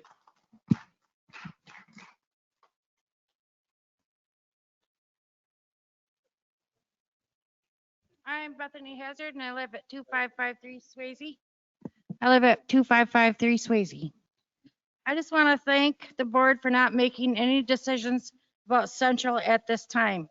Mr. White refused to give the school board the memorandum of agreement to look over and wanted them to blindly approve a contract without knowing about his plans. We all know at one time that the School of the Deaf was owned by the people of Michigan. Now Mr. White owns this property and the state of Michigan pays Mr. White $2 million a year in rent on the property that the people once owned. Not only do we pay rent on this property, their family business, Lurvy White Ventures, was used to design and build the new school for the deaf. Public property such as the service center was taken from the citizens of Flint for building a school that is not a public school. A small amount of CRIM Foundation money was used for the after-school programs. Now White wants to pull that amount from the schools and is making it appear that these programs were fully paid by him when they were not. His actions of not giving information to the board and pulling funds when he did not get his way makes me wonder what his plans are for Central. Surely Mr. White will profit by building the new school, but will they also keep the property that Central sits on as they did the deaf school? I have questions. The people deserve answers. Is it White's intention to own the property where Central sits? Will Central become a private charter school? We already know his family will profit from building a new school, but at what cost to the people of Flint? Maybe a philanthropy organization run by the same people who own profit-driven companies should be carefully looked at before decisions are made. I am thankful for this board for sticking up for the children and the citizens of Flint. Thanks.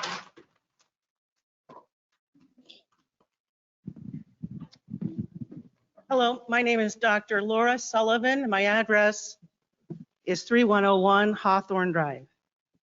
I teach at Kettering University, and I take students to third world countries to do water projects.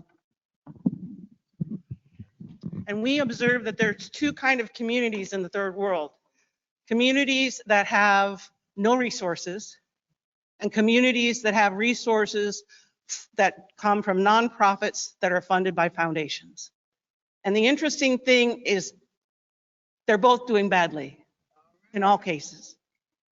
In all cases, the nonprofits are directed to throw business to companies in which the foundations have investments.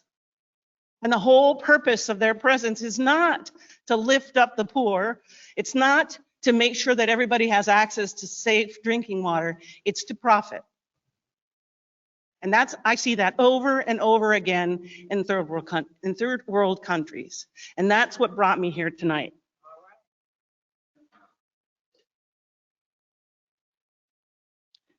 In those places, there is an intentional lack of transparency so that the people that live in those villages don't know that they have other options. They think that the options that they're presented by these nonprofits are the only options available to them. They're preventing from knowing all of the other things that could be made available to them. It's nice to know that we live in a society where decisions are made by people who are elected and not by wealthy foundations. We have a board that is elected that represents our intentions, our hopes, and they have courage enough to stand up and just asks for transparency. Who's benefiting here? In what way are people benefiting? And what other opportunities could we have? Just like Claire said, there's federal funding now. We're in a position now not to be indebted only to one benefactor. We're in a position now to be able to design something wonderful that probably includes programs that are outstanding, that are here now, that should not be taken away as a condition of transparency and saying thank you. I just want to applaud you for having the strength to stand up and be elected officials and work on our behalf. Thank you.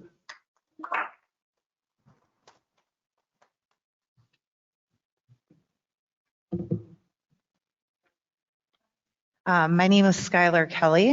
I'm at 1616 West Atherton Road. I'm not coming before the board because I want to talk about an MOU or the Charles Mott Foundation or any of this nonsense about the history of this or the history of that. I'm coming to you first and foremost as a parent because that's my number one and most important job in my life. I've been with Flint Schools and Youth Quest, both, for over 10 years. I started off at Washington Elementary. Sally Hogan, who was here earlier, was my daughter's first grade teacher. I spoke before the board at the Sarvis Center when you guys wanted to cut her jobs. I spoke on her behalf and she still had a job at the end of the day. Now I have two boys in Nethercutt Elementary, both in first and third grade. My role as a parent and educator I take very seriously, and I've been involved with every district or entity that has been involved in any of my son's educations, from G-Card, sitting on the parent policy board as trustee or as treasurer, now into Flint Schools where I integrated myself as a volunteer. I've seen it all. I've heard bad stories about Flint before I even came here because I'm not a Flintstone. I came from like Saginaw and Bay City and All Gray and other places, but I'm not a Flintstone. And I heard bad things about Flint. And as I've came through, I've watched you guys shut down school after school. I've watched technology. I mean, our parking lot in Nethercutt sucks, let alone the kids don't have anything to play on. I watch other places get things that are playgrounds for their schools, brand new things, and still, you know, we're sitting in the dark. But I've also experienced the good end of it. I've benefited from so many services that the Flint Community School and whatever the foundations are able to provide. My kids have been in Crim Sports, they've been in Youth Quest, they went to the big movie night where they had fun activities for all the kids, took up a whole large area, and it was all at no cost for my kids. And during this time of the pandemic, when my kids who are social people wanted to socialize, I reached out to Youth Quest and my kids were able to get that even though we were all sitting at home. The main focus is that we need to find a solution one way or another that keeps services going for the children. You guys say that you don't want the strings with Mod or whatever else. I don't know what's going on with that. That's not why I'm here. But I know that if they can't, you guys are going to have to, because if you don't, our kids are going to leave.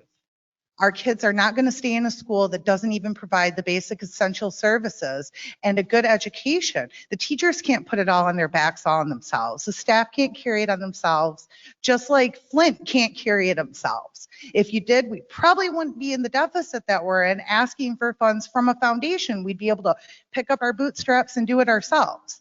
I don't care how much talking we need to come to get a good solution, but we need to worry about my kids. I don't want to have to worry about pulling my kids out of Flint Community Schools when they're done with Nethercutt. But if it's not going to continue to get better and we're not going to get any good services, that's what I'm looking to do, because I can't have my kids stuffed in one building at Southwestern where one year, how many of those kids sat in the auditorium with nobody there to watch them? I mean, There's no teachers. There's a shortage. You guys are missing so much that could make the school good. And if we don't keep up the good things in the school and find either alternative solutions for the funding that we can all agree on, you guys are going to lose because that federal funding ain't going to be there if there is no kids.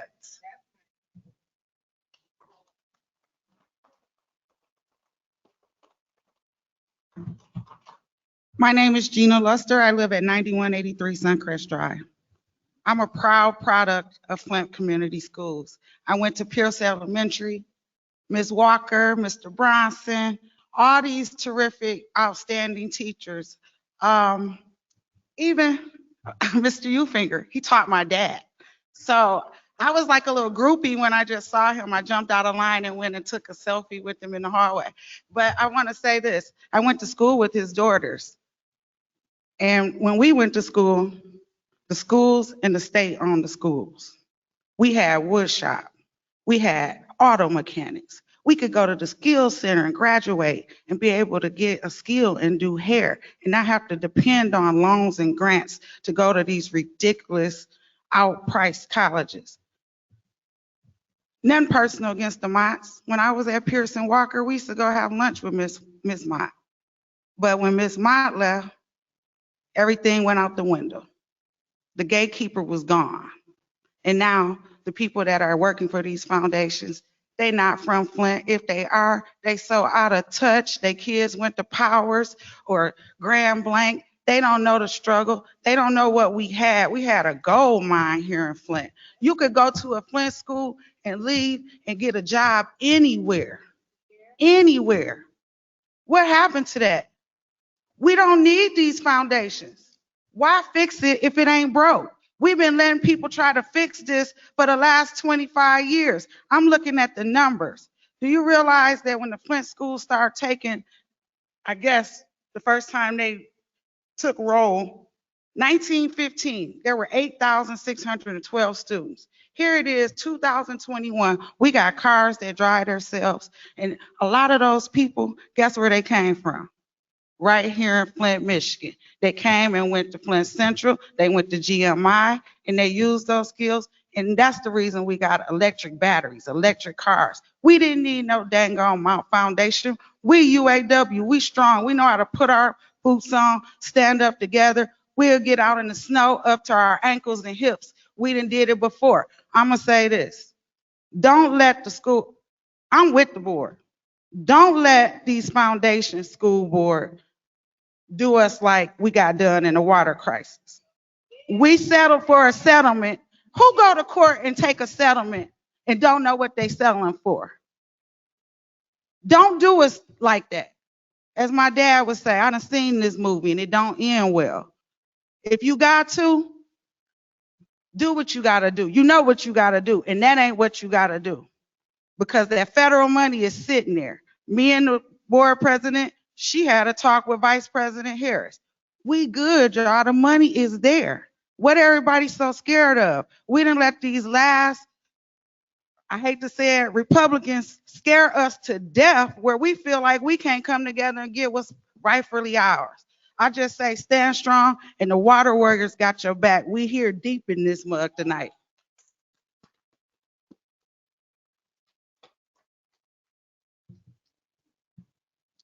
Hello. Whoa. My name's Keyshawn Wade. I'm a 2019 graduate of Southwestern.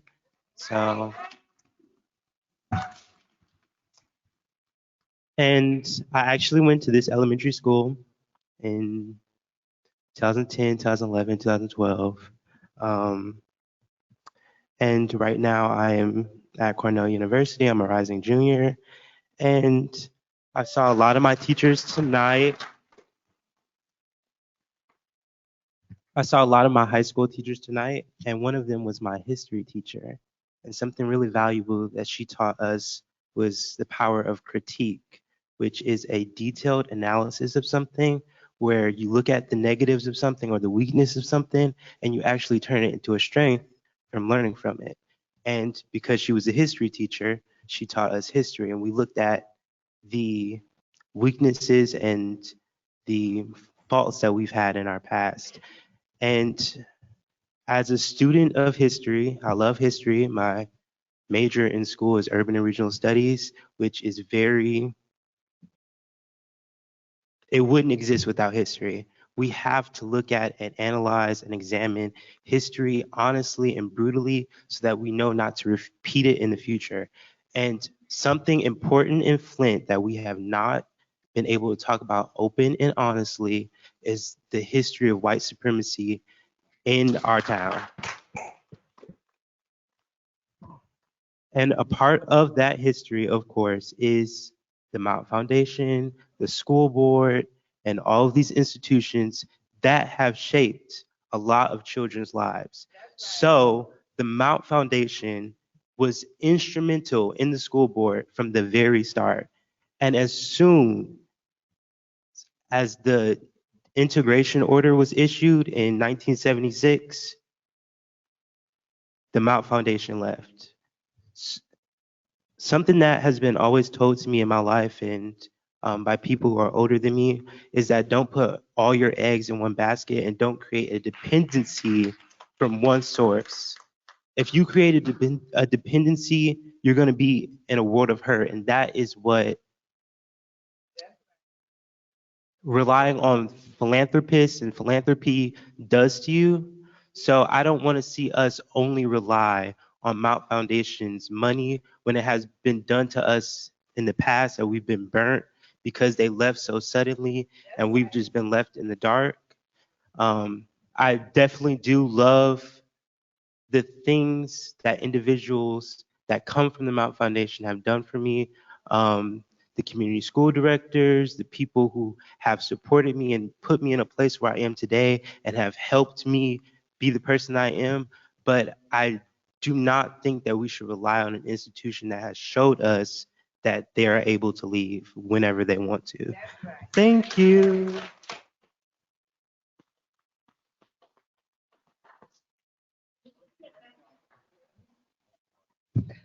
Hi, my name is Jolena Freeman. I live on Bayberry Lane in Flint, and I'm also, a student of Flint Central. And my kids went to Nethercutt. They also went to Southwestern Academy, but Southwestern Academy used to be a school that I always wanted to go to, but I wasn't that great of a student, so I could never go. But my kids finally got to go because there wasn't those same kind of requirements. And I was really excited, but sadly, my kids never graduated from Southwestern. We had a lot of issues at Southwestern, a lot of issues. I have 3 kids and not one of them have graduated. And I'm not going to say it's because they weren't going to school, but there was a lot of no teachers. They were letting the kids run around. When we went to go protest about it, we were called liars by the staff. And so, that's probably still on YouTube somewhere. And, I needed a lot of transparency, which I was not getting. I have a child who gets an IEP, and he's now 23. He is in his room and has been in his room for the last 7, 8 years since he was 16 when he left the school. And now he's suffering with severe depression and anorexia, and he is like disappearing on me. I don't know from day to day if I'm going to walk in there and he's not going to be alive when I walk in there. And I can't get him into no hospital because he doesn't have commercial insurance or cold hard cash. So one of the top things that needed to be addressed, which was mental issues in school, was never addressed. Every time I went in there, the teacher was overwhelmed with a lot of kids in an office that was probably like very small space, and he was expected to see these kids every day, all day, and they were constantly being sent to him. And so I don't know where we got lost. I really don't know. But I feel like if I would have had a lot of more information, if the teachers were transparent with me instead of trying to take my son out of the high school and send him over into ALA without my permission, then, I don't know, maybe I could have been able to address some things a lot better. But I'm just saying, We need transparency. I don't understand why Ridgeway White won't allow the students to have these funds because he can't meet with just Anita. I don't understand that. That's what I read. That's what he wrote on Facebook for everybody to read. So I know I might not know a whole lot about what's going on behind the scenes, but I know what I read, and I know he sounds like a big baby. How are you going to say, I'm not going to meet, or I'm not going to give you guys the funds because I can't meet with this lady by myself alone? Why do you need to meet alone? And if you guys are worried about Mott failing the kids, they've already failed us, because look at all the kids who are not here, whether they're in another school somewhere or they have dropped out. Because there's no education for them. There's no teachers who was willing enough to care. You know what? When I was going to Mott Adult, do you know who was one of my saviors? It was Betty Ramsdale.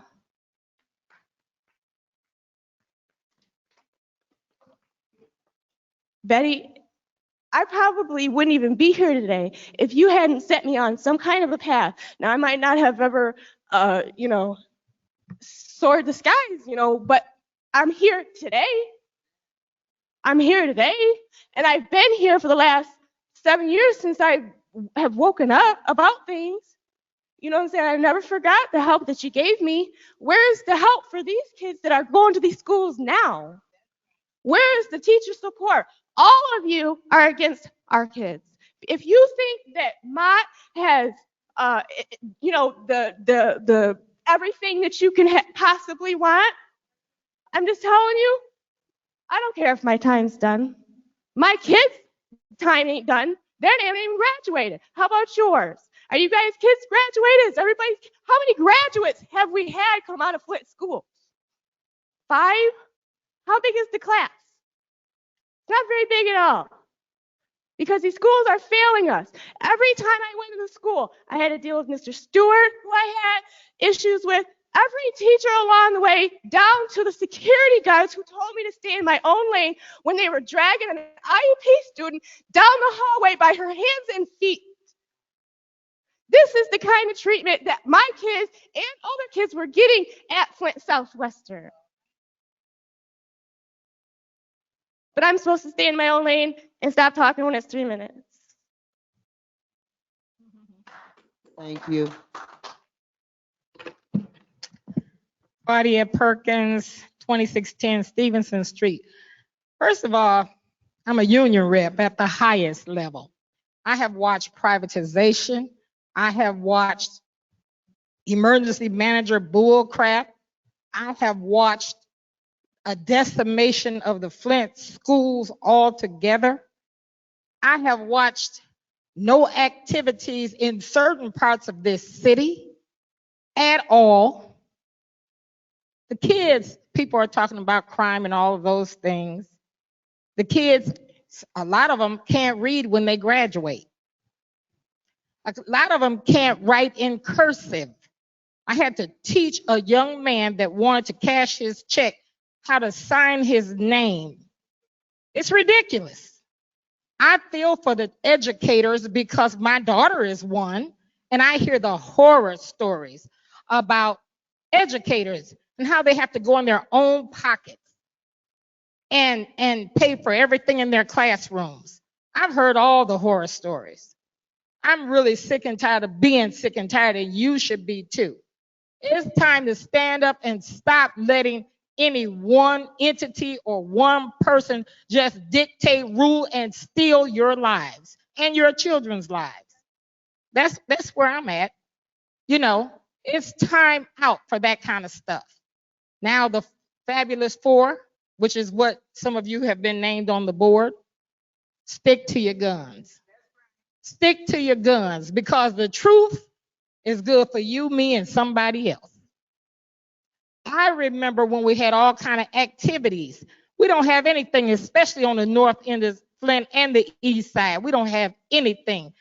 Why are all of our schools closed up and everybody else's is open? Why don't we have decent curriculums? I'm really pissed off about that. The curriculums, it's just ridiculous. Something has to be done. You all need to rewrite the curriculums in the school system, and you need to open up some more schools on that north end of Flint. That's what I got to say. And God bless America.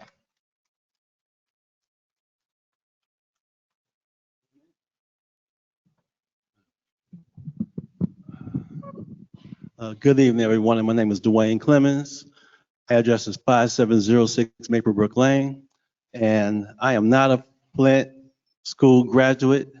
I am a transplant here from Detroit, but Flint has embraced me, so I consider myself to be an honorary Flintstone. And I just want to tell you right now publicly that I love my family from the Crim Fitness Foundation, because if you ever interacted with them and know what they do for these children, how they come in early, how they stay late, how they work with several of us community partners to put on programming, not only for the children, but for the parents, you will understand how vital they are to the success of the schools overall. They have become a key part of your schools. I've heard both sides of the equation. And so this is where I stand. I'm a businessman. So when I look at any situation, I look at it from a business perspective first. And when I look at this from a business perspective, I ask myself, do I want to repeat the past? Because they say those who don't learn from history are doomed to repeat it. And I can remember back in the 90s when I used to come to Flint and work. And I was in sales at the time, and I could come to Flint back in the 90s and go to any neighborhood. I was selling home improvements, and I could go to any neighborhood, knock on a door, and say, "Can I demonstrate a window for you?" and walk away with a sale, because GM was here, and GM was here, and there was money flowing, and as long as GM was here, money was flowing, sales were good. But what did GM do? They began to close shop, and it wasn't anything personal. It was just business, because they could make more money, more profits by moving their plants somewhere else and building products at a cheaper price. Well, right now we're looking at the same thing. We're looking at the CSMI Foundation having built a small economy around the Flint school system, where you have not only the Crim Fitness Foundation, you have UQuest, you have MSU, you have all these organizations that are dependent upon that money. And their families are dependent upon that money. These are jobs we're talking about. The small businesses that are being contracted with these organizations that are growing their businesses because of this. And let's not forget the children who are learning and becoming part of that village that we talked about it takes a village to raise a child. Well, all of these organizations, the CRIM, MSU, and all these other organizations and the small businesses are part of that village that are helping to raise these children. So I'm not telling you to take the money. I'm not telling you not to take the money. I'm telling you to make a good, sound business decision and think about what not taking the money would do to that small economy I just talked about. But also think about what it would do if you took it under the current circumstances. Two people that I love, and I'll end with this. One of them is Charles Swindoll. Charles Swindoll said that life is 10% of what happens to you and 90% how you react to it. One thing I know for sure, if you react in your emotions, you're not going to make a good decision. But if you stop and think about the situation rationally and think about everything that's involved, you most likely will come to a good decision. Also, I love Stephen Covey. One of his 7 habits of highly effective people says to think win-win. So when you think win-win, you're not just thinking for your students or for your teachers or for yourselves. You're thinking about all these organizations now that are on your team that are helping you to do what you do, and that is to make your children better. So Ruth Myers on the other side thinking win. You're on this side thinking win. You got to find a way for both sides to win right now. Now, it's not the best situation. There's some compromising that needs to be done on both sides. But if you go to the table thinking like that and thinking about a plan to divest yourself of that money over time, because they're right, you can't depend on that money forever. And if they have the power to take it now, they can take it again later. So you got to find a way now to negotiate with them, possibly get the money, keep your program going, but then find a way over time, over the next 2, 3, 4, 5 years, to slowly divest yourself of them so that if this happens again, your programming won't be affected. It can continue to go on. And to me, that's good business.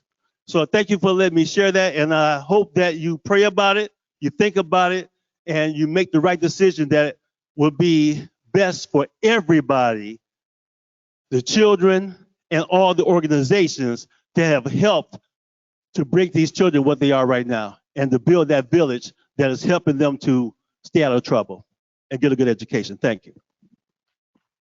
Thank you.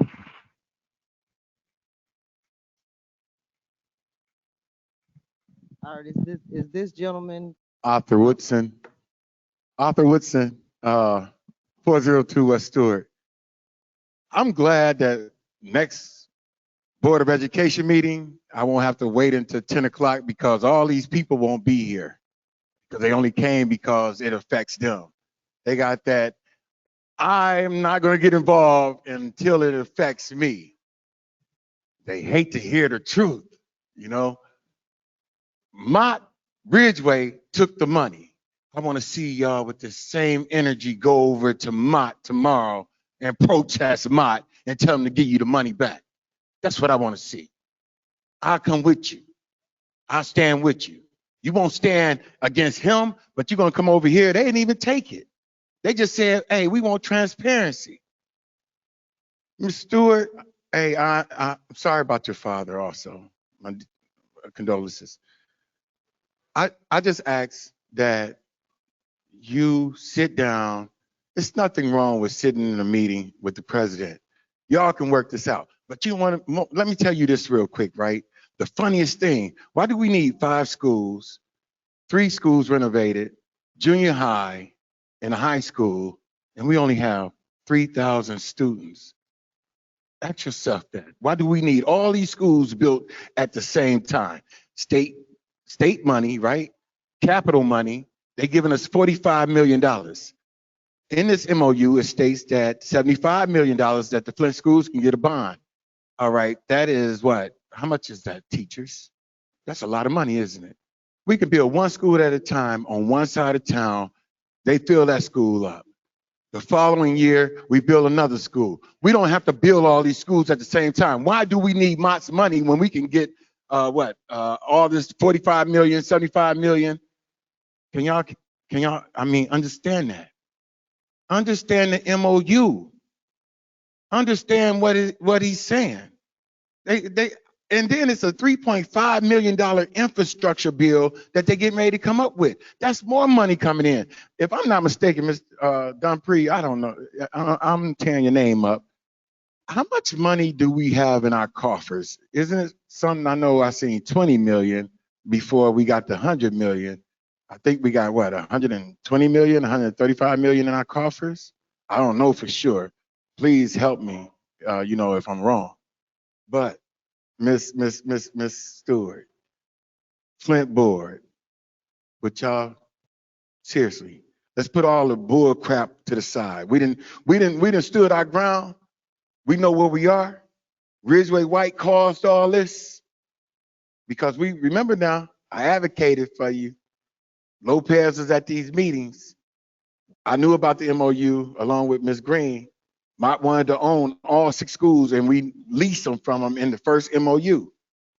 That was in the first MOU. We know that to be true. Let's all get back to that table that we were at before Lopez quit.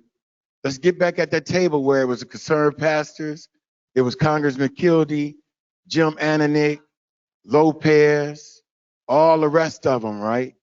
Let's get back to that table where everybody was at this table collectively, and we were working on that MOU and put all this other stuff in the loudmouth people back here that's saying time up. All right, I'm not going to be disrespectful to them. They shouldn't be disrespectful for me. Hey, you know what? I love you to death. God bless you. God bless you so much. All right. Please let's all be right. courteous. You take care.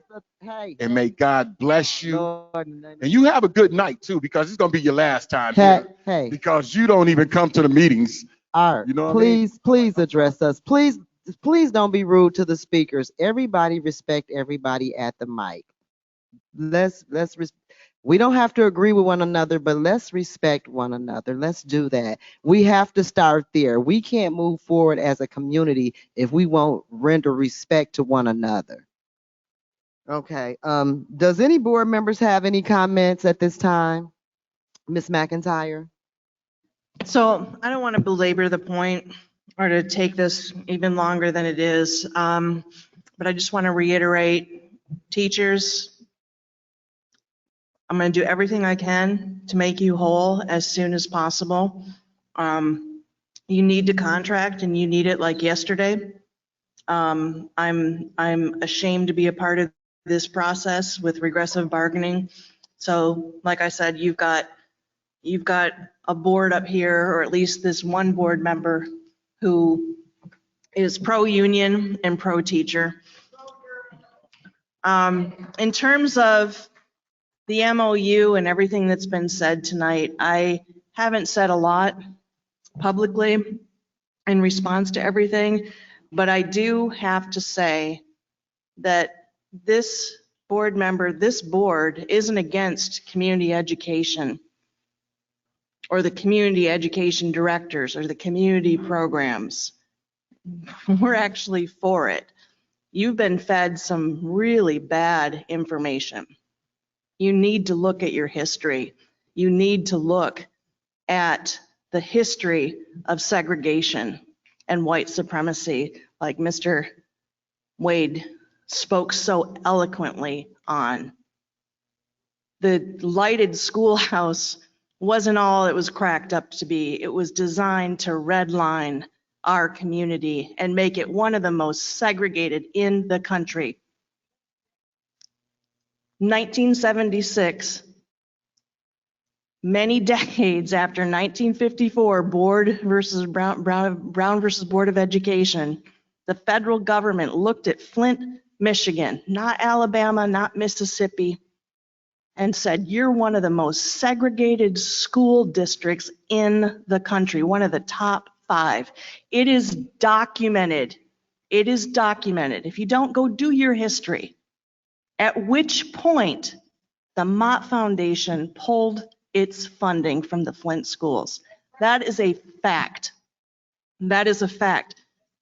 The Flint schools were created as a segregated system. They were created to displace union halls and community gatherings. The community school, lighted schoolhouse was designed to usurp community. So don't get it twisted, like Claire McClinton would say. So we're not taking away the programs. Ridgeway White and the Mott Foundation is unilaterally making a coercive move to strong-arm this board and this district to relinquish local autonomy and bypass the board's bylaws and the democratic process. I implore, I'm just going to finish up, I implore the Mott Foundation and its supporters to act like a community partner and not like the colonial overseers that you've been. Thank you.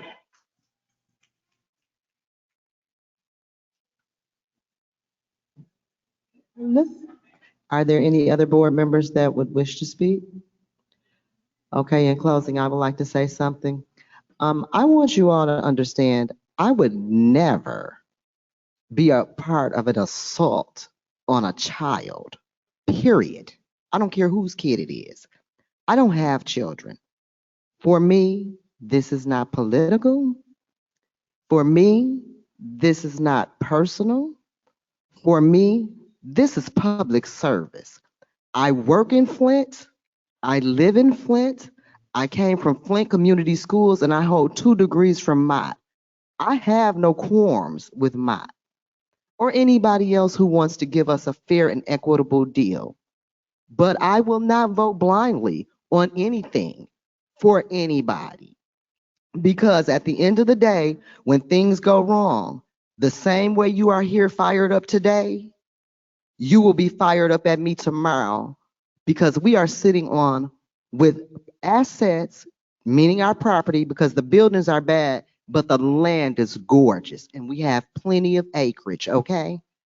We are sitting on between financial allotments from the federal government and our assets. We are almost at $500 million, and the infrastructure bill has not even been passed yet. You need to understand that people that are partnering up with us now, they're much more powerful than us. They have connections in Washington and Lansing and all. They know what's coming down the pipe. This mad frenzy all of a sudden and this high concern for our district when we just had kids that were poisoned and teachers buying water out of their pockets. Okay? I am not knocking what they have done for us in the past. I acknowledge that they have given to us. But at this point, we are not under the table waiting for the crumbs to fall like we have been in the past. We are the hosts of this supper. At this point, we will determine what will be on the menu, okay? And we will accommodate you, your allergies, your lactose intolerant, and all of that. But you need to let us know up front, okay? That's all I'm saying. I just want to know what it is you really want. Because if you want to give us something, our office is open 5 days a week, right next to his. All he got to do is drop the check off. I've asked him to give us all the documents, all the MOUs, because they're steadily dropping every day. I've asked him to wait till we get the strategic plan and this administration has the opportunity to present it because they go hand in hand. To my understanding, per says Michigan Association of School Boards, okay? I'm not coming up with this by myself because I realize I'm not an expert at this. So if you have a problem with us getting those documents and having these attorneys that we have already retained, just grazing them over and letting us know if we're making a fair and equitable deal for our students, our district, and our community. And I love Krim, Mott, and everybody else. But my charge is to take care of this district. That's my number one job. And I would love to be a blessing to everyone. But our students have been losing. They've already been losing. And I don't want to continue to put them in the red. That is not my intention. I will work with Ms. Stewart and anybody else to move this district forward. I just want to be in the know when I am making decisions for these babies. Because like I said, I live here. When I go to the corner store, I don't want to get knocked in my head because they can't get a job because they can't sign their name. Okay? We're graduating students that can't sign their name. Okay? Some of y'all might not live in Flint. Like I said, I do. My mother lives in Flint. I don't know if my family can afford to move out. I have to make decisions for my community and the students. I cannot look a student in their eye and then raffled off their education when I know I should have stood up a long time ago. I don't have a problem, like I said, with working with anybody. As far as the programs go, I would love for Krim to stay. If you like it, I love it. We have money, we can pay. I don't know if he would accept our money. I don't know if he's willing to do that. I don't know what he's willing to do. I do know, I will say this, I have been treated rudely every time I have spoke with him, and I've given him the utmost respect, okay?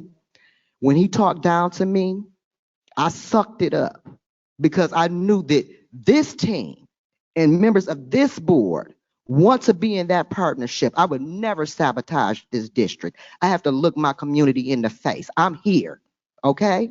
I'm here. But I have to live with myself too. I have to look them little kids in their eyes that's going to prison, the school to prison pipeline. That's real. This man just built a detention center. I don't know if y'all saw that. They're going to need some people to put in it. I don't want our students to be the ones.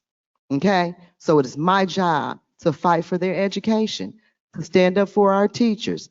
I hope we don't lose our programs, but if we do, maybe I'll have to come after school, after my first job, and teach some students and maybe do some homework. I believe we can get through this. We have friends in DC and Washington now. First Lady Jill Biden is a friend to the public school system, and a lot of people know that. I think some good things are coming down the pipe for us, but I am not into selling off our students or my soul making rash decisions. That's all. Thank you. At this time, this will conclude our board meeting. Our next board committee of a whole meeting will be held on Wednesday, August 11th, 2021 at 6:30 p.m. at Accelerated Learning Academy. Seeing there is no further action, I declare this regular meeting adjourned, and thank you for your support.